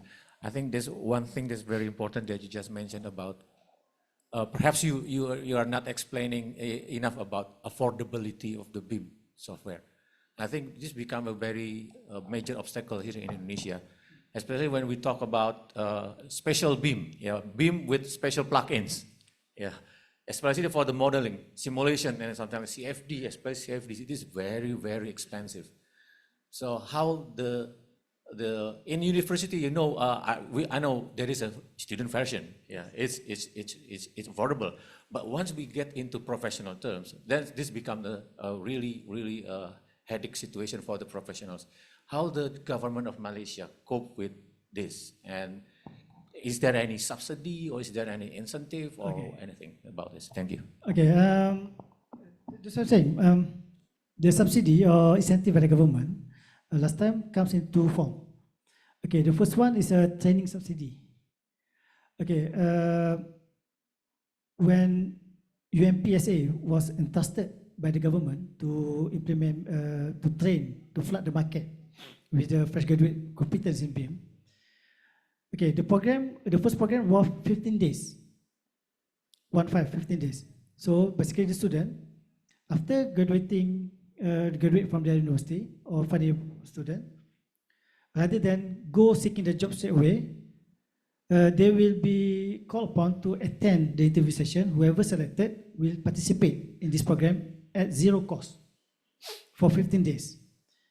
If you are doing BIM 15 days every day, 8 to 5, and I can assure you, you are at least 70% competent in terms of BIM, but you may not be competent in terms of wisdom, because data, information, everything still need to certain level of experience.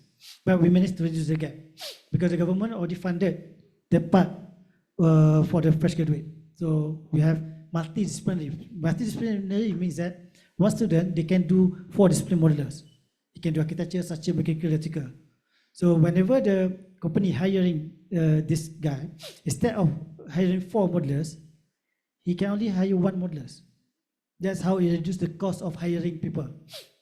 But still, the BIM salary tag is higher as compared to normal. Okay, that's the first one. Second one, still on the subsidy training. Okay, for the industrial practitioner in that time, the actual cost when we conduct a study doing market survey in 2012, the cost of BIM training in Malaysia around 105,000 per day. If you attend 3 days course, that means you have to pay 405,000 even the industry cannot move just to train for 3 days. So there comes CIDB comes in the picture. So they subsidize it. So instead of paying 4,500, just pay 1,200 for the 3 days course. This is how the one simply targeted at the current industry practitioner want to reskill and upskilling their current skill. Let's say they are a design consultant. Now he want to upgrade with a BIM modeling skill. So just attend the CIDB training, then with the minimum cost and get a certificate by CIDB. Okay, at the same time, CIDB, JKR, Public Work Department, is possible for the public project, also put the requirement there. So latest one, all the public project need to have certificate by CIDB. So that will push the company to also train and to provide certain incentive to the workers of themselves. Okay, and then another one, we also introduced this thing called BIM transformation fund to the company. So it means that whoever company managed to secure BIM job by the certain client, so bring the job, bring the letter of offer to the CIDB, then they can apply for BIM transformation fund. So it covers training plus also software for 1 year. So that will be used to rolling back the first capital, first job, and then later on they will be covered back by the client. But above all, the client also needs to understand whenever comes new technology, that definitely need to have certain increase of cost. Because if you expect, for instance, you want to implement robotics, the cost price is still the same. At the same time, you don't really give a volume of job to cover the cost. Then no, it won't work that way. Okay, but the common mistake that I saw, people tend to justify BIM partially. So that means, for instance, when they said when BIM be implemented, they can reduce design duration. It can effectively reduce certain part partially. But really, when you are doing BIM, the total implementation can be optimized. Talking about total project cost, total duration from design up to handover, not partially one by one. Because whenever you implement BIM, you tend to prolong your design stage. Why? Simply because you figure out a lot of errors in which previous methodology you are not really bothered on that one. So when you work out the design effectively, so your construction duration going to be optimized. Then that the value that really can be gained, because there's no less rework. I cannot say no rework, still rework, less error, then significantly reduced. So there are few studies that have been implemented. I think 2015 or something, when they do the comparison study, the saving of the BIM, because of everything, can goes up to 10%. Whereas the BIM implementation entirely only costs around 1.5% extra. So judging from that point, basically you are saving 8.5%, exceeding as compared to when you put it to consideration time and cost for the material wastage, everything. But because we work isolatedly, same with the private sector, government sector, whenever you want to put upfront 1.5% extra, there where it's really hard to justify to the client itself. The client want to, the procurement department by the client want to justify why we doing 1.5% and need to be extra. Whereas when you try the 1.5%, worth it the saving of the 8.5%. That's basically the idea. So I would say certain costs cannot be avoided. But how the client really see the value out of the implementation, and then another value that people really miss out about the digital data and information. Previously, when we are doing CAD-based methodology, you don't really have data, or you have only documents. when BIM scan the picture, you have embedded data within your components. Whenever you want to do future projection of your budget spending, you can use back those data and analyze the way. But this thing never been quantified when the client want to implement BIM. They simply see 1.5 or 2% increment of the price, but they don't see how the other value that being brought back to them. But still, the cost is there. We cannot really absorb simply asking the same price, adding with the new scope, adding with the new technology, adding with the new people, without it won't be happening that way. It won't be justified. So, as far as Malaysian government is concerned, we have three things: people, process, technology. We expedite the process. We put a mandatory requirement. As per technology, we give them the subsidy grant, BIM transformation grant last time. And then as per the people, we provide a lot of trainings. It is BIM training, it's not software training, how to use BIM, and then cover two aspects, fresh graduate and also the industry people as well. That's basically what we are doing. Okay, thank you so much, Mr. for the answer and for the question. Because the time is up, we will end this discussion. But before that, let us hear a closing statement from Mr. Tarmizi. Okay, I don't have much to talk to give a closing statement here, but first of all, many thanks. I really appreciate Ibu Ida and then the rest of UGM for inviting me to be one of the speakers today under the Sekolah Vokasi. And then I hope this won't be the first, because maybe we can have a lot of more program together later on, maybe hands-on BIM training, or maybe a lot of collaboration for the future. And we are looking forward for it. And here together with me is Farhan, specializing in BIM, mechanical, electrical. And then majority of his experience for the hospital projects, and also mixed development of the academic institution, polytechnic, and then university, to create the BIM modeling and coordinating it. So feel free to contact him, feel free to contact me later on, and then keep in touch and hope to see you guys later on in the future. Okay, thanks. Okay, Mr. Tarmizi, thank you so much for your time and your kindness, for sharing knowledge. I gotta say, I was hoping we will meet again. Please give applause to Mr. Tarmizi, everyone. Dan terima kasih pada rekan-rekan sekalian karena telah menyimak sesi ini dengan antusias. Demikian sesi diskusi dengan Mr. Tarmizi. Once again, thank you so much for our speaker and audience. Saya Raden Nara Bintang Permata Hati, selaku moderator pamit undur diri. Terima kasih atas perhatiannya. Wassalamualaikum warahmatullahi wabarakatuh. Acara saya kembalikan pada MC.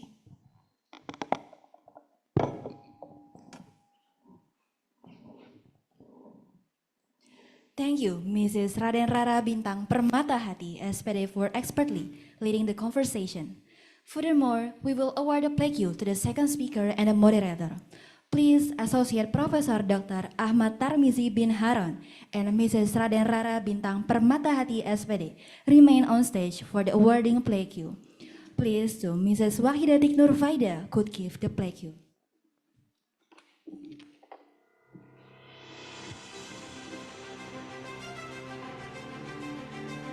The first plaque will be awarded to Associate Professor Dr. Ahmad Tarmizi bin Haron.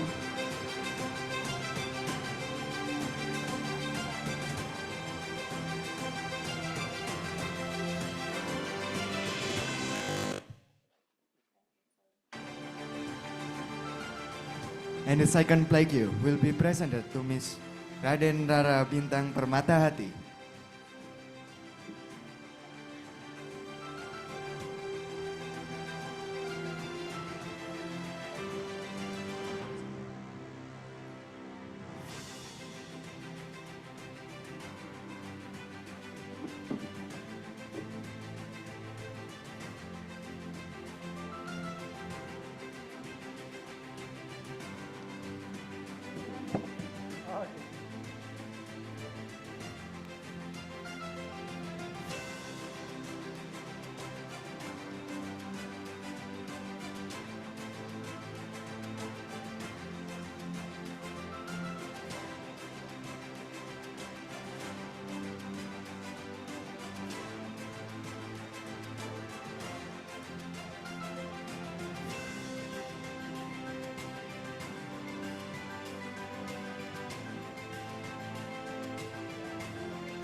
I would like to say thank you to our speakers, Associate Professor Dr. Ahmad Tarmizi bin Haran, for the valuable insights and expertise that have been shared with us today. Let's give them a round of applause.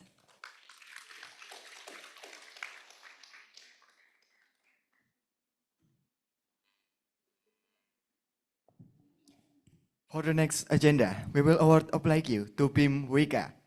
Please, Rizaldi Daniswara and representative of BIM Wika can go up on stage.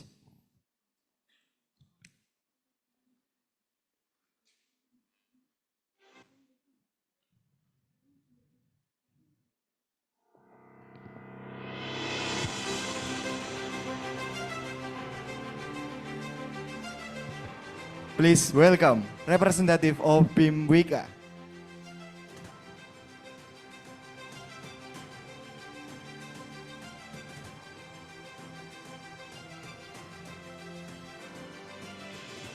BIM Wika or Wika BIM e-learning is a program initiated by the Knowledge Management, which is under the auspice of BIM and Research Department. This program is intended to accelerate an implementation of BIM in Indonesia, to improving the quality of superior human resources and knowledge and skills around digital construction in the era of Industrial Revolution 4.0.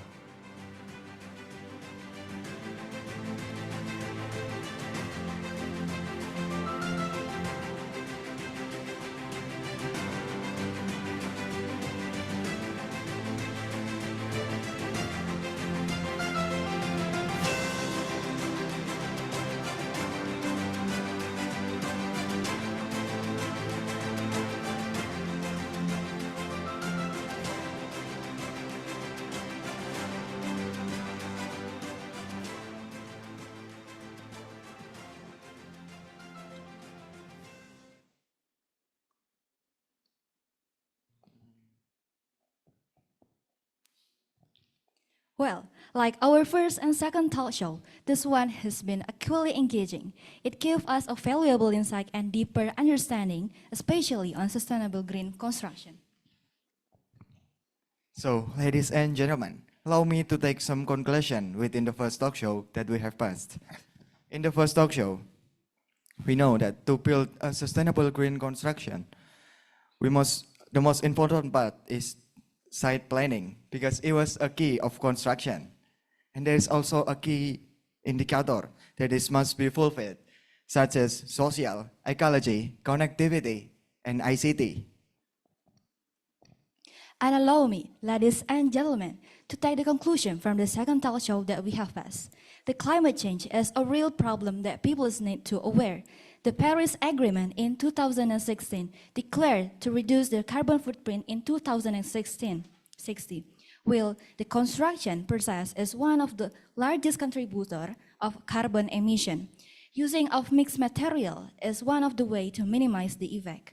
Lowering embodied carbon, reduce energy demand or consumption, use renewable energy and carbon tax are some of the solutions to combat the climate change. It's important to make up our mindset about sufficiency, efficiency, and renewable framework. Start by not use energy, use less energy, and move into a smart way of using energy. And lastly, allow me to read a review from the third talk show that we have passed. The third talk show talking about chronological order of BIM policy in Malaysia. BIM policy by government Malaysia. BIM in UMBSA. Malaysia focus in world skill BIM. SDGs required in BIM asset information modeling, model coordination, and site execution. And lastly, we could see the demonstration video of BIM implementation. The Honorable ladies and gentlemen, we are very honored to have you with us here this afternoon. We had a really productive and inspiring time together, but unfortunately, we didn't have much time because our time is limited, and this event is about to come to the very end. Thank you very much for all the participants who have been joining this grateful annual event, Creation International Seminar, 8 Creation 2024, with our theme this year is sustainable green construction, opportunities, challenges, strategies, and implementation. I hope that you have found that the presentation at this conference are informative, and we hope that all of you could be more aware about sustainable green construction. And being an implementative person about what speakers say today, we would say thanks to our great speakers and moderator, also the participants. Also, we are so thankful about the support of sponsors and partners, which are Surya Group Holding Company, PBWS Serayu Opak, Halia Flores, SKM Bulak Sumur. Before we continue with the event, we would like to invite all of you to capture the precious moment of this international seminar.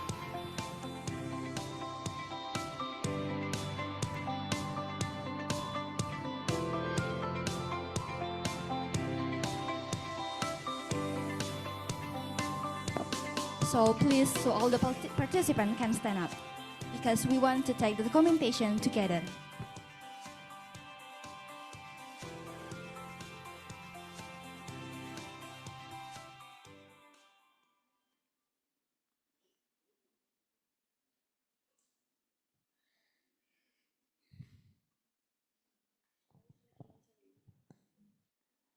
For the participants, welcome to stand up because we want to take the documentation together.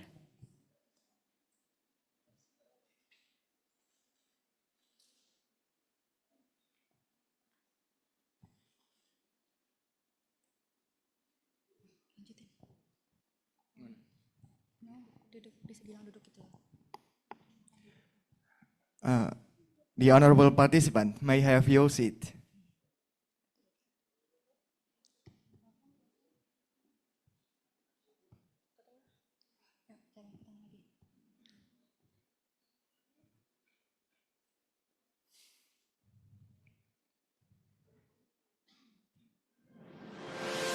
Then we would say thanks to all of you that made this event happen successfully, and we hope that we could meet again in Creation 2025 next year. May all of you have a great life now and after. Feel free to join us and catch the latest information by following our social media in Instagram and TikTok. For more information, you could follow our Instagram at CreationUGM, at DTS-UGM. Have a wonderful day. Wassalamualaikum warahmatullahi wabarakatuh.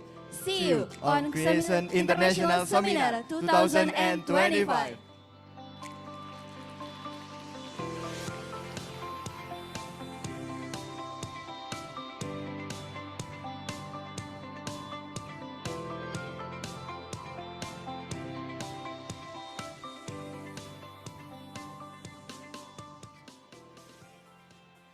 So, the honorable ladies and gentlemen, on the next agenda, we ask for permission to speak in Bahasa.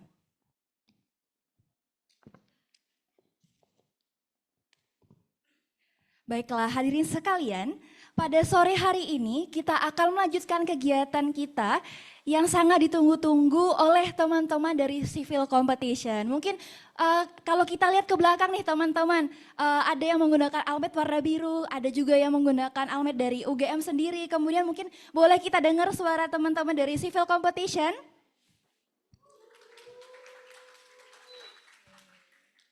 Wah, nampaknya masih ramai sekali, Sofi. Bener banget nih Budi, walaupun hari sudah sore dan hujan nih, tapi masih semangat sekali ya untuk antusiasmenya.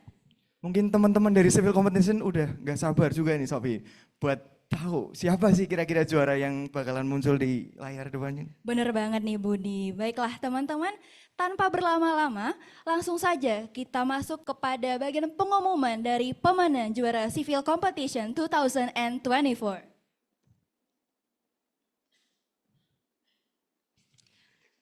Sebelum itu, sedikit informasi, Civil Competition ini adalah salah satu rangkaian acara dari Creation yang merupakan suatu kegiatan besar oleh Departemen Teknik Sipil setiap tahunnya. Creation menjadi wadah yang penting untuk menginspirasi, menciptakan, dan berkreasi dalam rangka memberikan kontribusi positif bagi masyarakat, lingkungan, dan para pelaksana kegiatan itu sendiri. Rangkaian kegiatan Creation 2024 antara lain Creation International Seminar dan Construction Exhibition yang terlaksana hari ini di gedung TILC Sekolah Vokasi Universitas Gadjah Mada. Adapun kegiatan yang lain seperti Festival Lingkungan Hidup dan juga Civil Competition yang telah dibuka sejak bulan Agustus lalu, Sofi. Dan pada saat ini, sampailah kita pada puncak Civil Competition A Creation. Dengan pengumuman pertama, yaitu juara Desain Building Competition yang diikuti oleh kategori pelajar. Selamat untuk juara kategori desain terfavorit diraih oleh Aldi Bagus Kurniawan dari SMK 2 Krasan.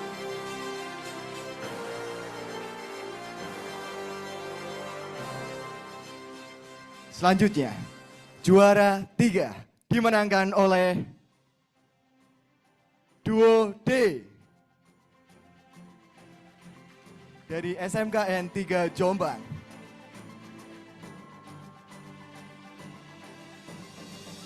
Selanjutnya, juara kedua dimenangkan oleh Skanega Bagaskara dari SMKN 3 Jombang.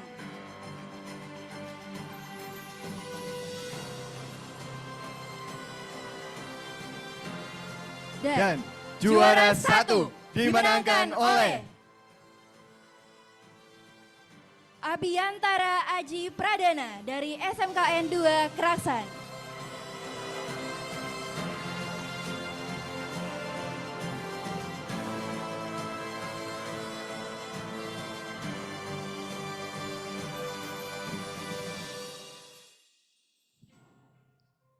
Selanjutnya, pengumuman kategori lomba yang diikuti oleh mahasiswa. Kami imbau untuk para peserta yang akan kami panggil namanya untuk segera menuju ke panggung. Pengumuman juara National Bridge Competition. Juara kategori video terfavorit dimenangkan oleh tim Harakiri dari Institut Teknologi 10 November.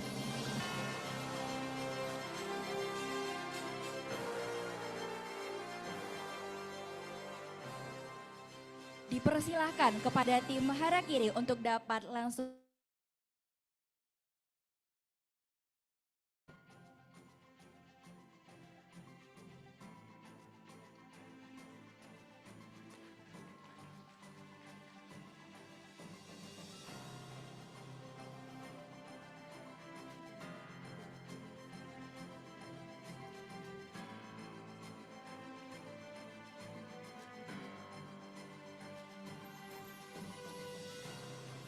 Selanjutnya, juara ketiga dimenangkan oleh tim Datilivera dari Institut Teknologi 10 November.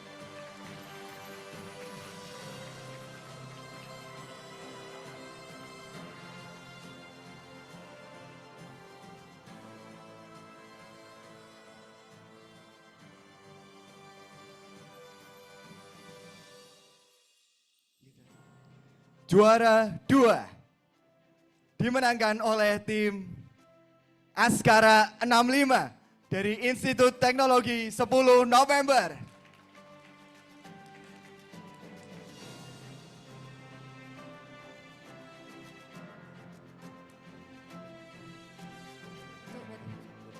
Dan juara 1 dimenangkan oleh tim Civil in Action dari Universitas Gadjah Mada.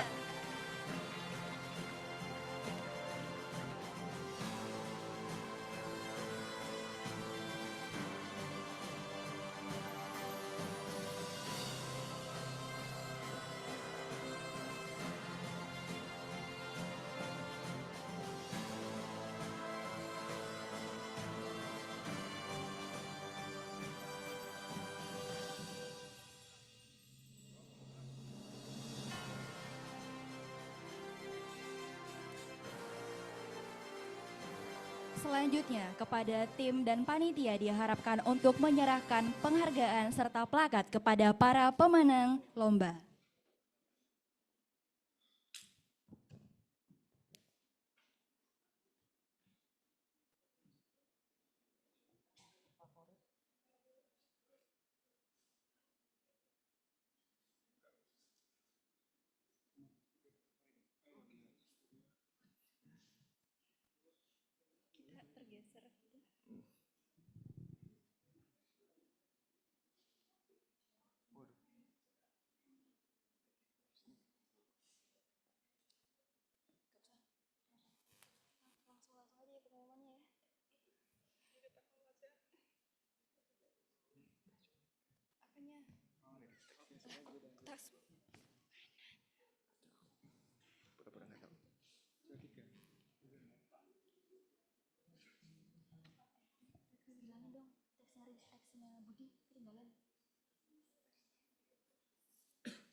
Baiklah, kepada para pemenang untuk dapat meninggalkan panggung.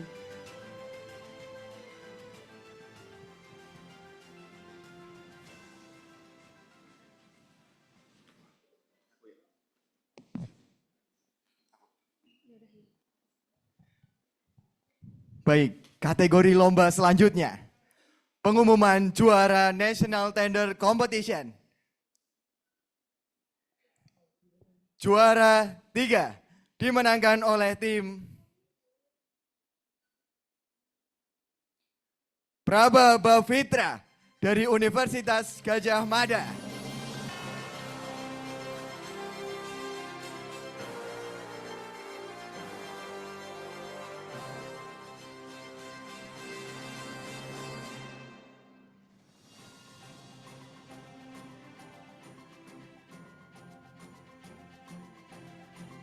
Kepada tim Praba Bavitra dapat segera menuju ke atas panggung.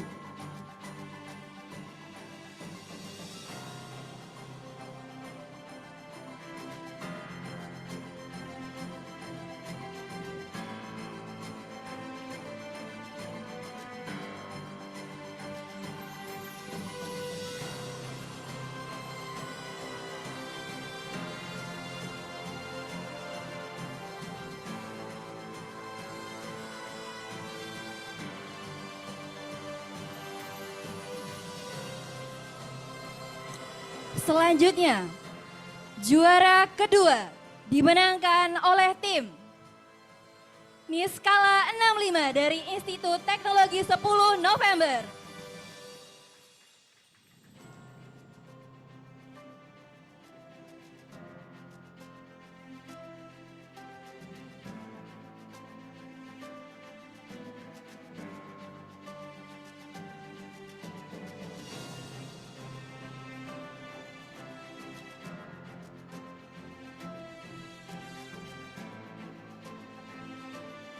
Dan juara 1 dimenangkan oleh tim TAM dari Universitas Brawijaya.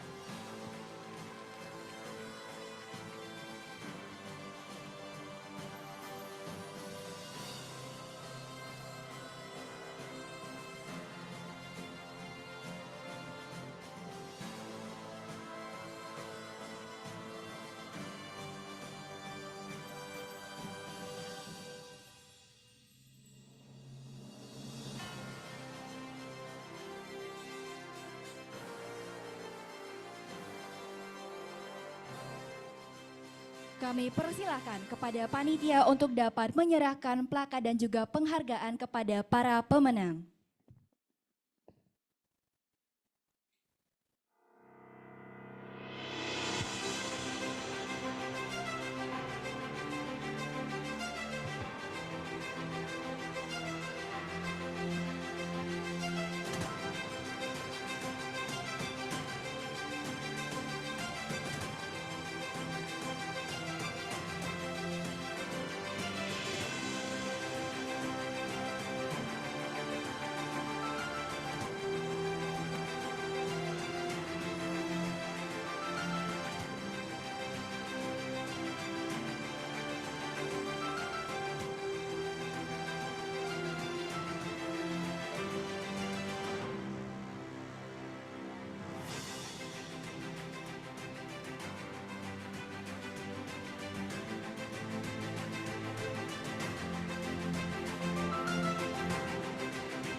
Selamat kepada para pemenang dan dapat kembali ke tempat.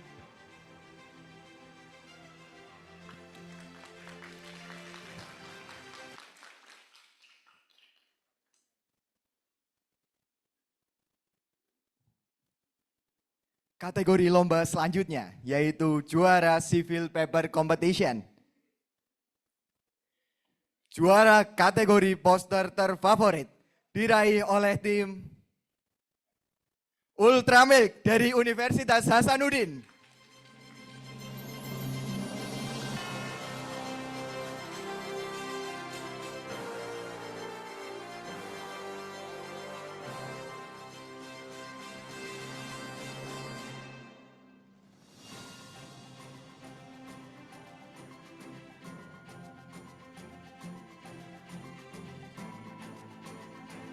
Selanjutnya, juara ketiga dimenangkan oleh tim Doa Ibu dari Universitas Negeri Malang.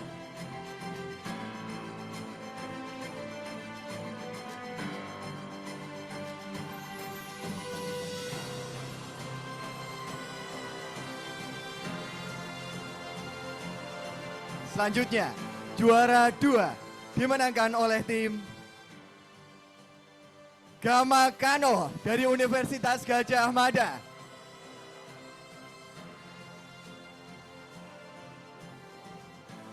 Dan juara 1 dimenangkan oleh tim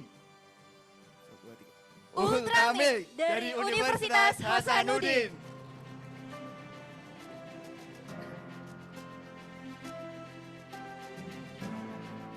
Kepada Bapak Irhas Bayu Faverian kami harap untuk dapat memberikan penghargaan serta plakat kepada para pemenang lomba.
Baiklah, kepada para pemenang lomba dapat kembali ke tempat.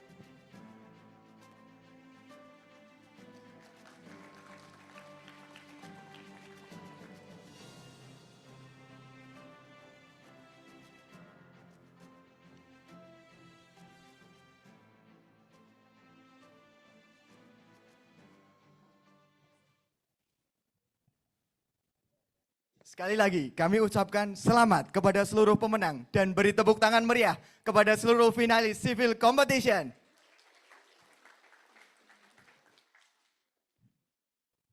Baik Sofi, nampaknya awarding kali ini berlangsung sangat seru ya?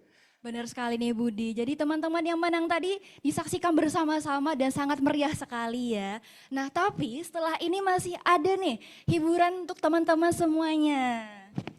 Kira-kira hiburan apa lagi nih Sofi? Udah menang dapat hiburan. Iya benar banget nih Budi. Nah jadi selanjutnya akan kita saksikan nih teman-teman penampilan atau performance dari band vokasi yaitu Formasi.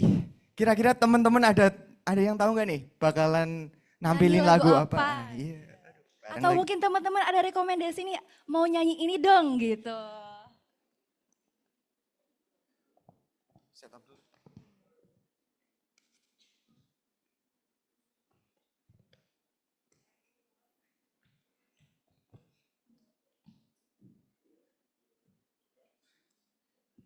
Oke, nah dari teman-teman formasi ini terdiri dari berbagai departemen nih teman-teman dari sekolah vokasi.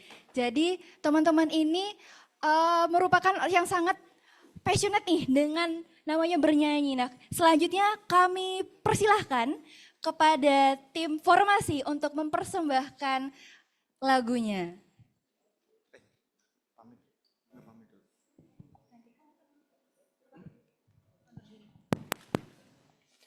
Baik, saya Budi Prasojo.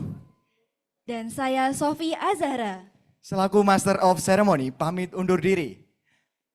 Wassalamualaikum warahmatullahi wabarakatuh.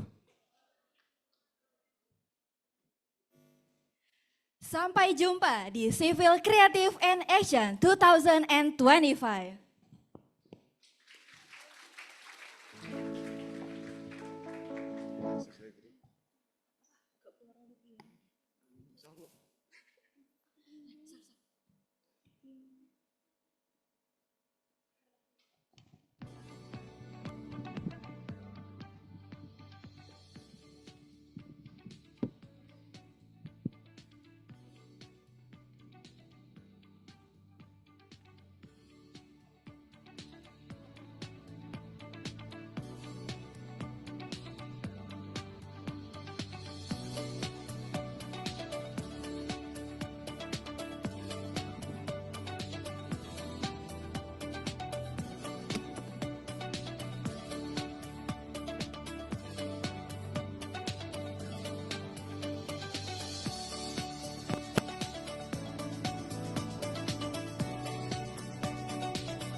tahu di mata, namun di hati sentiasa ada, menemani di kala gundah gulana.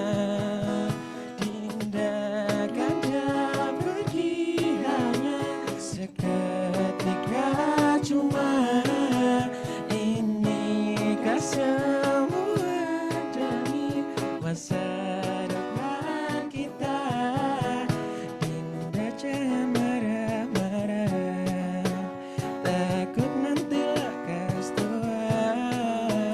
Kanda setia orangnya, takkan pernah mendua. Dari jutaan bintang, Dinda paling gemerlapan.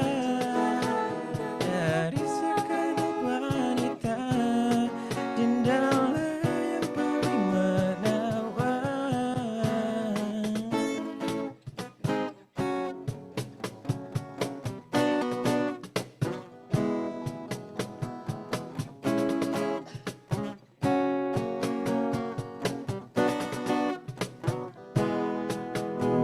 Dinda Gadjah pergi hanya seketika, cuma inikah semua demi masa depan kita. Dinda jangan marah-marah, takut nanti lekas tua. Kanda setia orangnya, takkan pernah mendua. Dari jutaan bintang, Dinda paling gemerlapan. Dari segenap wanita, Dinda lah yang paling menawan.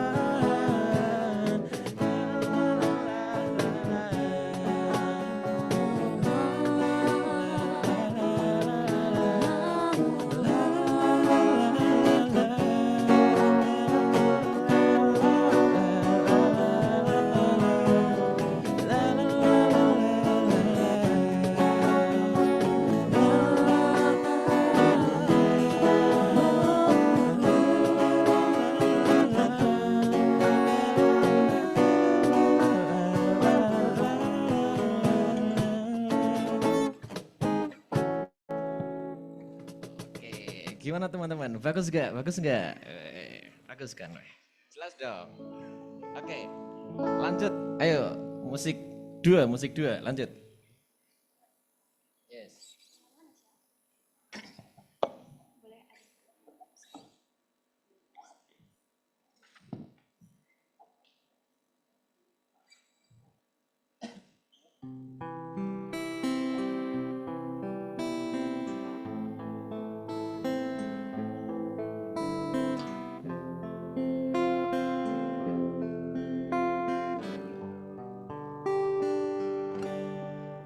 Fall in love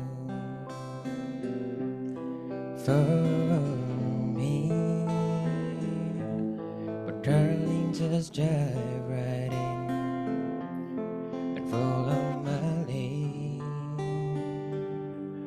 We'll have found a girl, beautiful and sweet. I never knew you were the someone waiting for me, 'cause we were just kids when we fell in love, not knowing what it was. I will not give you up this time,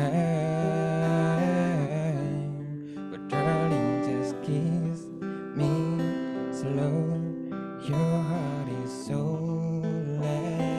young, and in your eyes you're holding mine.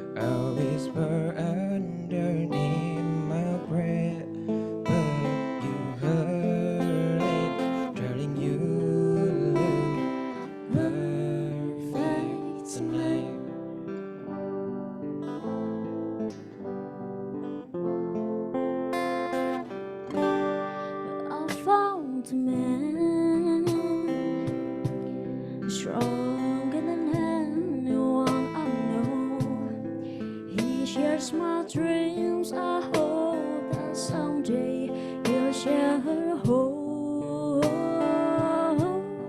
I found love together more than just my secrets. Together love, together children of all. We are still kids, but we fell in love, fighting against all odds. I know we'll be alright this time. Darling, just hold my hand. In your girl, you'll be my man.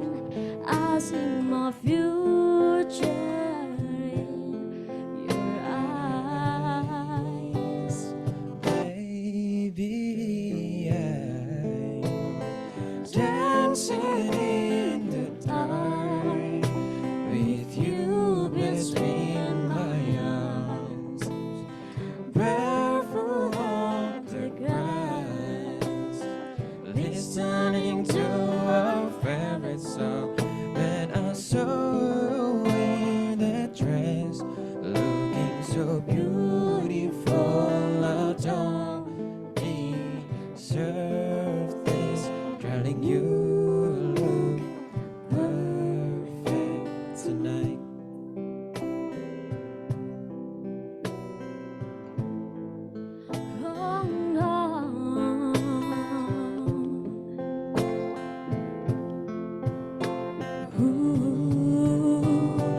Baby, I'm dancing in the dark with you between my arms, barefoot on the grass, listening to our favorite song.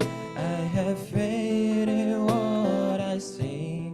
No, I know I have met an angel in person, and she looks perfect tonight. You look perfect tonight.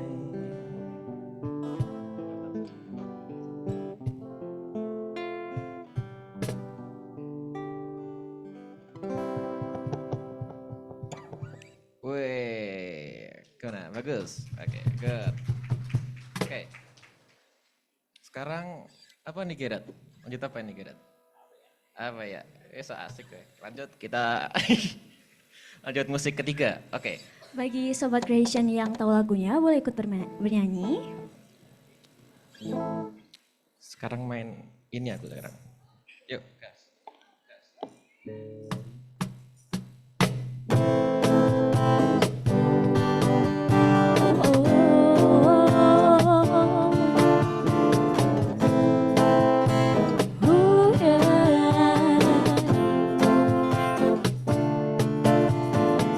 Tanpa terasa kau curi hatiku dengan berbeda caramu menaklukkan hati kecilku. Berjuta rayuan yang pernah ku rasa, namun tak pernah tersentuh. Tak ada yang mengesankanku, tapi semua berbeda saat kau ada di sini, mempesonakan aku selalu. Hanya kamu yang bisa membuat aku jadi tergila-gila, membuat aku jatuh cinta, karena tak ada yang lain sepertimu.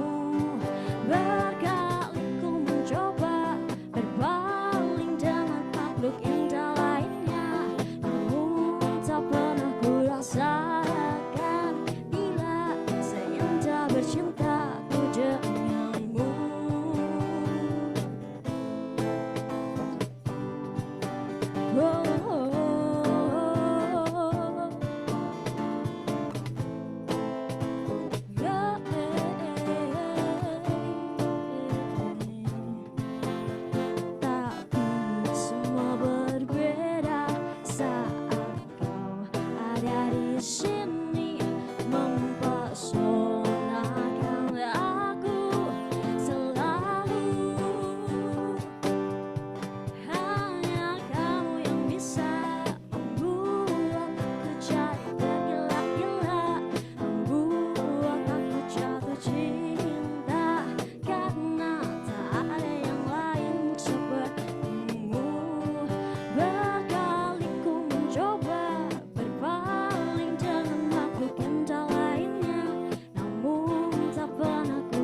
Sabian boleh ikut berdiri.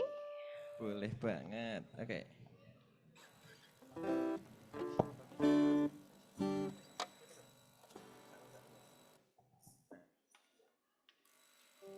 Nah, kita akan duet lagi nih teman-teman. Oke deh, langsung mulai aja musik keempat. Yuk. Yang tahu lagunya boleh-boleh ikut bernyanyi.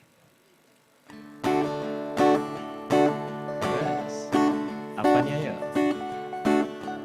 Almost heaven, West Virginia, Blue Ridge Mountain, Shenandoah River. Life is so there, older than the tree, younger than the mountain, blowing like a breeze. Country roads, take me home to the place I belong, West Virginia, Mountain Mama, take me home, country roads. All my melodies gather round her. Minus lady, stranger to brother. Dark and dusty, painted on the sky. Miss the days of moonshine, teardrop in my eye. Country roads, take me home to the place I belong.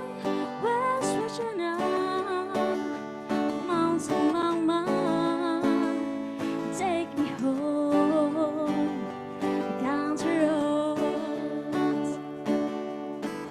I hear her voice in the morning hours, she calls me.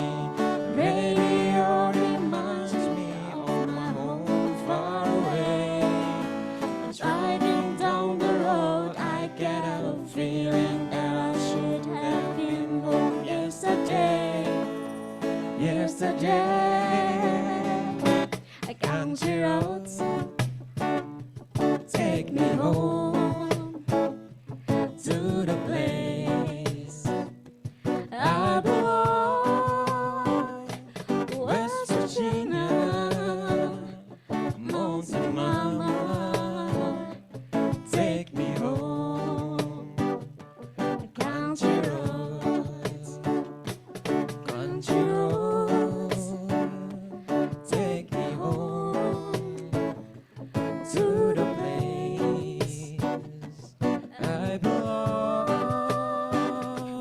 West Virginia, Mountain Mama, take me home.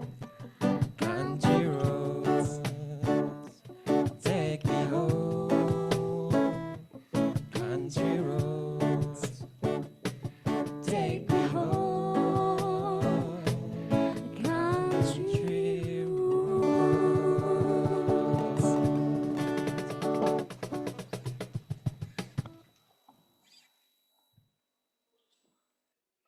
Terima kasih. Terima kasih semuanya.